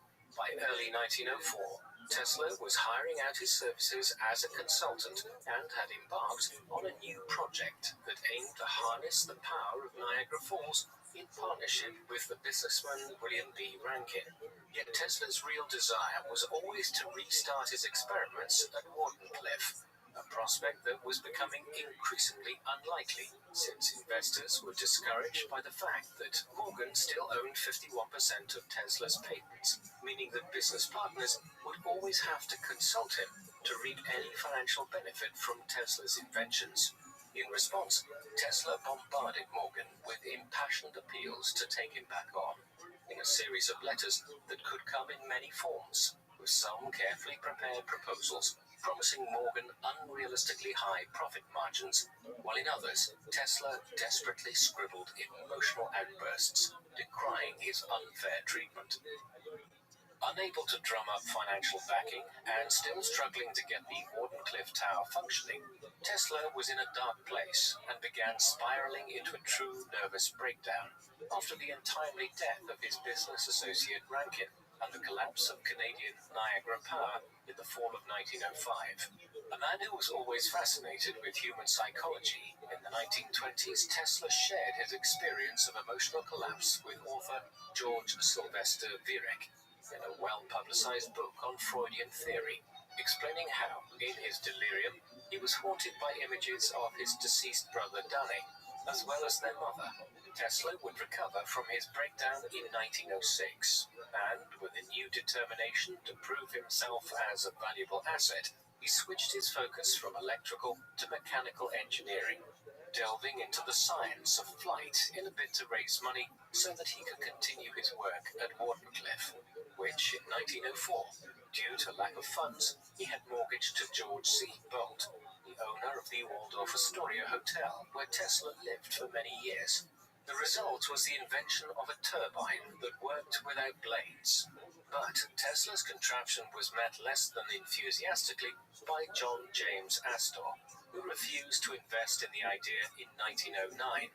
Yet Tesla still remained highly confident in his design, issuing 2 patents for a pump and a turbine in October, and even starting a new company, the Tesla Propulsion Company.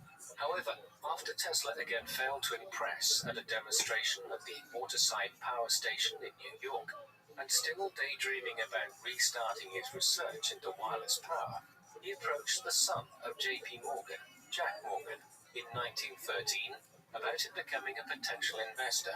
More interested in his turbine designs, Jack Morgan allocated Tesla $20,000.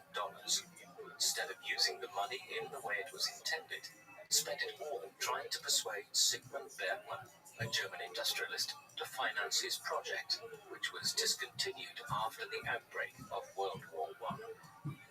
Over the next 10 years, as his personal wealth began to evaporate, Tesla continued to assess his turbine and to work in conjunction with manufacturers such as Pyle National in Chicago, Alice Chalmers in Milwaukee, and the Budd Company in Philadelphia. But he was unable to fix a recurring problem that ultimately spelled the project's doom, as if operated at over 10,000 RPM, the thin discs of the internal machinery would start to deform, and there were no stronger materials available. Tesla's inability to secure funding for any of his pursuits and his penchant for overspending led to the near emptying of his bank accounts, and from 1916 he was forced to file for bankruptcy. Tesla admitted that his monthly income was no more than $350 to $400, after declaring he was unable to pay $935 in taxes to the New York Treasury. And although he was still technically the president and treasurer of the Nikola Tesla Company, over 90% of the company's stock was owned by friends, bankers, and creditors, and many of his patents by then had expired, leaving Tesla virtually penniless. In a bid to save himself from financial ruin, Tesla launched a lawsuit against Marconi in August 1915, accusing the Italian of illegally patenting radio technology in 1904. But the case went nowhere, and Marconi remained the official owner for the time being, with the decision later overturned by the Supreme Court in 1943, only a few months after Tesla's death. Consequently, Tesla was forced to earn a living by creating minor inventions and registering several improvements in automobile speedometers, frequency meters, and flow meters, which he licensed to Waltham Watch Company in 1918. The company used Tesla's name as a marketing ploy to sell scientifically built speedometers, as despite Tesla's changing circumstances, his name still carried a certain gravitas. Tesla's opinions and thoughts still garnered much press interest, such as in 1917, when, Presaging the advent of radar technology in the 1930s, he forecast that microwave radiation could be employed to detect ships. In the midst of his financial troubles, Tesla still had his admirers, and in 1915, it was reported by the New York Times that he had jointly won the Nobel Prize for Physics, an honor he was to share with his one-time ally and now bitter enemy Thomas Edison. But when it was presented at the awards ceremony, it was instead given to William H. Bragg and his son, as Tesla refused to share the award with his nemesis, nor had he forgiven the Institute for recognizing Marconi as the pioneer of radio communication technology, after they had awarded him the same accolade in 1909. 2 years later, in 1917, however, Tesla's individual efforts would be recognized when he accepted the Edison Medal from the American Institute of Electrical Engineers, the most prestigious prize in electronic engineering, where his life's work was praised in an address by the vice president of the organization, who said, "Were we to seize and eliminate from our industrial world the result of Mr. Tesla's work, the wheels of industry would cease to turn, our electric cars and trains would stop, our towns would be dark, and our mills would be idle and dead." His name marks an epoch in the advance of electrical science.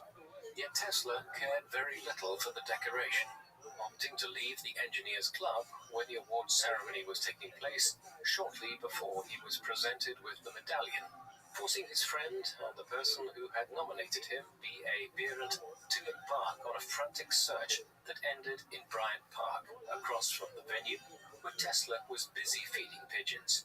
Tesla particularly loathed the fact that the award was in his rival's name. Despite being lauded for his work in electricity, Nikola Tesla remained poor throughout the 1920s, and because he made only a small income from the royalties he received from licensing his minor inventions, he became embroiled in a string of legal disputes, such as in June 1925, when he was sued by the attorney Ralph J. Hawkins for failing to pay $913 in fees.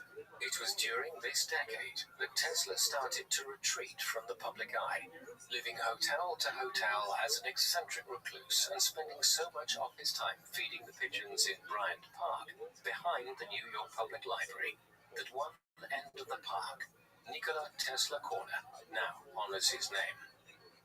However, on his 75th birthday in 1931, Nikola Tesla was suddenly back in the spotlight, appearing on the front cover of Time magazine, and thanks to the efforts of a young science writer called Kenneth Swayze, he received over 70 letters of congratulation published in a testimonial volume from some of the most esteemed scientists of the day, including Albert Einstein. Interviewed by Time magazine, Tesla outlined many of his future plans and confidently disclosed how he was going to disprove Einstein's theory of relativity, how he was unconvinced that energy was released from a split atom, as well as espousing the possibility of interplanetary communications in a conversation he enjoyed so much that every year thereafter, Tesla would organize a press conference on his birthday, usually a 6-hour affair where Tesla would speak to a number of reporters and update them about his scientific and personal progress. For example, in 1932, he informed the general public about his desire to build a motor propelled by cosmic rays. And in 1936, he told journalists that he wiggled his toes hundreds of times before he went to bed, an exercise he believed would tone his body and enable him to live until he was 135 years old.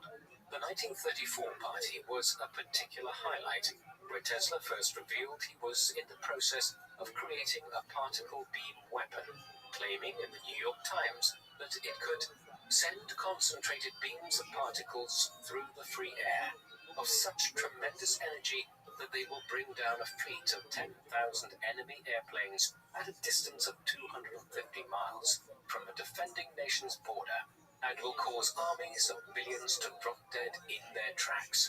Anticipating the later doctrine of mutually assured destruction and the concept of nuclear stalemate, Tesla believed his laser beam could end war completely, since it was so devastating that every conceivable defensive measure would be useless against it.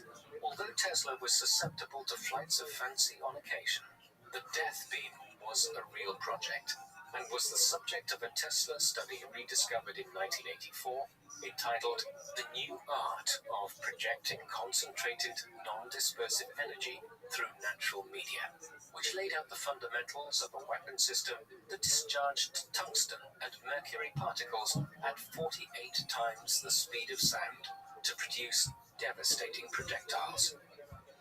Despite Tesla's invention being impossible, it elicited a great deal of publicity, motivating Tesla to recruit Hungarian architect Titus de Bobula to design a new tower to evaluate the Death Beam. Yet the project would never get off the ground, as by 1935, Tesla was no longer working with de Bobula, who had proven himself a slippery character after attempting to borrow money from Tesla and trying to get him involved in an illegal arms deal in Paraguay.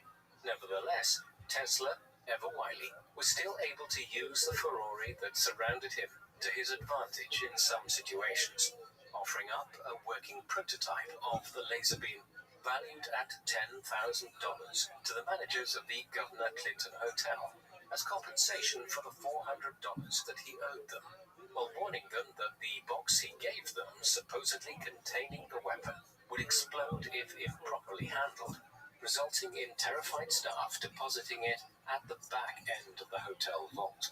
The laser beam also came to the attention of the international community, and Tesla soon found himself entering negotiations with the League of Nations, the UK government, and even the Soviet Union, who signed a contract in April 1935 stipulating that Tesla was to supply them with the information necessary to construct the weapon, although it is unknown if Soviet scientists actually carried out the research. The project, however, would start to disintegrate from January 1938, after the British concluded negotiations with Tesla, while the final nail in the coffin would occur in 1940, after he was left empty-handed following a desperate attempt to persuade the US government that the laser beam could be a viable World War II weapon.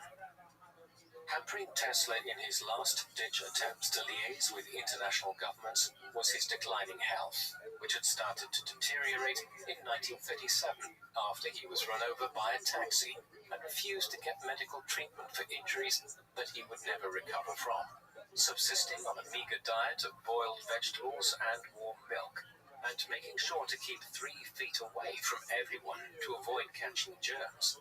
Tesla's personal health choices led to no improvements, and by 1942, he was spending the majority of his days confined to his bed, where his grip on reality started to loosen, when in July, for example, Tesla tried to send money to Mark Twain, who had died in 1913, opting to see only a select few visitors, including the exiled Prince of Yugoslavia, Peter II, and a young scientist called Blois Fitzgerald, the creator of an anti-tank gun, who would come to discuss inventions. Tesla isolated himself from the world as he deteriorated. Nikola Tesla died of a heart attack in his sleep on the 7th of January 1943 at his executive suite in room 3327 of the Hotel New Yorker, where he had been living for the previous 10 years, inundated with letters of condolence from major scientific and political figures all over the world, such as Eleanor Roosevelt, the wife of the US President, the Vice President Henry Wallace, and a host of Nobel laureates. Tesla's funeral took place at St. John the Divine Cathedral in New York City on the 12th of January, where it was attended by over 2,000 people and presided over by members of the Serbian Orthodox Church. Afterwards, Nikola Tesla, who by the end of his life boasted over 700 patents to his name, was cremated, and his ashes were placed inside a golden sphere, which is still exhibited at the Tesla Museum in Belgrade. Following his death, the US government were curious as to whether among Tesla's surviving notes there could be information to help them in the war effort. So they investigated his documents, but found nothing of profound importance. And by 1951, they had been repatriated to the Tesla Museum in Belgrade and were accompanied a few years later, in 1957, by Tesla's ashes. For decades after, though, the mystery surrounding the laser beam gun persisted, as the US government consistently denied they had in their possession one of Tesla's microfilms, which, according to official records, had been intensively reviewed for over a month, sometime after his death. The truth of these claims, however, remains unproven. Born to Serbian parents on the Austro-Hungarian borderlands, Nikola spent his early childhood in pastoral paradise, playing for hours in the farmyard and the churchyard with his siblings and his cat, Maciek, who first set in motion Tesla's lifelong obsession after showing him the strange ways that electric phenomena interacted with the material world. As a youngster, Tesla was besieged by a catalogue of perplexing illnesses, including an oversensitivity to mental images which made the products of his imagination seem real, as well as a fixation with quantifying everything he saw and experienced. Tesla was a classic eccentric genius, possessing an irrepressible self-belief in his own ability to devise fresh and original concepts, which he presented with the flamboyance and performance flair of a showman. As on stage, he was equally as electric as his subject matter, coming across, in the words of New York World reporter Arthur Brisbane, as a most radiant creature, with light flaming at every pore of his skin, from the tips of his fingers and from the end of every hair on his head. By the middle of the 1890s, Tesla was at the apex of his power and making major contributions to a number of other academic fields. But Tesla prioritized his intellectual pursuits and never took a wife or started a family. Also had his fair share of anxieties, the pressure of his line of work making him particularly susceptible to emotional outbursts of despair and anger when things were not going his way.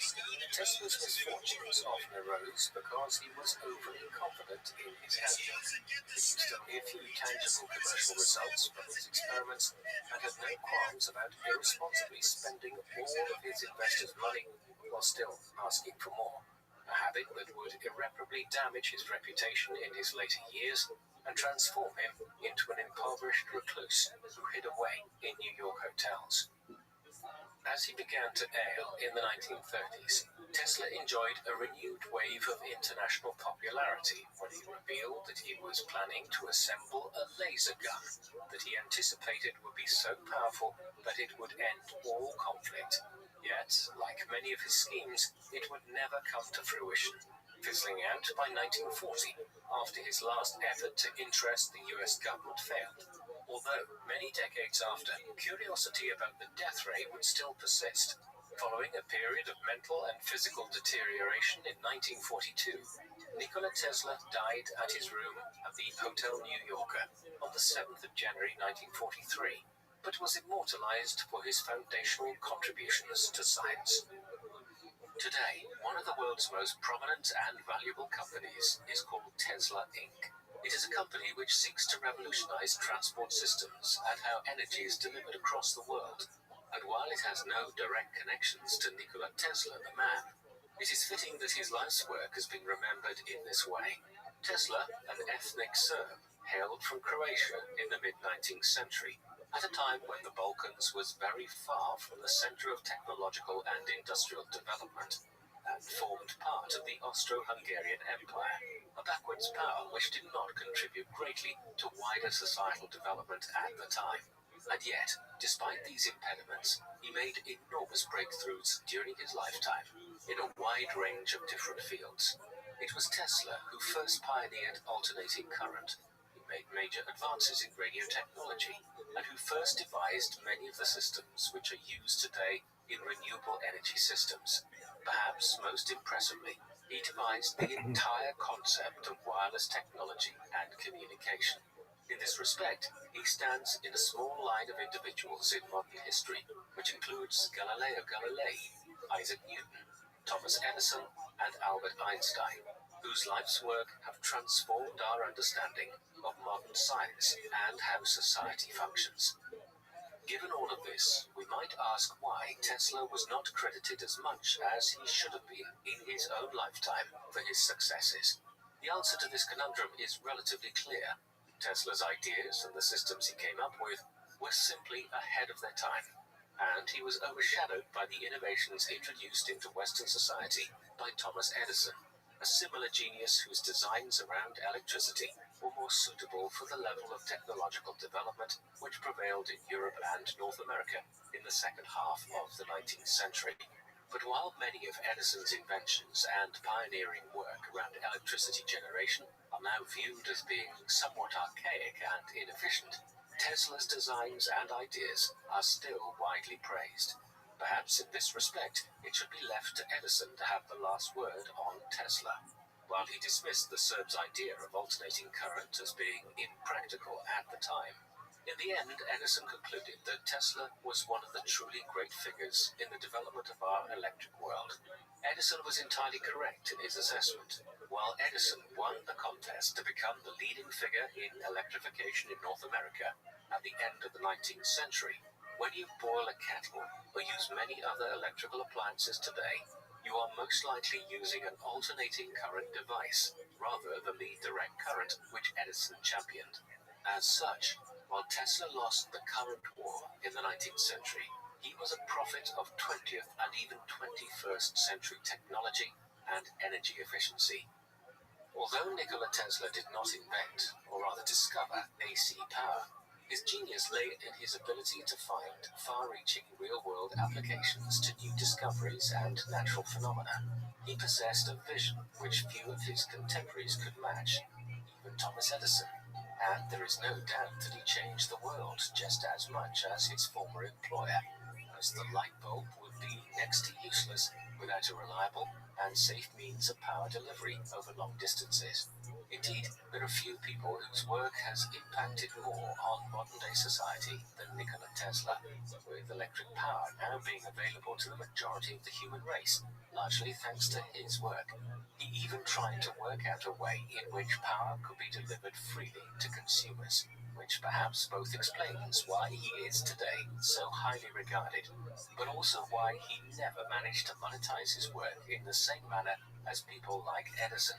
Perhaps what most endears us to people like Nikola Tesla, Albert Einstein, and the breed of latter-day inventors and scientists who, with little or no formal education, revolutionized their respective fields, is the image of the eccentric mad scientist working alone on experiments and calculations. In an age in which the discoveries and achievements of individual scientists are today subsumed by the multinational corporations they work for, there is something romantic and inspiring about one human being having such a positive impact on human civilization through their own endeavor. Nikola Tesla is one of these people, and despite the fact that he did not perhaps receive the money or recognition he deserved in his lifetime, he has, since his death, been immortalized as one of the greatest and most important inventors to have ever lived. What do you think of Nikola Tesla? Do you believe he was a more brilliant scientist than Einstein? Please let us know in the comments section. And in the meantime, thank you very much for watching.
It's not like I'm going out and selling out because the people don't give a the guy was like, "We're going to figure out 2019, 2020, 2026."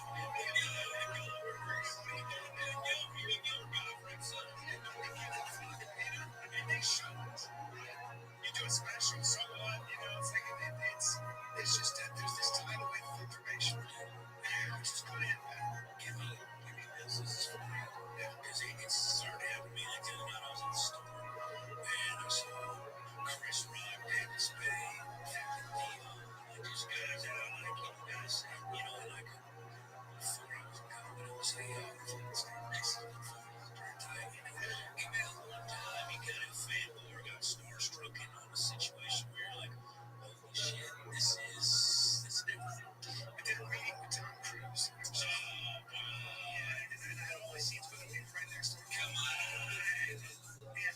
And so that was, we spent 2 hours together doing that. Then another hour, kind of, he wanted to know our thoughts on the script. And then he and I started talking about wrestling. Because he was wrestling, I was wrestling, so we started talking about that. And he's the best. And then The man known to history as Charles Darwin was born on the 12th of February 1809 in Shrewsbury, the county town of Shropshire in the west of England. His father was Robert Waring Darwin, a physician who was remembered in part for his towering stature and imposing frame, at over 6 feet in height and weighing 24 stone.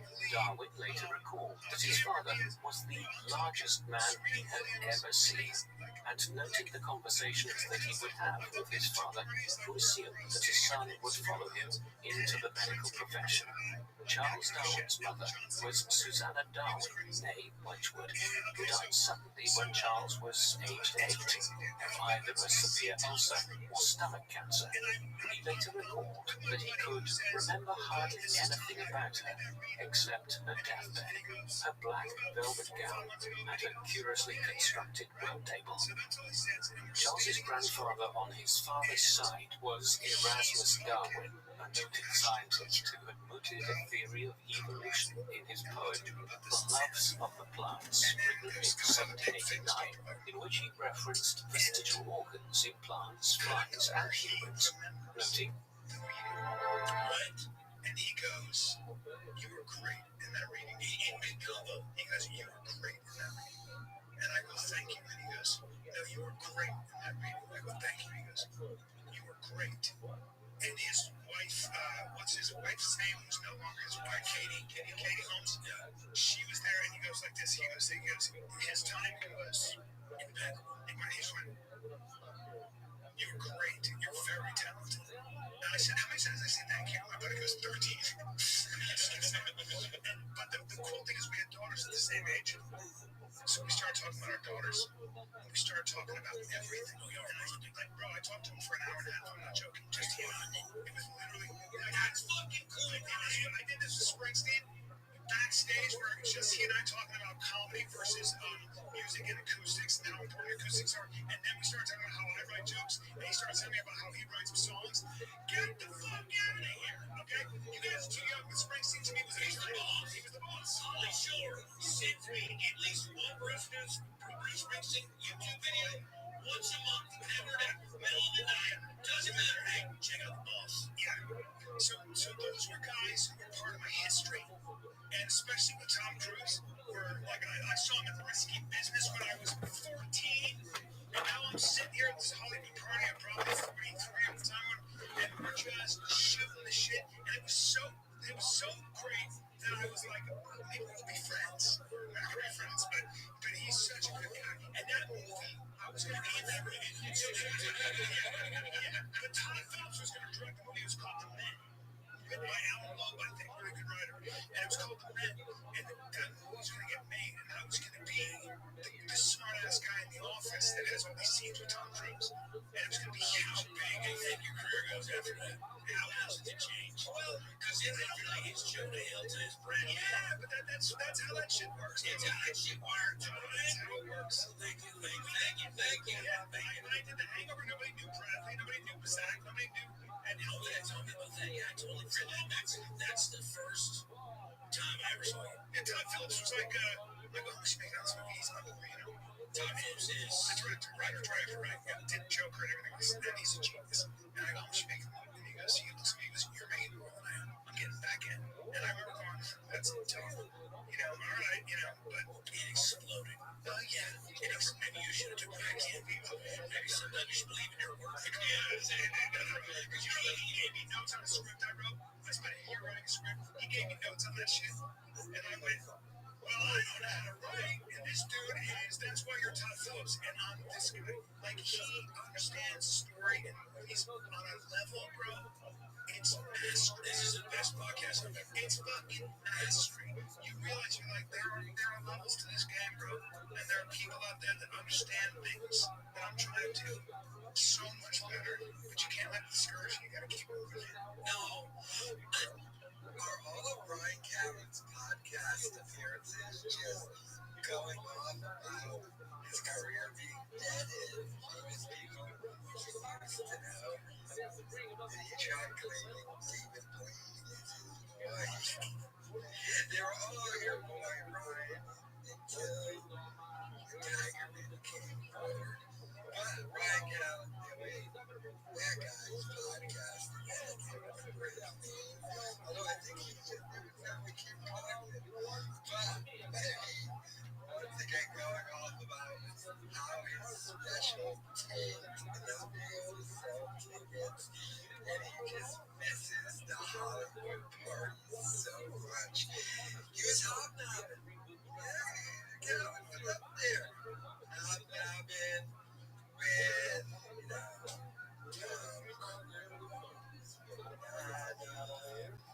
Todd Phillips, Dylan Wood, what can I think of a Joker too? The Tigerman. Yeah, it sucks now. He's in a storage unit in Texas doing a podcast that's not going to last that much longer. And it sucks too because as much as Callen wants to be like, I'm just a true stand-up, Ryan Callen is an actor who got me to stand up because he couldn't get consistent acting work when he was younger. Trust me, he would much rather be acting in TV shows and movies than doing stand-up. As evidenced by a lot of stand-up he does is acting shit on stage. Like, he doesn't even do half the stand-up he does. He doesn't even stand-up his acting classes, which is lame and weak. But listening to Callen go off is just funny to me each time. He couldn't save his career if he just turned on Buffett the way Buffett pretty much turned on him. But he's dumb and he won't. And the Tigerman got her revenge against him. That sucks to be you, Callen. But let me know your thoughts in the comments. Folks, look at this. A man known to history as Charles Darwin was born on the 12th of February 1809 in Shrewsbury, the county town of Shropshire in the west of England. His father was Robert Waring Darwin, a physician who was remembered in part for his towering stature and imposing frame, at over 6 feet in height and weighing 24 stone. Darwin later recalled that his father was the largest man he had ever seen, and noted the conversations that he would have with his father, who assumed that his son would follow him into the medical profession. Charles Darwin's mother was Susanna Darwin, née Wedgwood, who died suddenly when Charles was aged 8, of either a severe ulcer or stomach cancer. He later recalled that he could remember hardly anything about her except her deathbed, her black velvet gown, and her curiously constructed work table. Charles's grandfather on his father's side was Erasmus Darwin, a noted scientist who had mooted a theory of evolution in his poem, The Loves of the Plants, written in 1789, in which he referenced vestigial organs in plants, flies, and humans, noting, for instance, the fact that human males had nipples, and flies unused fourth wings. He also created designs for a rocket engine, which which would be powered by hydrogen and oxygen, a canal bridge which would lift barges, and a copying machine, many of which were not realized in practice until long after his death. Erasmus Darwin was a notable writer and an accomplished man of science who turned down an offer from George III to become his royal physician, and instead directed his attention to the writing of poetry and the management. What the fuck about nipples? The man known to history as Charles Darwin was born on the 12th of February 1809 in Shrewsbury, the county town of Shropshire in the west of England. His father was Robert Waring Darwin, a physician who was remembered in part for his towering stature and imposing frame, at over 6 feet in height and weighing 24 stone. Darwin later recalled that his father was the largest man he had ever seen, and noted the conversations that he would have with his father, who assumed that his son would follow him into the medical profession. Charles Darwin's mother was Susanna Darwin, née Wedgwood, who died suddenly when Charles was aged 8, of either a severe ulcer or stomach cancer. He later recalled that he could remember hardly anything about her except her deathbed, her black velvet gown, and her curiously constructed work table. Charles's grandfather on his father's side was Erasmus Darwin, a noted scientist who had mooted a theory of evolution in his poem The Loves of the Plants, written in 1789, in which he referenced vestigial organs in plants, flies, and humans, noting, for instance, the fact that human males had nipples, and flies unused fourth wings. He also created designs for a rocket engine, which would be powered by hydrogen and oxygen, a canal bridge which would lift barges, and a copying machine, many of which were not realized in practice until long after his death. Erasmus Darwin was a notable writer and an accomplished man of science who turned down an offer from George III to become his royal physician, and instead directed his attention to the writing of poetry and the management of a new club, the Lunar Society of Birmingham, which was devoted to philosophical discussion between industrialists, scientists, and poets, to name a few. The relationship between Erasmus and his son Robert was strained, leading Charles to have little contact with his grandfather's theories and writings. These were not treasured by Robert, who instead attempted to encourage the young Charles to become a man of medicine. The Darwin family also included several other children, including one younger and 3 older sisters, as well as a single brother, Erasmus, who was 5 years older than Charles. His sister, Caroline, provided Charles with his first education, despite being only 9 years older than him. Having been educated for a time by Caroline, Charles later became a student of the Reverend G. Case, the Unitarian minister, who noted that Charles had a passion for collecting various ephemera from the natural world, including seashells, minerals, and stones. When aged 9, Charles was enrolled at Dr. Butler's school in Shrewsbury, where he boarded, despite only living a mile away. He recalled later that he would often run home before the school was closed for the night in order to see his family, which he argued was absolutely essential in maintaining his mental health and well-being. Darwin spent much of his free time reading and was deeply interested in the poetic works of Byron and the writings of Shakespeare, although he later lost interest in them. He was also fascinated by the idea of travel and enjoyed reading works which depicted adventure and foreign lands. Charles's interest in science stemmed both from his readings and from the activities of family members. His brother's interest in chemistry led him to construct a makeshift lab in their garden shed, and his uncle excitedly instructed Charles on the operation of a barometer. His fascination with fauna was augmented on family trips, such as those which the Darwins made to the Welsh coast, in which Charles noted that the insects and flowers to be found there were not always the same as in his home county. Charles performed with average success at school and entered the University of Edinburgh when he was aged 16, although it was noted by his father that a significant reason for his leaving school early was because he lacked any great progress in his studies there. Charles was emotionally healthy, from what we can gather from contemporary reports and autobiographical statements, although he recalled that he had once kicked his puppy for the sense of power that it afforded him, and that he was sometimes frustrated by the social standing of the sciences, which were often regarded as beneath a gentleman. Entrance to the University of Edinburgh was encouraged by Charles's father on the basis that this would lead to his inevitable medical career. The university was a renowned centre for medical learning and counted amongst its alumni Charles Bell, the discoverer of Bell's palsy, as well as the functions of the root of spinal nerves, William Hewson, the father of haematology, and James Lind, who discovered cures for scurvy and typhus, as well as the model for the first clinical trial.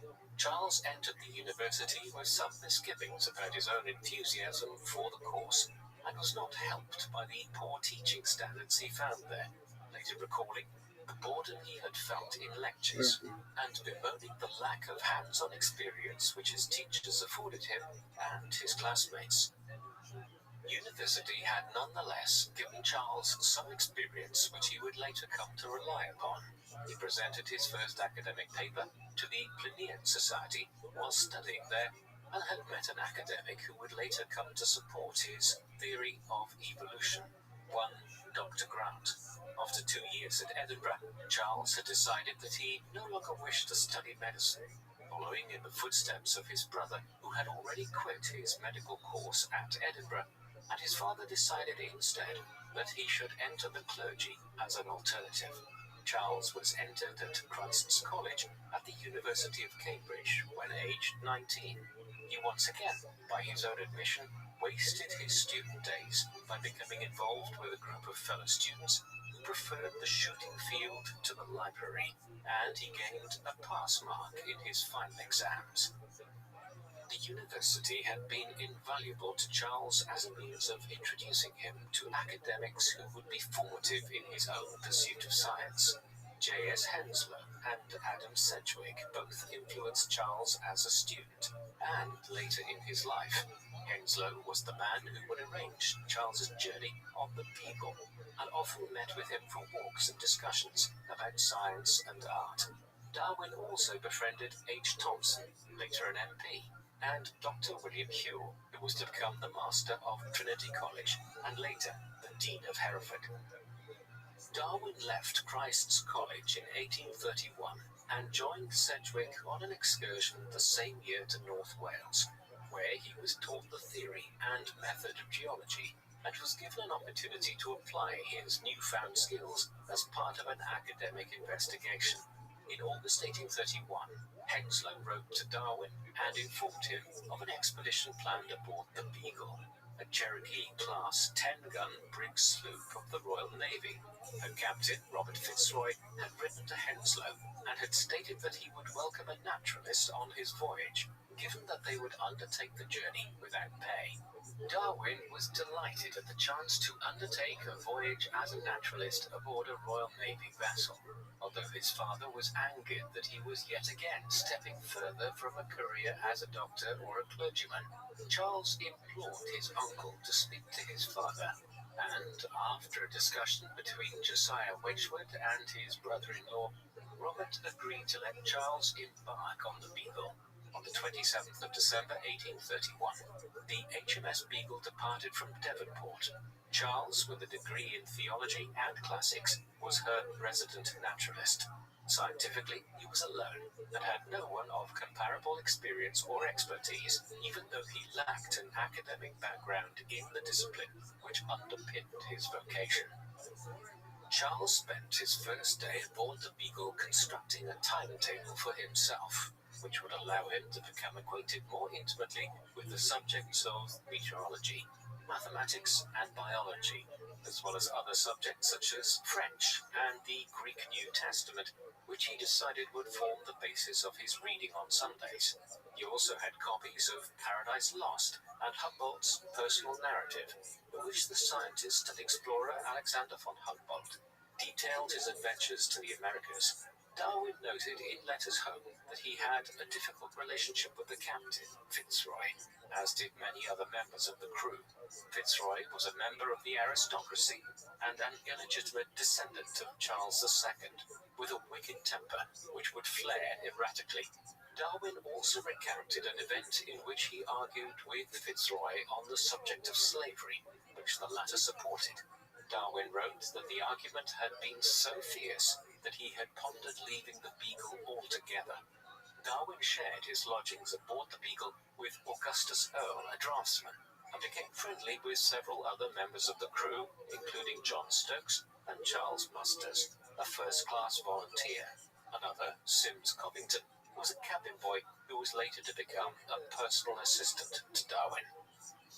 Over the course of the voyage, Darwin's notes show a man becoming ever more convinced of the potency of natural selection, as well as his conviction that fossils were the remnants of life forms which had existed before humans had appeared, all of which he formulated during his first few weeks at sea, as he studied aboard the vessel in his cabin. He concurrently battled seasickness and wrote simply that the Bay of Biscay was hell.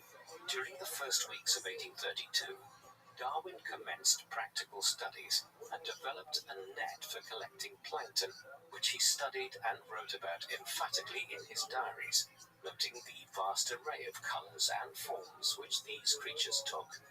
On the 16th of January, the Beagle made landfall on St. Jago in the Cape Verde Islands off the coast of modern-day Mauritania. He recalled that upon setting foot on the island, he was entranced by the volcanic rocks, the song of strange birds, and the vast array of flora and fauna that he saw. During his time in the Cape Verdean Islands, Darwin developed a theory that hard white rocks, which littered the islands, were formerly molten lava flows which had flown over the seabed and contained imprints from shells and coral reefs. On the 28th of February, the crew of the Beagle alighted on the shores of Bahia, now a state of Brazil, and home to the city of Salvador. He wrote that this land is a chaos of delight, and his time in Brazil was to have a great impact on him and his work. He wrote of the beauty of the wildlife and of the nature in Brazil, and argued that this was nature in its grandest form. He also stated that to a naturalist, there was a pleasant nuisance in having to stop every few yards to study a new creature or flower.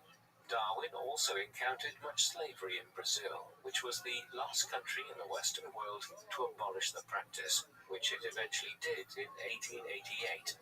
He was deeply disturbed by what he saw, and wrote that, "I hope the day will come when they will assert their own rights and forget to avenge their wrongs."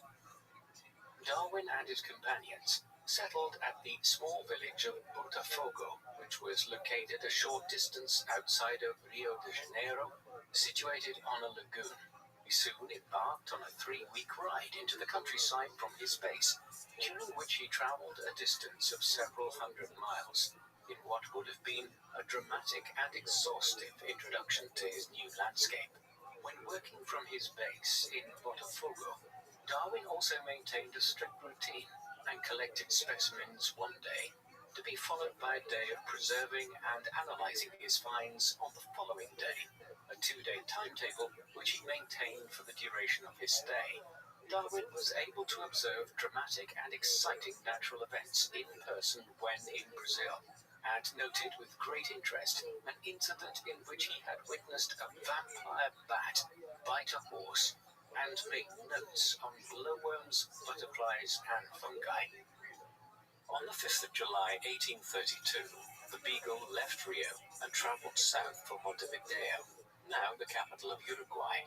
Upon their arrival, the crew were informed that a revolution was taking place in the city, an event which was part of a series of conflicts which had emerged in Uruguay following the Declaration of Independence in 1828, and reflected a conflict between two political factions which had entered the vacuum which followed.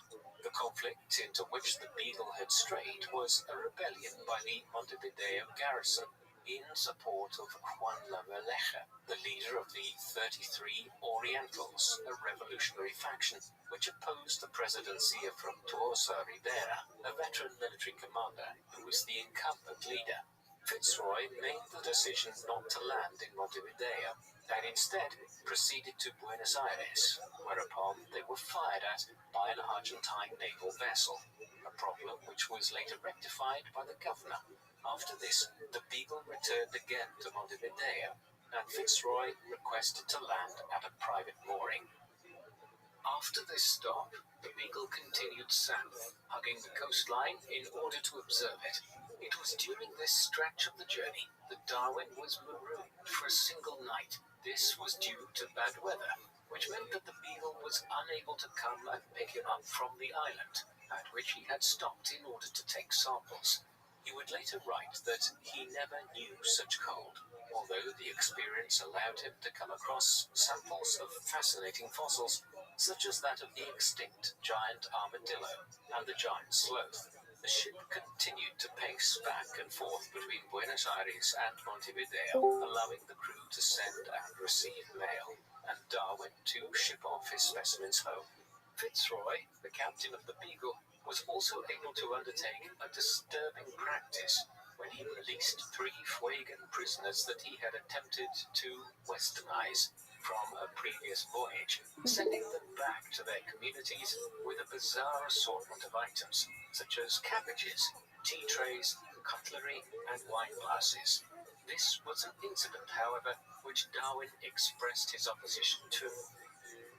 The next few weeks were spent by Darwin undertaking riding expeditions around Buenos Aires and Patagonia, during which he reported to have felt the extremes of human comfort, writing that he often suffered from a great thirst and that the seemingly endless riding had caused him to feel incredibly tired.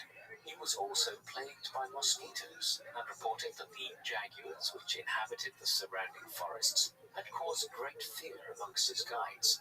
On returning from an expedition back to Buenos Aires, Darwin found himself unable to enter the city on account of another revolution, and instead was forced to remain outside the city proper for a great period of time. He was unable to reach the Beagle until the 4th of November, after which the vessel sailed, eventually calling into the Rio de Santa Cruz in Argentina. The Beagle had been damaged over the course of her voyage and required repairs, which were undertaken at the mouth of the river. Meanwhile, Fitzroy had planned an expedition to the Cordillera de la Costa mountain range, which would require the crew to embark on a 245-mile trip upstream, a journey which was spread over 13 days, and which the captain ultimately deemed a failure. On the 12th of May, 1834, the Beagle set out on her final trip south and crossed into the Pacific Ocean on the 9th of June, eventually reaching Valparaiso in Chile at the end of July. From here, Darwin trekked the Andes and was able to observe the differences in flora and fauna, which correlated with their altitude.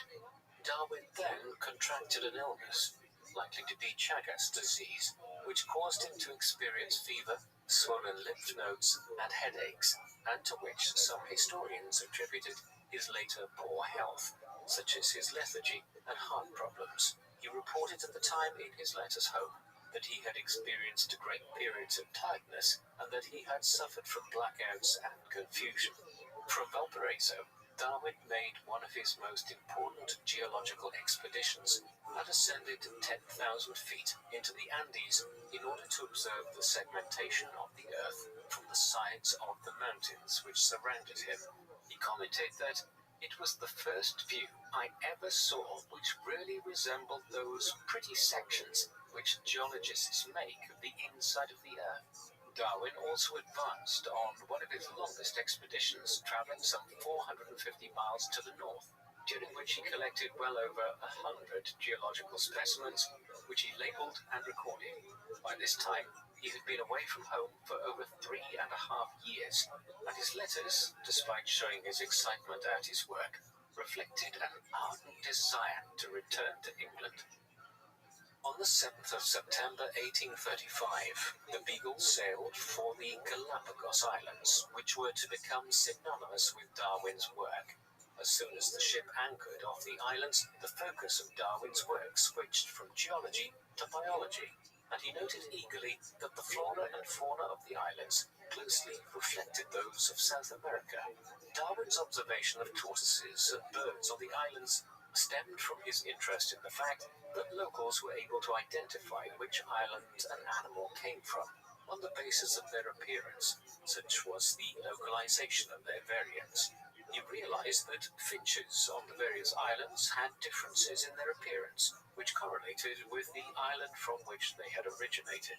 The beaks of the Galapagos finches were of particular interest to Darwin, and he noted that some were better suited to the consumption of insects and some seeds, suggesting they were adaptations to specific environments. However, his notes at the time suggest that he did not realize the implications of his observation, writing that, "When I see these islands in sight of each other, and possessed of but a scanty stock of animals, tenanted by these birds, but slightly different in structure and filling the same place in nature, I must suspect that they are only varieties." The Beagle remained in the Galapagos archipelago for a further 4 weeks, from which it sailed south over the Pacific, spending Christmas Day of 1835 in New Zealand. While there, he commended the work that was being performed by missionaries in the region, and indeed, one of his first published reports from the voyage was included in an edition of the South African Christian Recorder, in which he wrote, "Missionaries thoroughly deserve the warmest support, not only of individuals, but of the British government." Such was his interest in the work of these organizations. Darwin co-signed this statement with the Beagle's captain, Fitzroy. On the 12th of January 1836, the Beagle landed in Australia in what was the 5th year of her expedition. He noted in his diary that he was pleased to have a level of immunity to European diseases. Such was the suffering of native communities with illnesses such as measles. In Australia, Darwin also noted the similarities between different species of mammal and noted their development had occurred in tandem with those of other continents. He stated in his notes that he was surprised that such similarities had developed through such a varied pathway, noting that it seemed as if two creators had come by the same product through an entirely different process. The Beagle soon set sail for home and made an unexpected stop in Bahia, where the ship had landed 4.5 years before. Darwin was exhausted and craved a return to England, writing, "We have now steered, thanks to God, a direct course for England." Darwin, on the return voyage, reflected on the majesty of the untouched natural world which he had been able to encounter through his journey, and the power of nature which he had been able to discover undefaced. This he referred to as an almost religious experience, writing that it inspired a feeling that there is more to man than the mere breadth of his body. On the 2nd of October 1836, the Beagle landed at Falmouth in Cornwall, and 2 days later, Darwin had returned to his home in Shrewsbury for the first time in over 5 years. He found that his family welcomed him home with open arms, and his father, impressed with his discoveries, accepted his choice of career as a naturalist. Once he had returned home, Darwin went to Cambridge and then to London in order to arrange and edit the official Zoology of the Voyage of the Beagle, in which he wrote extensively about the journey, as well as his discoveries and ideas.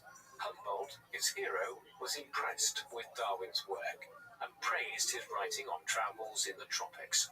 Over the course of the 1840s, Darwin published further works which stemmed from research which he had conducted on the Beagle, including coral reefs, volcanic islands, and geological observations on South America, and was able to encounter various great scientists, such as Sir Charles Lyell and Sir Joseph Hooker. Lyell was a prominent scientist a proponent of the theory of uniformitarianism, the idea that present-day natural laws and processes exist not just here today, but through space and time. Darwin adopted this theory and argued further that it could be used to explain a continuous process of change in organisms. Hooker was a young man and shared a great love of naturalism with Darwin. The two became firm friends, and it was to Hooker that Darwin confined his theory of natural selection, which remained a secret between the two for a number of years. By the time that he had returned from his voyage, Darwin was convinced that organisms underwent a process of change and adaptation. He further theorized that this could be the case on a grand scale, and that the change which occurred within a species could be responsible for wholesale and dramatic changes, both in their appearance as well as their mode of life.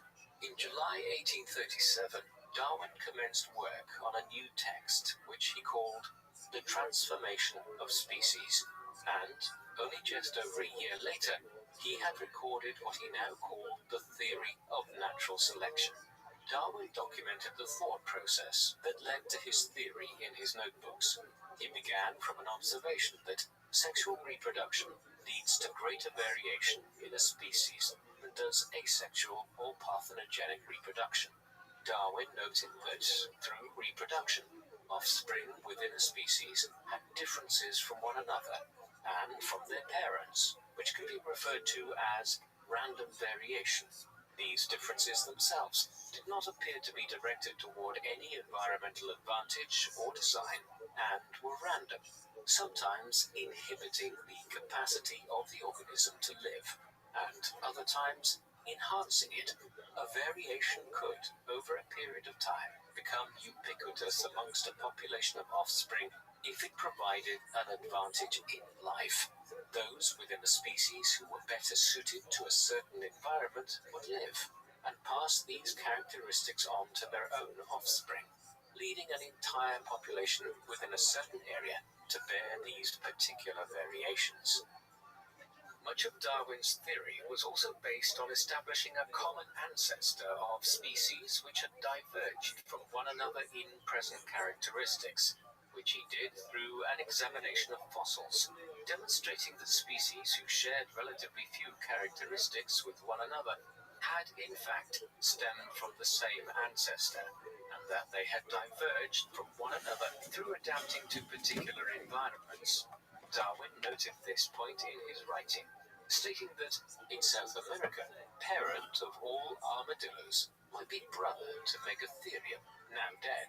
The level of variation in nature had been well covered in previous works. The Archdeacon William Paley, often credited with articulating an argument for the existence of God from design through an analogy involving a watch, had himself written of the great differences present amongst animals and plants, which he had presented in his work Evidence for Christianity. Darwin was puzzled by the potency of seemingly designed adaptations among species which had evidently undergone random variation. These evidently frustrated him, and he wrote later that how selection could be applied to organisms living in a state of nature remained for some time a mystery to me. It was whilst reading Thomas Robert Malthus's work on population on the 3rd of October 1837 that Darwin finally cracked the mystery of selection, explaining the preservation of useful variation and the disappearance of unhelpful or inhibiting variation. Much of the remainder of Darwin's professional life was defined from this point. He was committed to demonstrating the potency of natural selection as an explanatory theory for the modern natural world, and worked hard to document it in nature.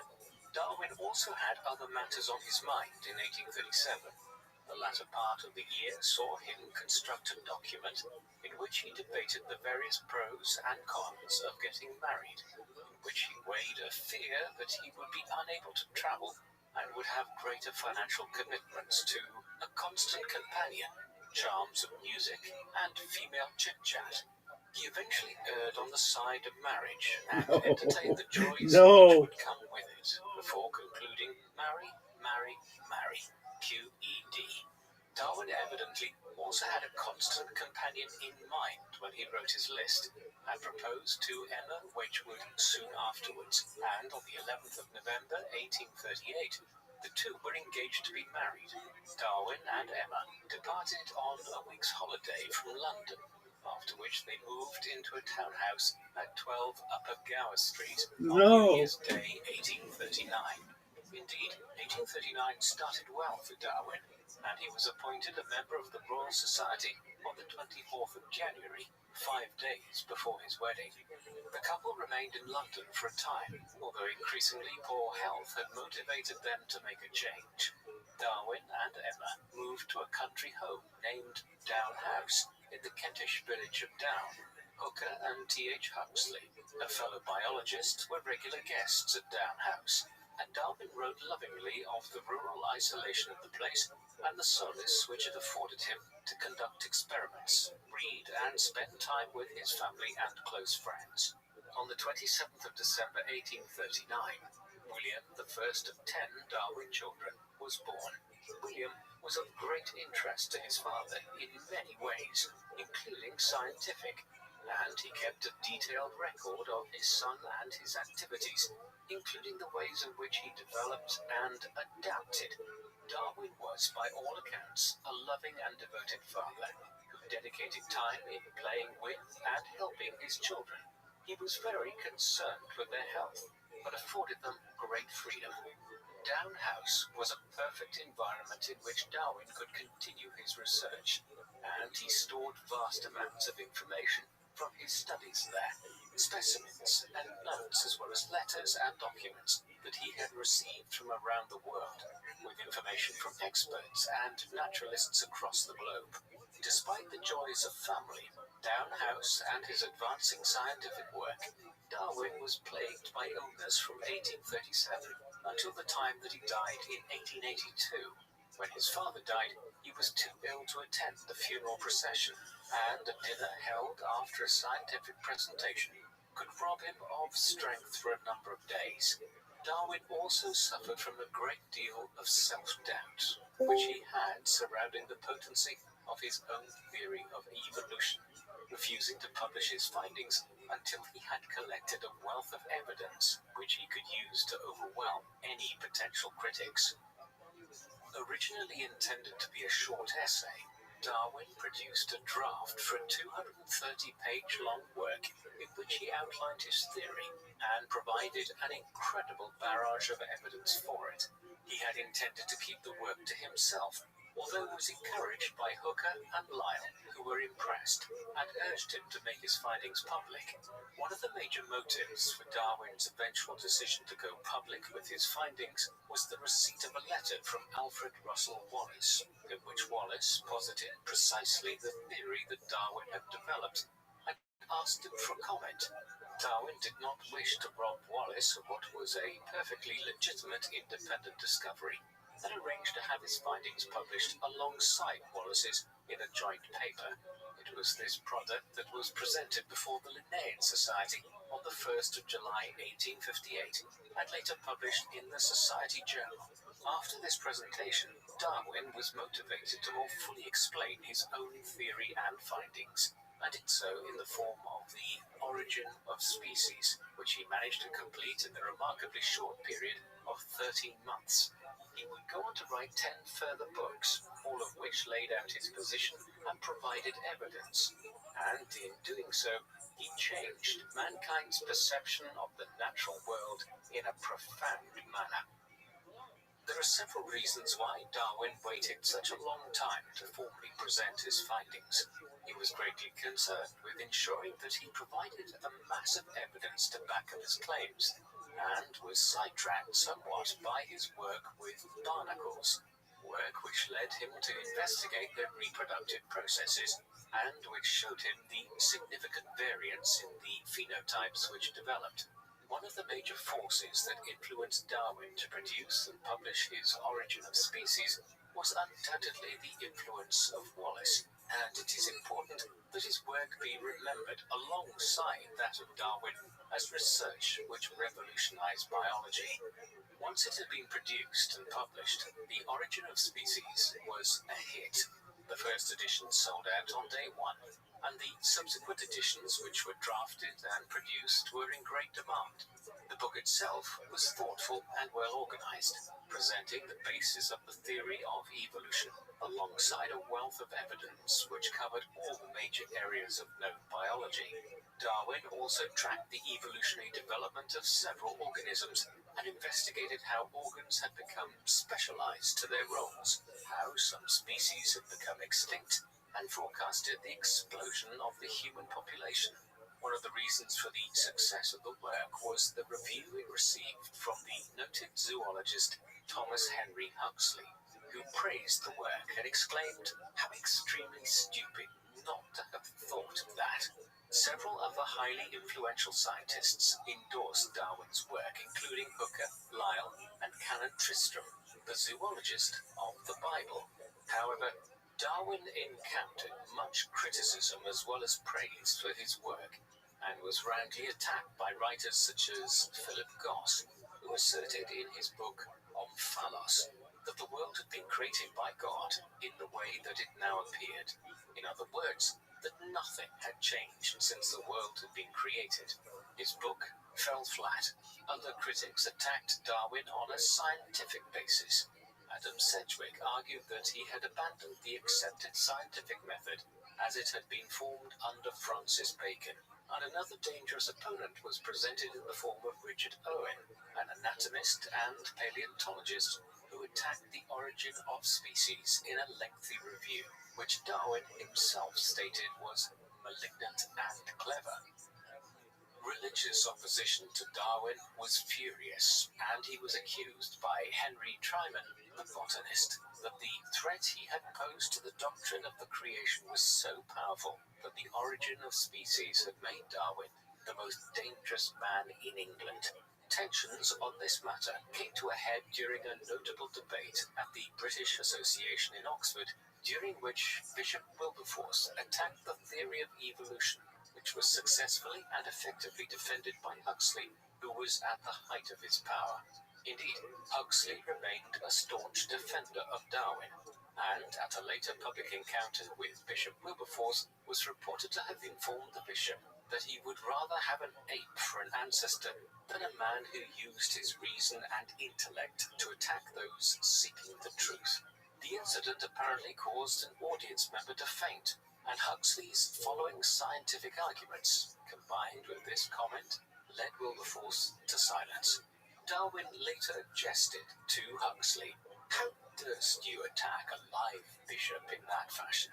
Similar battles were fought between scientists and preachers across the world. In the US, Germany, and Russia, exchanges were held publicly between scientists and their opponents, bringing academics such as Ernst Haeckel to the fore, in a position similar to that of Huxley. Darwin attracted political as well as scientific attention. Karl Marx repeatedly tried to dedicate his book Das Kapital to Darwin, although this was rejected on numerous occasions. Darwin was later honored with a statue in the Soviet Union, which was used in part to spearhead a rejection of religious ideology. After 1859, Darwin published 10 biological works, 6 of which were engaged with particular botanical problems, dealing with questions concerning devices for securing cross-pollination, as well as the operation of climbing plants. One concerned earthworms and their effect on the natural environment, and the other 3 concerned themselves with evolutionary biology. Many of these later works were designed to augment and complement the theory that he had presented in The Origin of Species, although they also contained some odd digressions into theories of sexual selection. The first of these was the variation of animals and plants under domestication.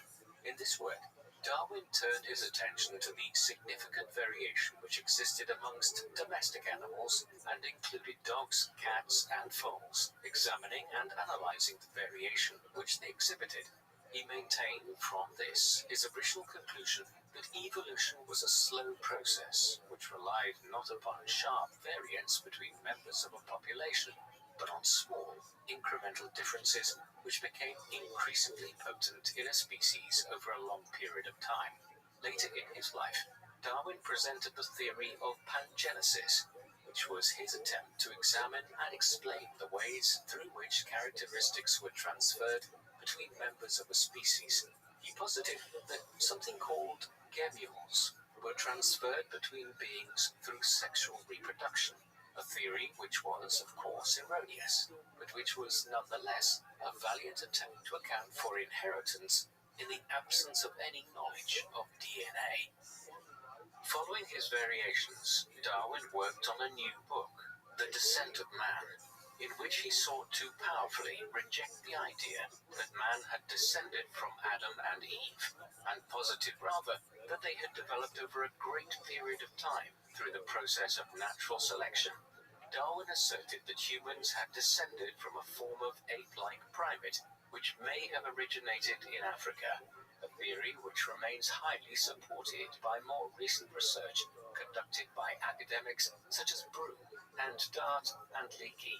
Many critics of the time were outraged at what they saw as his assertion that humans had monkeys as their ancestors, which was not, in fact, what he was arguing, since monkeys were the product of a period of evolutionary development which had been concurrent to that of humans. Darwin led his investigation with an examination of the similarities of humans and apes, and noted the similarity of the formation and operation of some organs and musculature between them, as well as the similarities in brain structure. He also noted several vestigial characteristics in humans, such as the embryonic formation of a vestigial tail, and that some humans possessed what later became known as Darwin's point, which manifests as a thickening of the helix and the tip of the human ear, an evolutionary trait connected to the pointed ear tips of several primates. Darwin also emphasized that humans and primates shared not only physical but also emotional characteristics. He argued that apes demonstrated an advanced emotional maturity, which manifested itself in reason, imagination, and sense of morality, although he emphasized that, whilst recognizable as a distant embodiment of human-like intellect, that of mankind was doubtless greater. Darwin also dedicated a great deal of the descent of man to the topic of sexual selection, and argued that much of the struggle in nature was for reproduction. Mammals attempted to win out over one another for sexual engagement through physical combat, which enabled them to reflect shows of strength. He argued as well that for many species, the size of the male was an important determining factor in the sexual freedoms it could enjoy, and noted this as a significant factor in the mating behavior of animals, such as the sea elephant, sometimes called the elephant seal. In birds, Darwin argued sexual preferences and choices for members of a given species were more often determined by visual displays. Male members of many avian species were more brightly colored than females, and their mating behavior often commenced with a dance or visual ritual, which enabled the male to display their feathers and plumes to a female. Darwin noted this behavior was particularly significant for birds of paradise and hummingbirds. Some of these ideas have since been discredited, such as Darwin's general assertion that animals were polygamous. We now know that many birds engage in monogamous relationships, and there have since been biological distinctions made between social and sexual monogamy, which Darwin confused with one another. Indeed, we now also know that colored plumage on birds often acts to defend territory and intimidate attackers, as much as, if not to a greater extent, than it serves in determining sexual relationships. These omissions informed Darwin's further general assertion that sexual reproduction within a species was almost solely determined by the choice of the female in sexual partners. This view has since been discredited, and we now know that many of these rituals are in fact mutual in allowing both partners to make a decision. In the final chapter of his book, Darwin turned to the sexually selective practices of humanity, and asserted that, in this case, selection was almost always made by men, who, he argued, would choose a female partner based on several characteristics, such as their figure and facial structure. He indicated that many fashions attempted to augment desirable characteristics amongst humans, and for men, fashion reflected wealth and social status, which informed the choice that women made. These theories are, of course, very much of their time, and have been subject to countless criticisms from social scientists, and indeed, there is an obvious omission of several fundamental aspects of human social and sexual engagement, such as the importance of the formation of emotional bonds between sexual partners, and the fact that female choice in human sexual preference has been a constant throughout human history. Darwin's theory was important for the fact that it introduced the concept of displays as a form of choice information in sexual preference, although the field has advanced significantly in the intervening years. Emotions and their development were also of interest to Darwin, who noted that primates and humans shared several emotions and had a similar reaction to emotional stimulation, such as public shaming, and that both expressed more complex emotional responses, such as the desire for deliberate revenge when wronged. He pursued this field of study with his 1872 book, The Expression of the Emotions in Man and Animals, in which he studied how emotions were expressed physically by certain species. He noted with interest the expressions of emotion in cats, horses, monkeys, and apes, as well as a plethora of other animals such as porcupines, hyenas, and kangaroos, leading him to conclude that emotional expression was innate to many animals. In his pursuit of data on genuine emotional expression in humans, Darwin focused his attention on the expressions of infants and inmates in asylums, obtaining photographs of facial expressions which he labeled and analyzed, concluding from this, and a study he conducted internationally, that despite culture and region, human emotional expression was largely common across the world, and many behaviors and modes of expression would be recognized between humans wherever they were from. Darwin further argued that these forms of emotional expression, as they occurred in animals, stemmed from a preparation for action. Swans demonstrating a state of anger with arched wings and two-footed propulsion.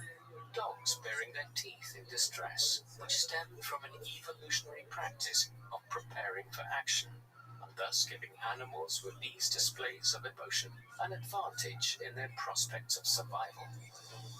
Darwin also dedicated later books to the development of vegetables and plants, and argued against a prevalent view that some plants engaged in self-fertilization.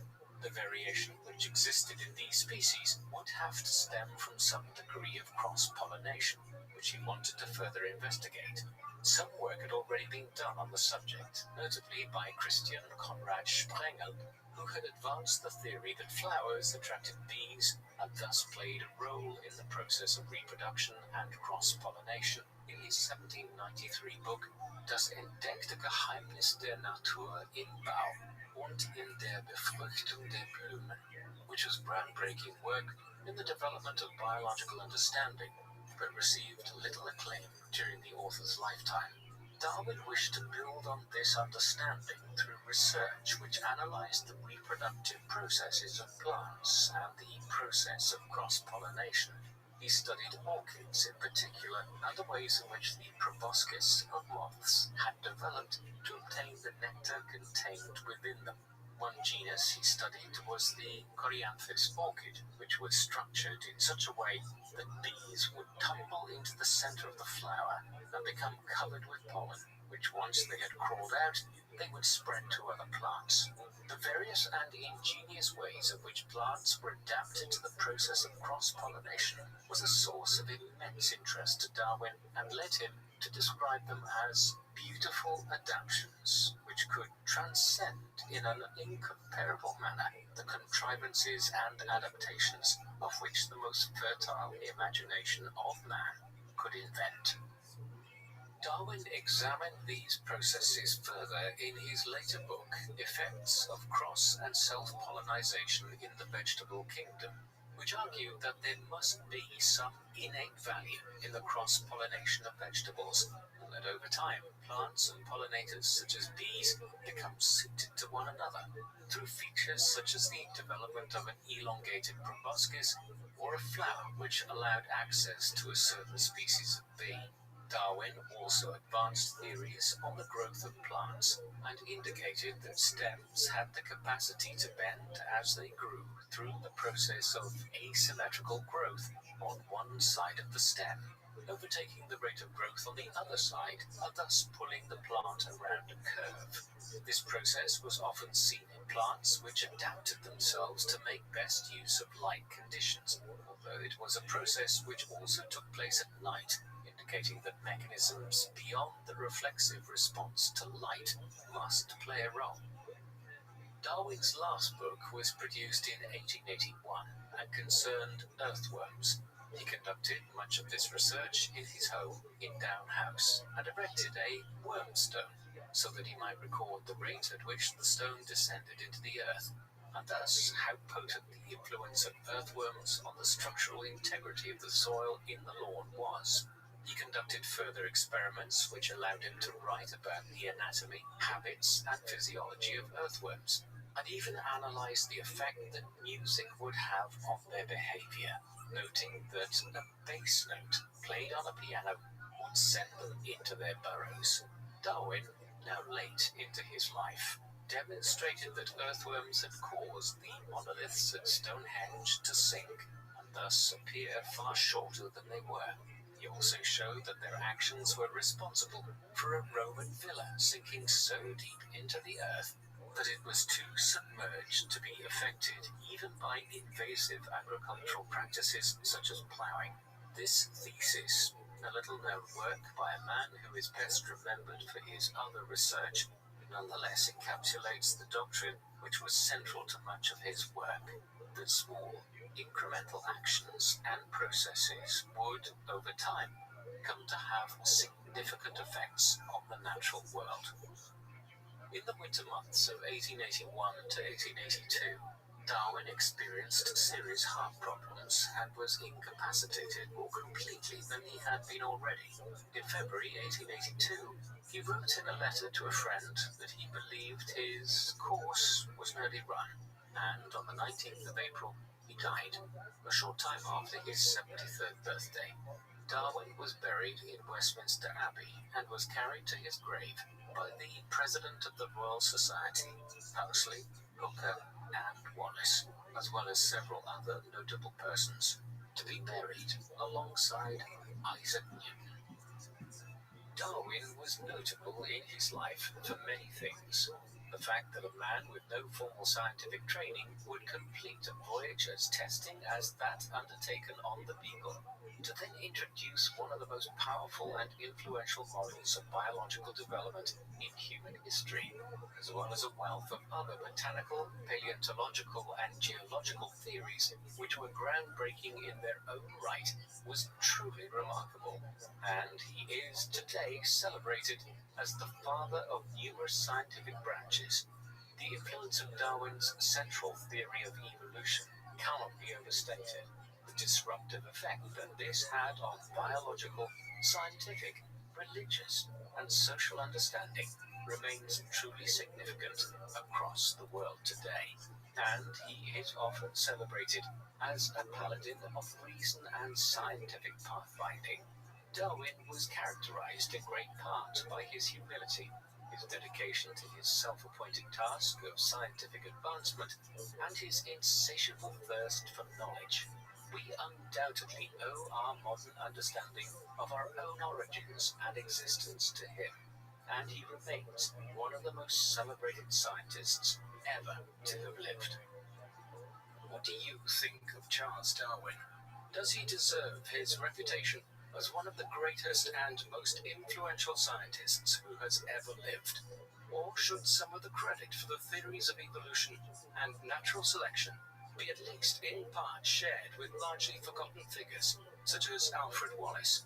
Please let us know in the comment section, and in the meantime, thank you very much for watching.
The man known to history as Albert Einstein was born on the 14th of March 1879 in the city of Ulm, in the south of what was then the German Empire.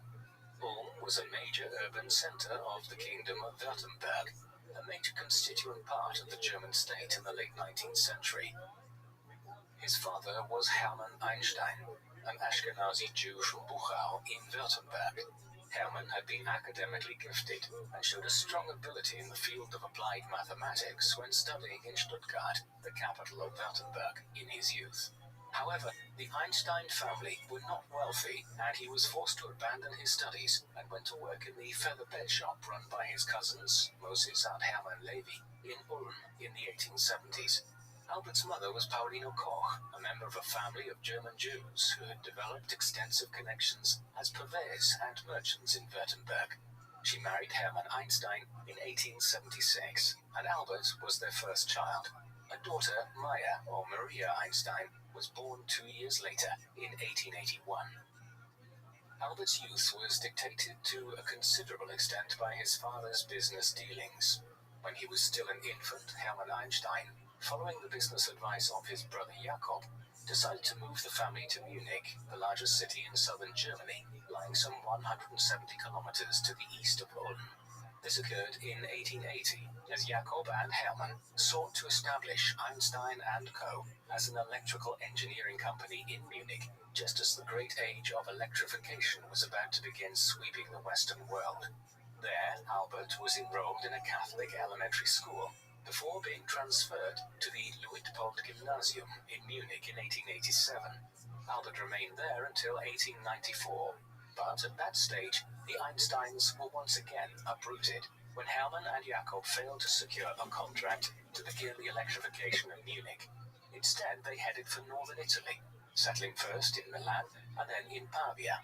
Albert briefly remained in Munich to continue his studies, but after several months became disillusioned with the strict rotary learning on offer at the gymnasium, and convinced both his parents and the school authorities to let him leave to join them in Italy.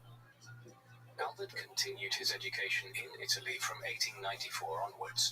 He was already showing distinct signs of a precocious ability as a scientist and mathematician, although his father desired for him to take a more keen interest in applied engineering, and so follow him into the family business. In Munich in the summer of 1891, he had taught himself algebra and the advanced geometry of the ancient Greek mathematician Euclid. A family tutor by the name of Max Talmud, who excelled himself in the fields of optometry and ophthalmology, was employed by the Einsteins to teach young Albert advanced mathematics and scientific principles, but he soon found his charge was becoming more knowledgeable than he himself was when it came to subjects such as calculus, algebra, and geometry. Nor was he a prodigy who was solely interested in scientific and mathematical topics. As he entered his teenage years, he was also reading widely of some of the most advanced philosophical writers of the 18th and 19th centuries, notably the German Enlightenment philosopher Immanuel Kant. Kant's Critique of Pure Reason, first published in 1781, and offering one of the most analytical discussions of metaphysics, the study of the nature of reality, is one of the densest philosophical tracts ever written. Yet Albert seemed to understand it clearly at age 14, something which bewildered his tutor. Young Einstein's abilities did not go unnoticed by his teachers, tutor, and parents. Thus, shortly after he arrived in Pavia, and following his 16th birthday, he was sent to take the entrance exams at the Swiss Federal Polytechnic School in the city of Zurich, an advanced school of science, mathematics, and engineering. Although he scored high on the technical exams, Albert was not admitted at this time, in part owing to his youth. The following year, he passed the Swiss Matura, an equivalency exam in the country for those who had not gone through the formal schooling process within Switzerland, but wished to complete the secondary education curriculum there. Earlier that year, he had also renounced his German citizenship to avoid being called up for the required military service expected of all young men in the country. Thus it was that, as a stateless individual, he finally entered the Polytechnic School in Zurich in the autumn of 1896, age 17. There he would study physics and mathematics, the two subjects which he had demonstrated a prodigious ability in since he was a child. He would remain there for 4 years, eventually acquiring a diploma in 1900. Einstein's years in Zurich were those in which his research interests began to emerge in a fully formed state.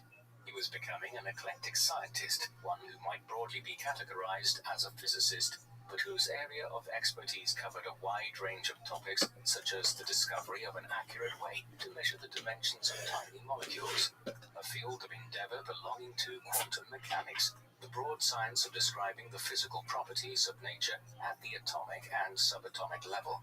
Additionally, he was concerned to measure how light moves. At the time he was beginning to conduct complex research into this subject in turn-of-the-century Zurich, the prevailing view amongst European and North American scientists was that light traveled exclusively in wave patterns. As would become clear in the years that followed, Einstein doubted this theory and believed a further layer of complexity existed within the mechanism whereby light traveled. These and other aspects of advanced physics were at the heart of Einstein's research in his mid-20s. They formed the core of his doctoral thesis, which he was studying for part-time throughout the early 1900s, and which he completed in 1905 in Zurich, entitled A New Determination of Molecular Dimensions.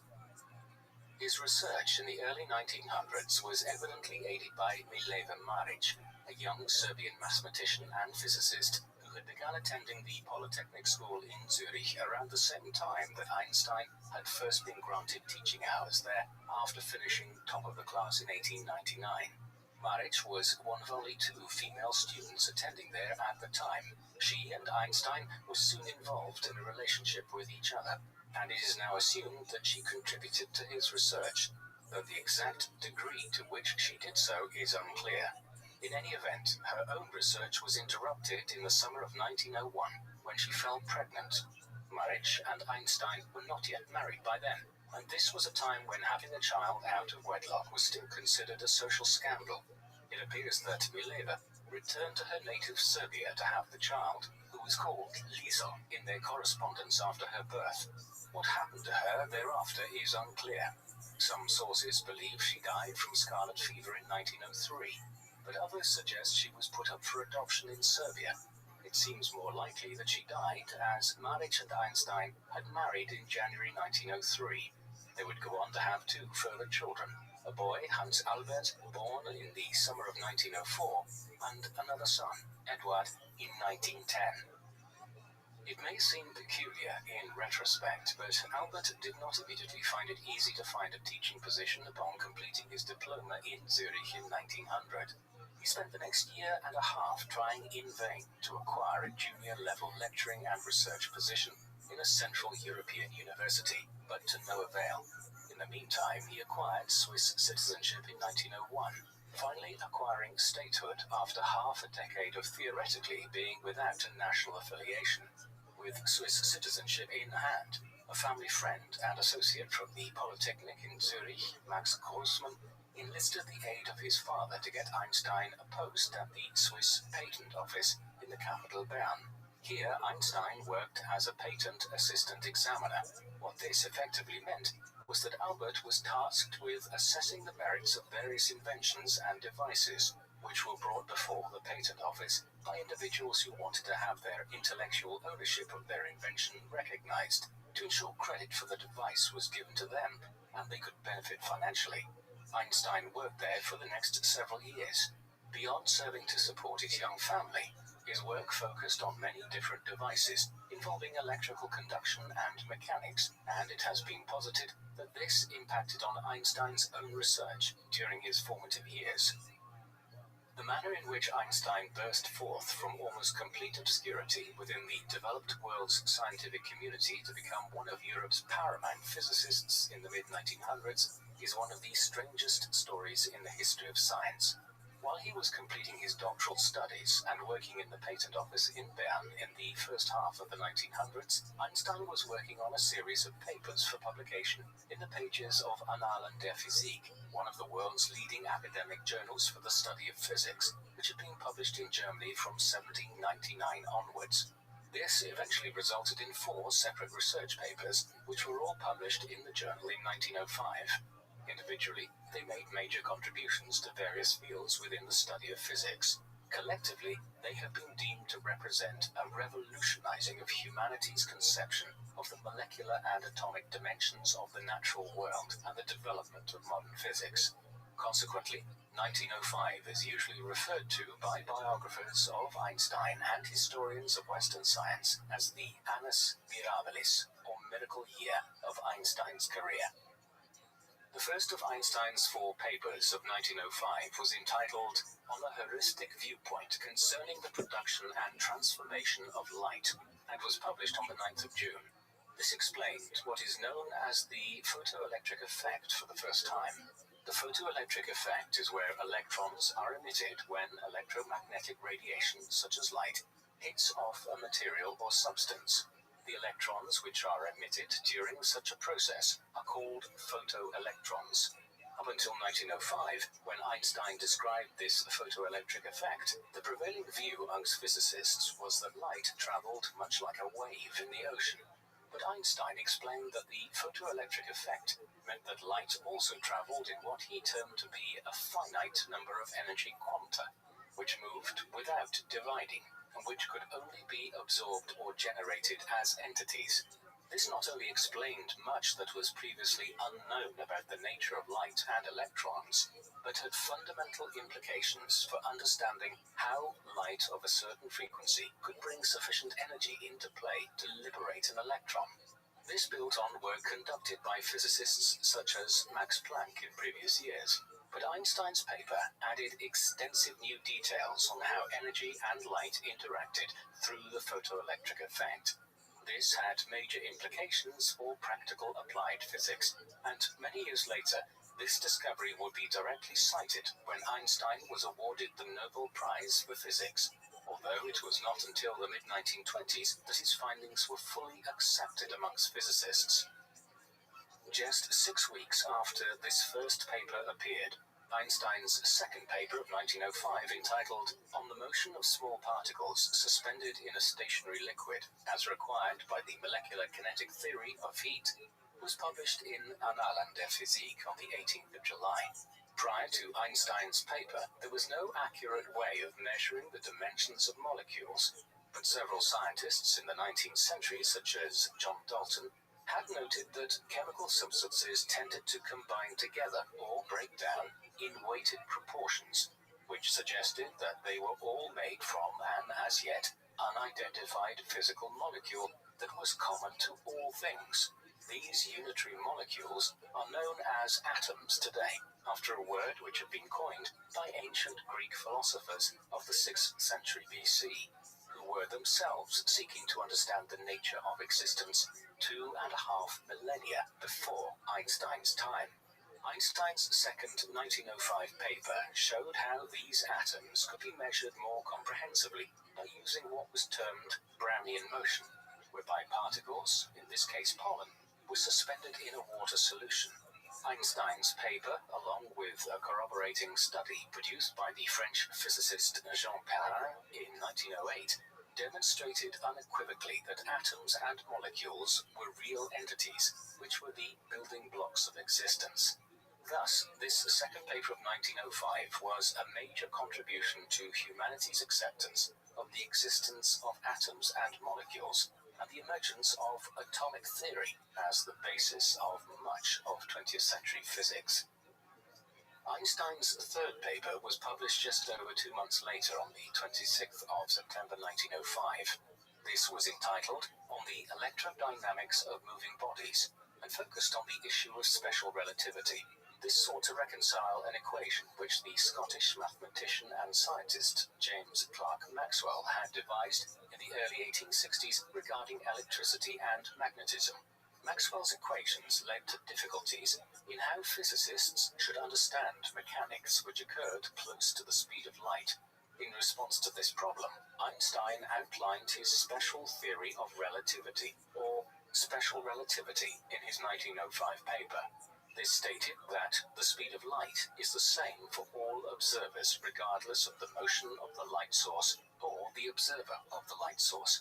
This opposed the idea postulated over 2 centuries earlier by Isaac Newton, which held that the speed of light is not fixed. Moreover, Einstein's special theory of relativity correctly assumed that when two objects are involved concerning light, there is no true way of knowing which is in motion and which is not. Einstein had come to this realization while traveling in a streetcar in Bern in the early summer of 1905 and looking at the clock tower in the center of the city. He realized that if his car suddenly started traveling at the speed of light, the clock arms of the clock tower would suddenly appear as though they had stopped.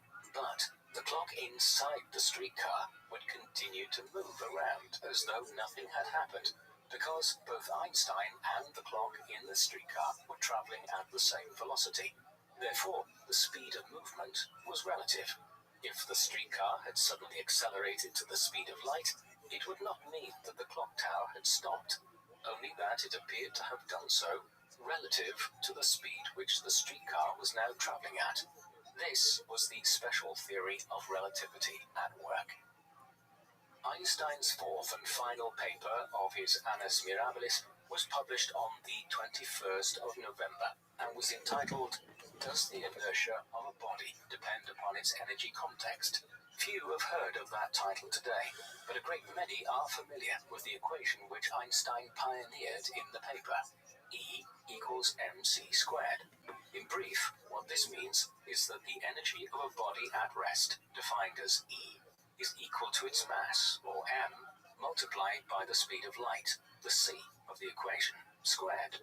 This equivalency equation showed that a massive particle possesses an energy, or rest energy, which is distinct from the kinetic energy of a particle. This would come to be known as the mass-energy equivalence, and highlights how the rest energy of a particle, such as the nucleus of an atom, could be so massive as to result in an enormous amount of light and thermal energy being released if the particle was disturbed sufficiently. As we will see, the practical application of this equation was to have devastating consequences in later decades, and Einstein later grew to regret this aspect of his research. Einstein's 4 papers published during 1905 did not simply constitute breakthroughs in the confined world of academic theoretical physics. His research shaped the application of science to the modern world in the decades that followed. For instance, when you walk up to an automatic door today and it opens in front of you, this is because the sensors used in the doorway react when the photons in the light beams they emit are obstructed, in this case, by a moving person. The sensor then tells the door to open. Einstein first explained how photons work. Solar-powered calculators and streetlights that automatically turn on when it gets dark, amongst other innovations, also emerged from his work on light. The special theory of relativity helped lead to the development of global positioning systems, or GPS, over time. Thus, when you switch on Google Maps, it is effectively functioning based partly on research which Einstein published in his Annus Mirabilis papers. And when a nuclear power plant creates massive amounts of energy by harnessing the energy in the nucleus of an atom, they are doing so based on Einstein's discoveries concerning energy and mass equivalence as contained in the equation E equals mc squared. Einstein's groundbreaking research findings, published in 1905, soon came to the attention of the European scientific community, though at a time when people were still reliant on the circulation of hard copies of academic journals and word of mouth for research to be disseminated. It took a few years for the import of his findings to become clear across Europe. As they did, they transformed his career. By 1908, he gained a teaching post at the University of Bern and was able to leave his position at the patent office. The following year, he was appointed to a new chair of theoretical physics, which had been created at the University of Zurich. He remained there for the next 2 years. During this time, he continued to refine some of the points he had made in his 1905 papers, while also moving on to begin developing the theory of general relativity as an offshoot of his work on special relativity. The theory of general relativity holds that the observable gravitational attraction between 2 masses results from the warping of space-time by those 2 masses. This research made major initial contributions to the science of black holes and other mass objects within the universe. In 1911, Einstein left Switzerland after over 15 years there to take up a new position which had been offered to him at the Charles Ferdinand University in Prague, the oldest university in what is now Czechia, but which was then a constituent part of the Austro-Hungarian Empire. In tandem, he was offered Austrian citizenship. Although he spent just over a year there, he published upwards of a dozen papers on topics such as the mathematics of radiation, quantum theory, and gravitation. Before long, a new offer pulled him back to Switzerland. This was an invitation to teach at his old alma mater, the Polytechnic School in Zurich. He was there by the summer of 1912 and would spend the next year lecturing to classes who were increasingly familiar with the growing fame of the German physicist, while also researching problems on gravitation and molecular heat. Much of this latter work was undertaken in conjunction with Marcel Grossmann, the Swiss colleague who had attended the Polytechnic with Einstein in the late 1890s and whose family had aided him in acquiring his earlier position at the Bern Patent Office. In the spring of 1913, less than a year after taking up his position in